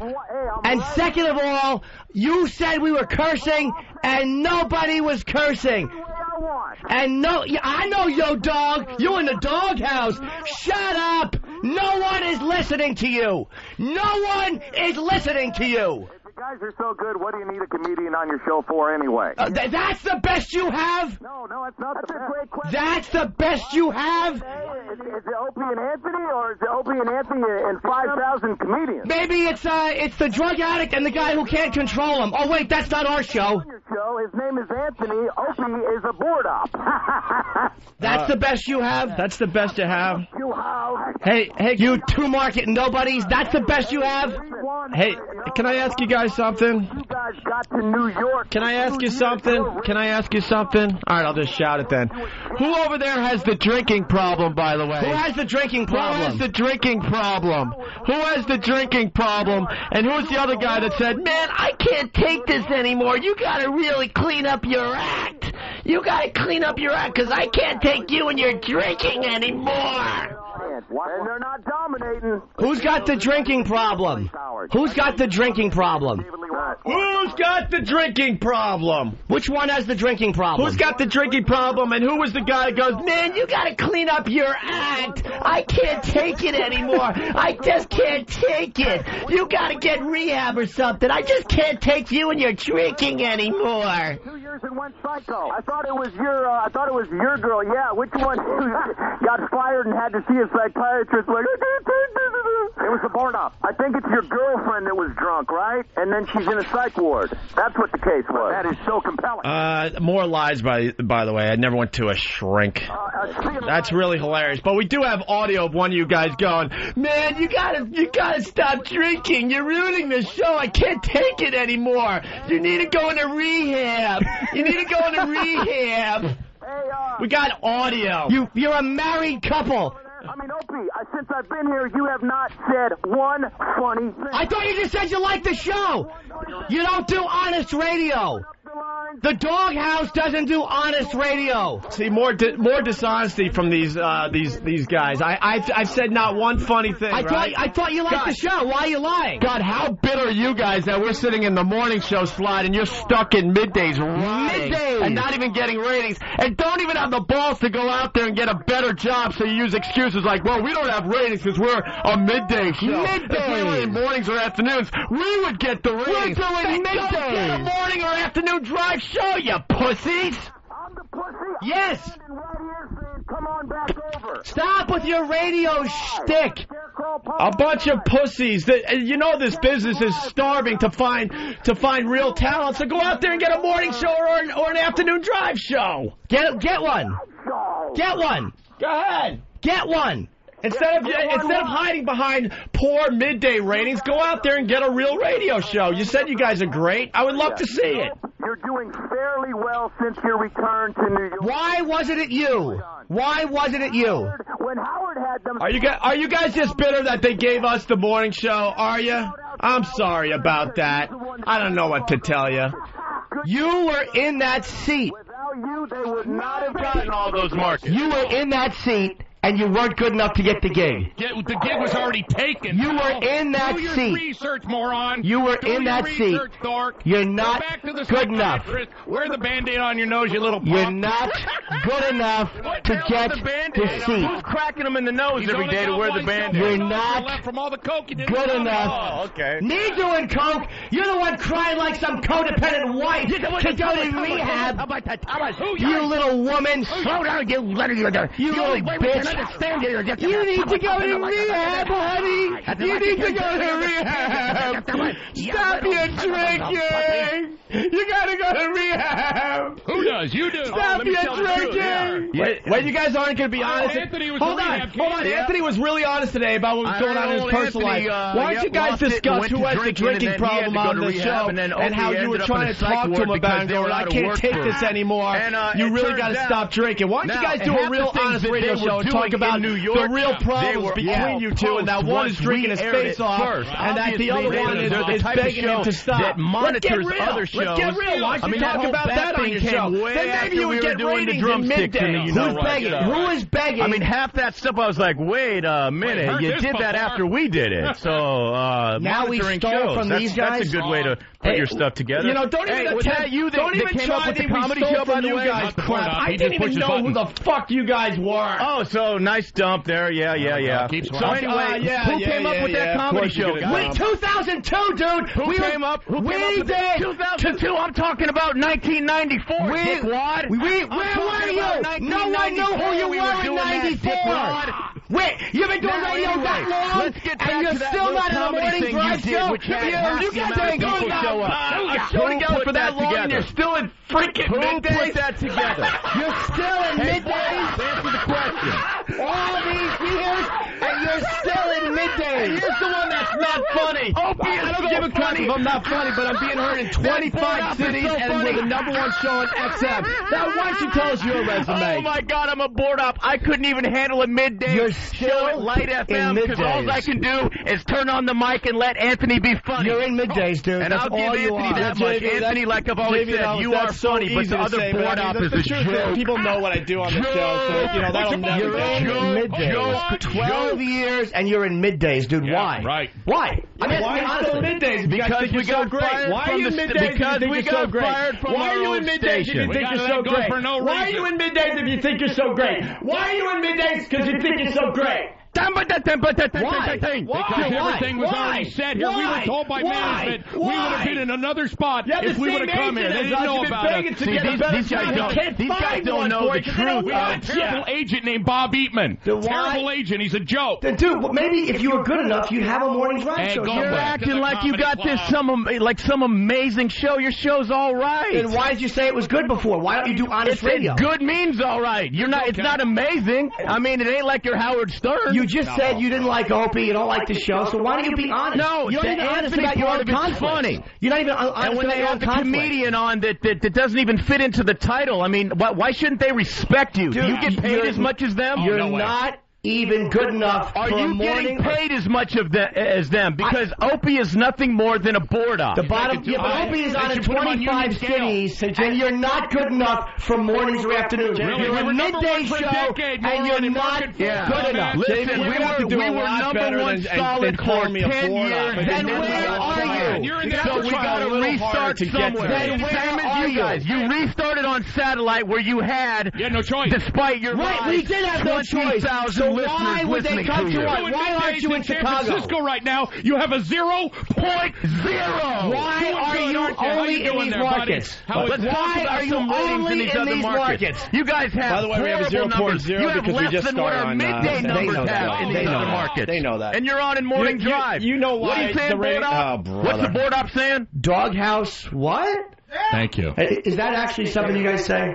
First of all, the board op's got a big thing on Madison Square Garden. He's on every bus in this city. The board op is on every bus in the city. That's really got to hurt that a board op is doing much better in his career than you guys. Dude, you're going to have to try a lot harder than call me a board op. You don't think I've dealt with that my whole career, but I know what I do for a fucking radio show. Hey, man. Which one of you guys has to go to rehab? Honestly. I went to rehab when I was 17. Which one of you guys has the problem? Because he's the only one with talent. Which one of you guys has the problem? Yeah, who's got the drinking problem? I'm honest about my old problems, man. Who's got the drinking problem? Honestly. Who's got the drinking problem? Dude, stop trying to be funny. And honestly, answer. Anthony, you used to have a drinking problem. Who's got the drinking problem? Fired. We've already heard the story. Anthony doesn't have a drinking problem, never had a drinking problem. But one of you guys has a drinking problem, the other guy begged like a little girl, man, I can't take you and your drinking. You're going to have to do something about it. We got audio, buddy. Who is that? Is that the we got audio. I think so. Yeah, I told you, you're going to have to try a little harder than that. I'm up for a challenge. Try to get to me. Try to get to me, but calling me a board op is not going to get the job done. You board op. I'm a board op that's on the side of buses. I'm a board op that is a star of a TV commercial. I'm a board op that sat on David Letterman's couch. I'm a board op. Wow. I'm a board op that's a multi-millionaire. How does that make you feel? You're in middays with no ratings. That's got to bother you. That's got to bother you that the board op is doing much better than JV and Elvis. Oh, JV and Elvis. Oh, my God. I'm scared of JV and Elvis. Who is God, they're setting the radio world on fire. One market at a time in middays. Well, sometimes they bring Jackie in for the extra boost. Who was hammered at the radio chick party and had CBS gave him a lot of crap? Who was the drunk at the party? Well, one of them has a big drinking problem, but they're not willing to talk about it on the show. We've talked about the problems we've had with each other and the stuff that goes on behind the scenes on this show. Talking to themselves. Talking to themselves. Nobody listens to XM. Mark, what's up? All right, we're off. Hey, buddy. They won't talk about that drinking problem. Finally needed to freaking do. Kick those guys' asses. I say something? They're watered down hacks. And by the way, is it wrong that I touch myself whenever I hear Jackie talk? That's okay. You can do that. Yeah, that's a good time. Jay, what's up, Jay? Hey, What? Hey, I just want to tell you, I used to listen to O&A and you guys religiously. And after today, O&A, I want to tell you on the air, you suck, you shut down, I'm not listening to you anymore. And Jackie, I love you, girl. Thank you very much. O&A, are you still there? What a day. Are they still there? You know we're still here. Yeah. What, that was supposed to bother us, I guess? I guess that was supposed to bother us, that you planted a call from a guy that says he hates the Opie and Anthony show? Any calls, we just take them all live. Just go, just one after another. Dude, I could do the same thing. Blah, blah, You're not honest on your show, man. What's up, Brian? Dude, you're not honest on your show. Board up. You're not honest on your show. Please. You're not honest. You had a promoter put together my comedy show, and that's like dude, you're insane. You're insane. Yeah. This is how things work. This is how it works. If someone wanted to promote the JV and Elvis comedy show, they would have done it. No one knows you, bro. No one knows you, bro. No one knows you. That's why you didn't do your comedy show. There wasn't an interest in it. Try to get an edge word or a word in edgewise. I mean that funny man. No one knows you, bro. I mean, you're an embarrassment to yourselves. You're an embarrassment to yourselves. If you wanted to do a comedy show, you should should have done a comedy show. But the fact is, you didn't have enough juice. You didn't have a promoter that was willing to promote it. Stupid. And you guys are talking about in San Francisco, you're so big. Sarah is the big one in San Francisco. Your grand idea. Why, dude, why didn't you just do it then? Then why didn't you do it? Why didn't you do it? Why didn't you just do it? Why didn't you just do it? We're working on it. We're working on it. You're working on it, huh? To get you out. You're working on it? We know that you're... Who do you got for your comedy show? Carrot Top, Gallagher. Who do you got, and, man? I would say Yakov Smirnoff, who should be available.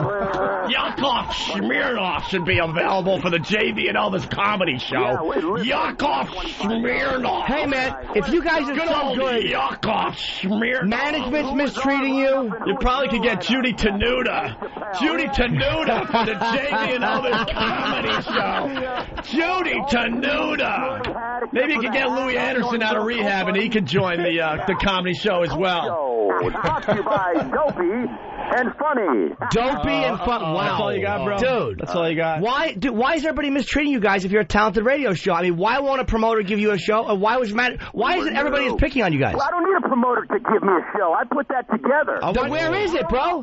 Where is it? Rode off the back of that. Where was it? What? Where is it? Where is it? Where's your comedy show then? Call. No one's telling us not to do a comedy show, so who told you not to do a comedy show that you didn't do a comedy show? Where is it? Where's your comedy show?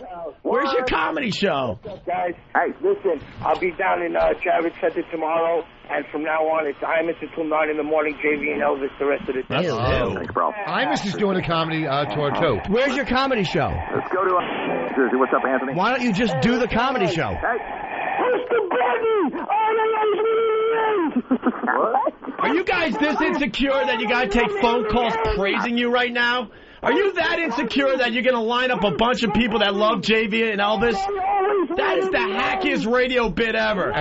We just had a huge fight with Opie and Anthony, so let's make ourselves feel good and have a bunch of guys kissing our butts. And remember when you go to... That's like radio hack crap. That's why you're not in morning drive. That's why you're not in afternoon drive. That's why no one wants to promote your comedy show. You're hacks.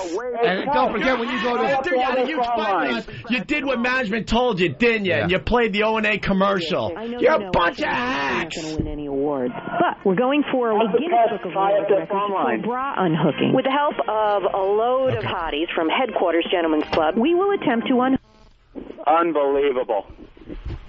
Oh, my God, what a couple of douchebags.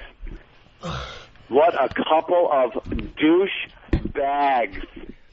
But why would you allow yourself to be so mistreated? Like, if you're this fucking maverick cool radio show, 12 years, then why are you in middays, man? Yeah, why are you? in middays? They're so scary talented. How come they're still in fucking middays and no one knows who they are? Do you think CBS wanted to go to the Opie and Anthony show to bail them out? That's the last thing they wanted to do. Do you know how much trouble it was to get us back to their company between XM and them? They could have easily, if there was one iota of fucking talent out there, especially already working for CBS, they'd be doing the morning shows, not us.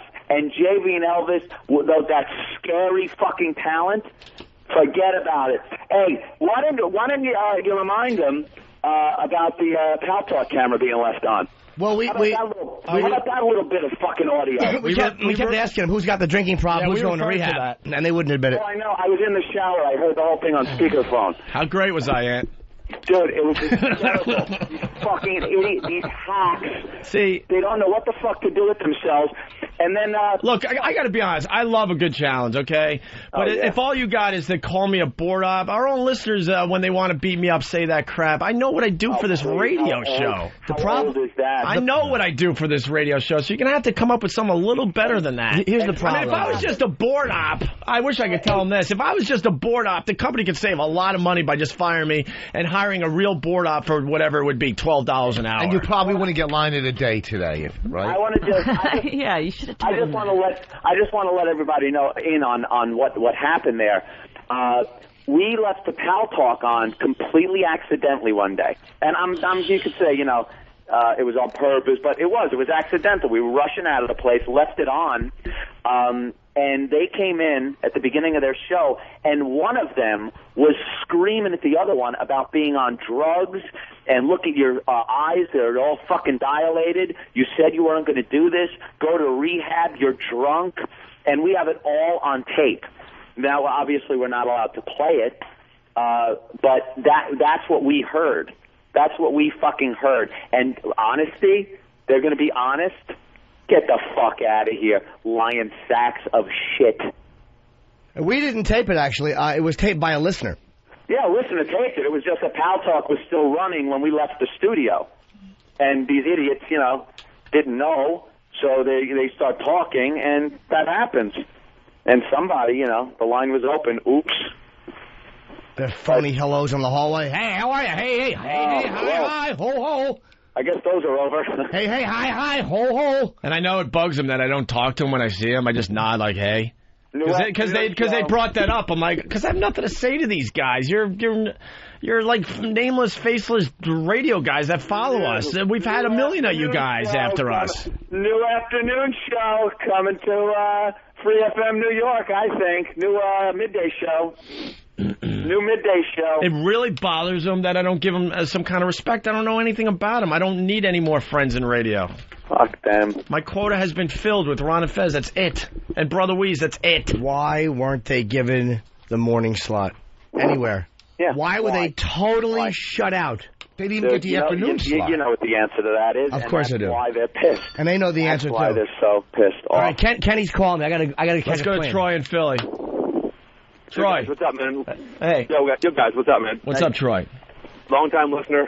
Listened to you back when you were 94 YSP back in Philly. Yeah. Back in originally. I used to think the same thing, Hope. Kind of thought you were a big board op. No, didn't really see the point of the show. But today, man, gotta say, one of the best parts of the show with lines like, I gotta say, great line of the day.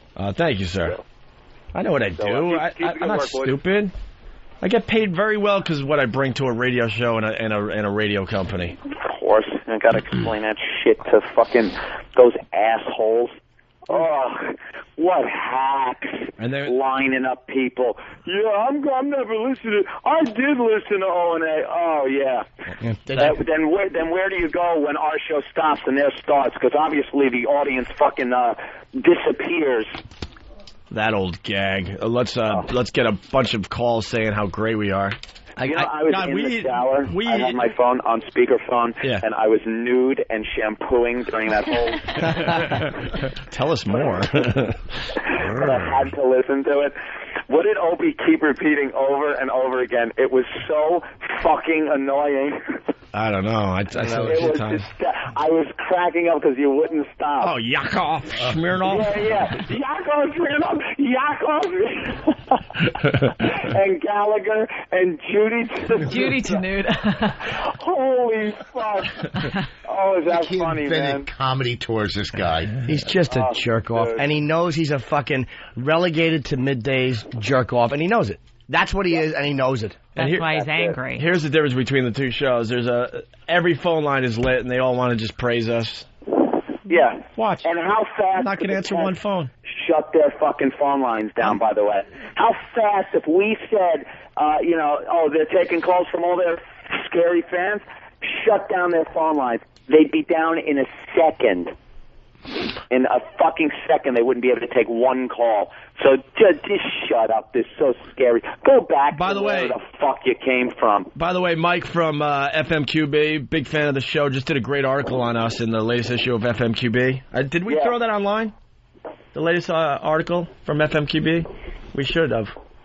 Is that under the JV and Elvis one that's in the same issue? Well, they really, really fucked up, and it's something that radio guys do all the time. When you do go at it with another show and you don't like what you're hearing, you'll hit the dump and go, hey, Mancow used to do this all the time. Hey, you're cursing. I had to dump out of that because they didn't want to hear what you were saying. Well, Mike backs us up. Subject, not one curse word from Jimmy. Are these guys serious? Way to be team players and respect when one show has something going and giving weight to them. They would have wanted to do the same exact thing you did if the situation was reversed. There is no JV in team. I dropped the F-bomb within the first, minute of the conversation, and then I realized I'm not just, yelling at ethnics in my car driving home. So I stopped cursing after that. But no one else was cursing after that, and Jimmy wasn't cursing. No, I was yelling about something. And then you were burying them, and they had no response, so they dump and say, "Oh, Jimmy cursed." And then come say it to my face. That's what you say. That's what your idea. I'm going to beat you up. Oh, shut up. Beat you up. Oh, go shit in your hat. Go shit in your hat. Talent? That's why you're not in fucking mornings. Yeah, why don't you beat up all the other morning guys around the country, and then you can take their spots while they're in the hospital healing. I went with the whole board op thing. I'm like, oh, all right, a board op that's on the side of all the city buses, a board op that is a star of a TV commercial, a board op that sat on Letterman's couch. I have to go, boys. I'll see. I have a plane. Kenny's outside. He's calling me because I have a flight. I'm what happened? What's my vehicle now? What, Sam? Hold on, Sam. Hold on. This little girl has something to say. Yeah, what's up, Sam? They just said that the station managers told them to stop talking about you guys and that. I'll do what management told you. That's how, you know.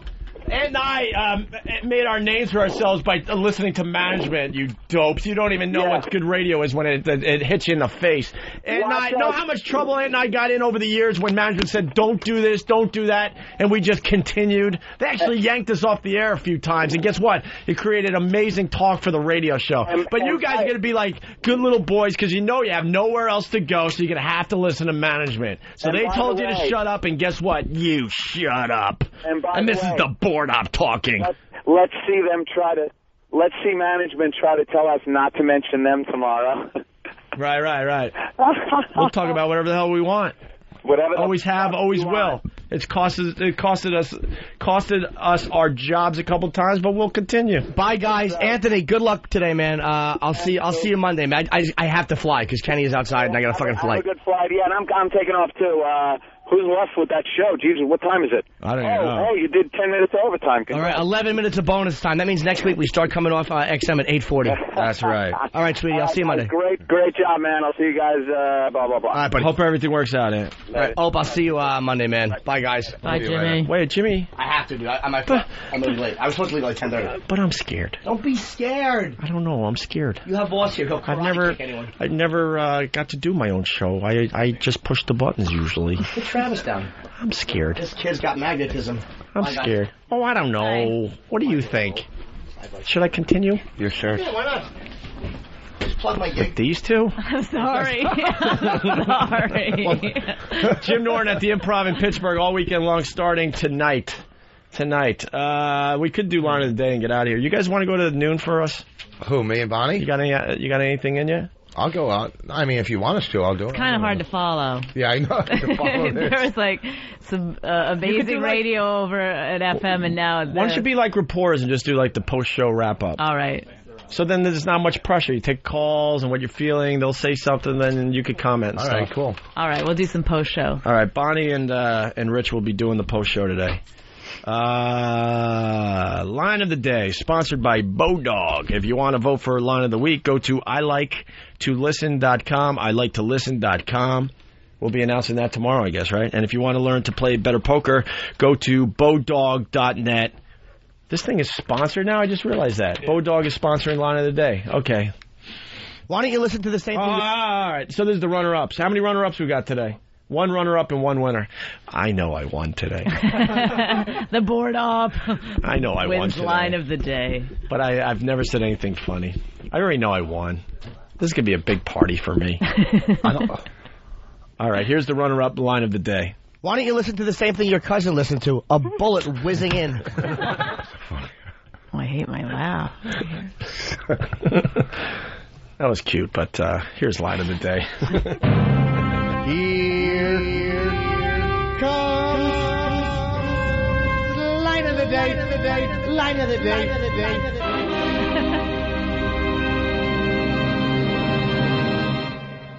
I would have loved to have gone to that wake. You got the coffin and then a whole hat box to the left. Look at that. Aw. Bless your heart, Opie. I needed that today because they hurt my feelings over there. It's hard. That was about the girl out of nowhere didn't like Kenny singing Secret Asian Man, thought we were making fun of retards. So, is that what she thought? I thought she didn't like retards. I believe I don't know, she couldn't believe that we had a retard singing a song. It bothered her. And then, she said her cousin committed suicide or something. Oh, yeah, okay, yeah, so all right. Yeah, she got mixed up that we were talking about suicide. Yeah, so then Jimmy and everybody went after her, and then we just had it, and I said, you know, he blew his head off, so hence the line. How you know these? I we'll do it in the recap. These. By the way, I will take this call because I knew this would happen. Twinkie from Pal Talk. What's up, man? This is bullshit. I called Free FM when you guys were fucking screaming at each other, and I called them up, and I told them I was the one that was screaming in the background that they were full of shit and a bunch of drunks and shit. That's bullshit. You guys are the king of radio. What else is there to, you know? Well, honestly, I don't need to hear that today, but what I did want you to do is make sure you got the word out there that they're not taking our calls. That's how you handle a situation. You just blow it off. All righty, man. Thanks. Josie, I'm still fat. Later. All right. Thank you, Twinkie. Why did everyone call me a lazy cunt? I'm the last man standing here. Why? Oh, because you're leaving. Because now I'm leaving. God forbid I leave at 11:15. We're supposed to broadcast until 11.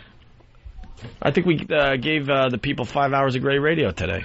5 hours and 15 minutes. It was remarkable. I've never seen Norton get that pissed off and that out of his mind.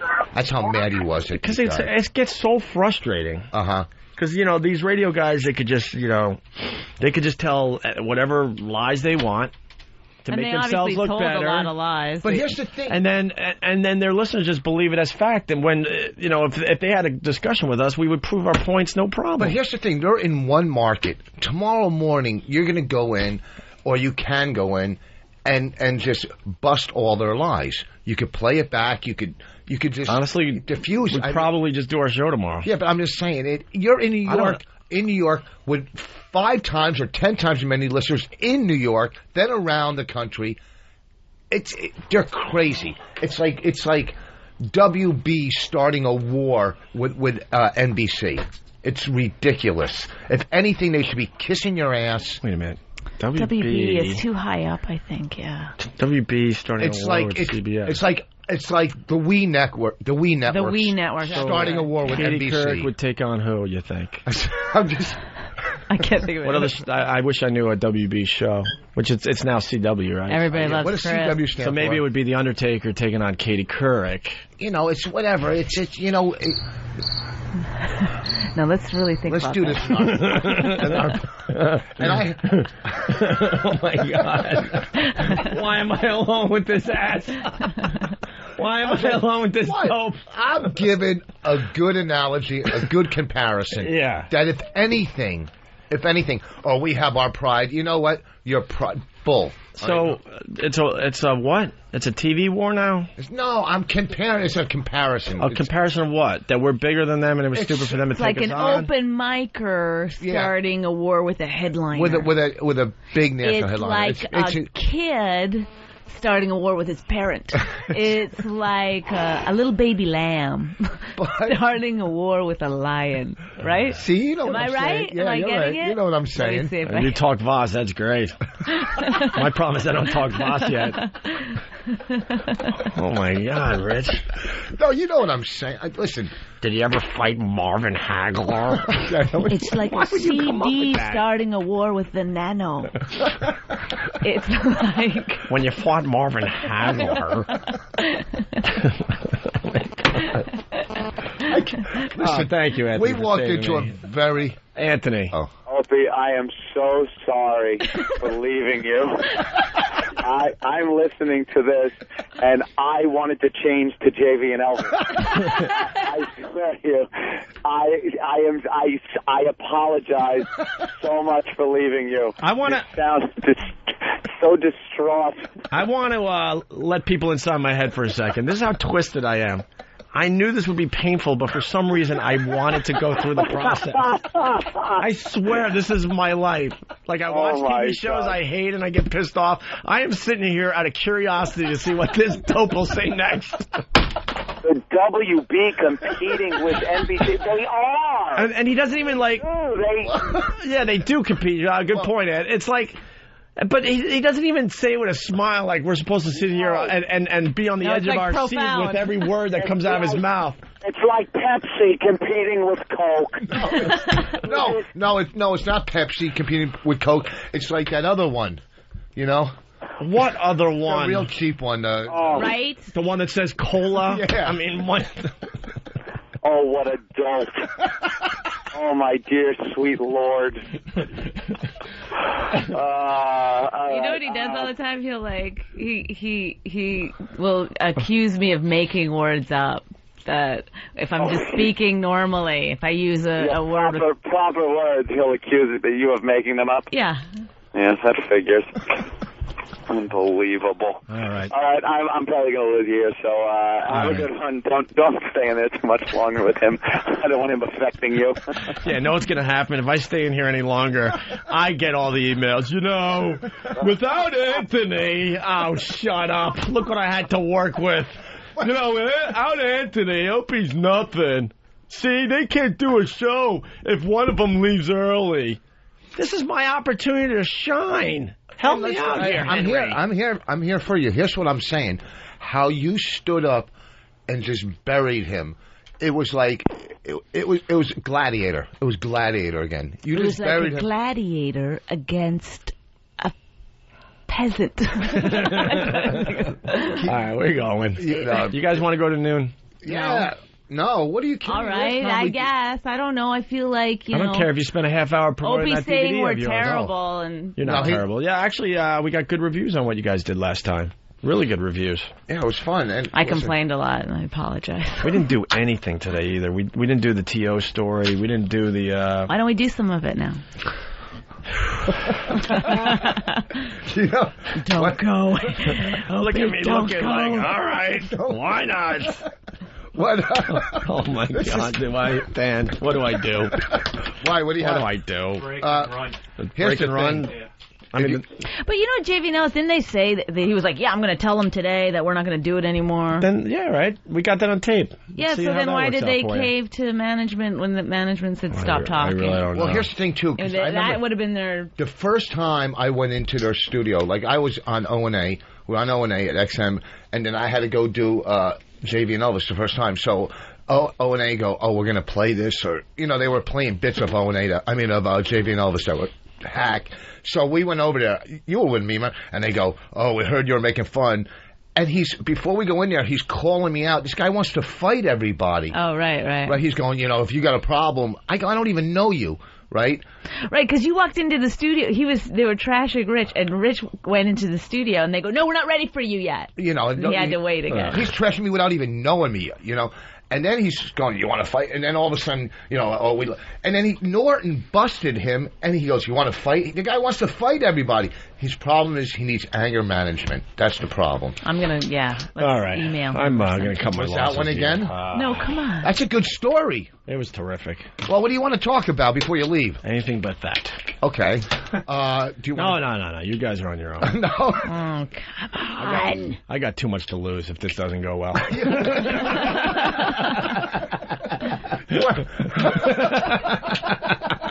See, I'm funny, right? Yeah.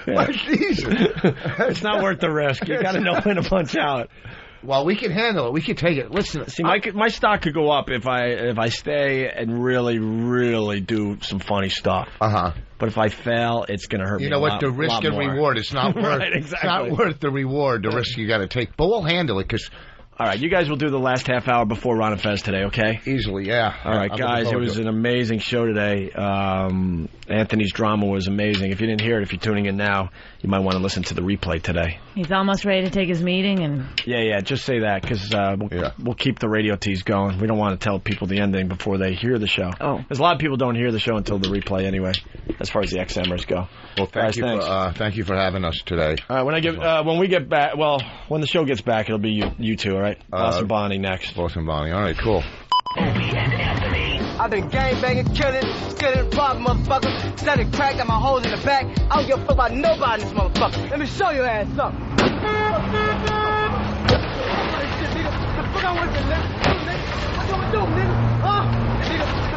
Radio for the angry golfer. The Opie and Anthony Show.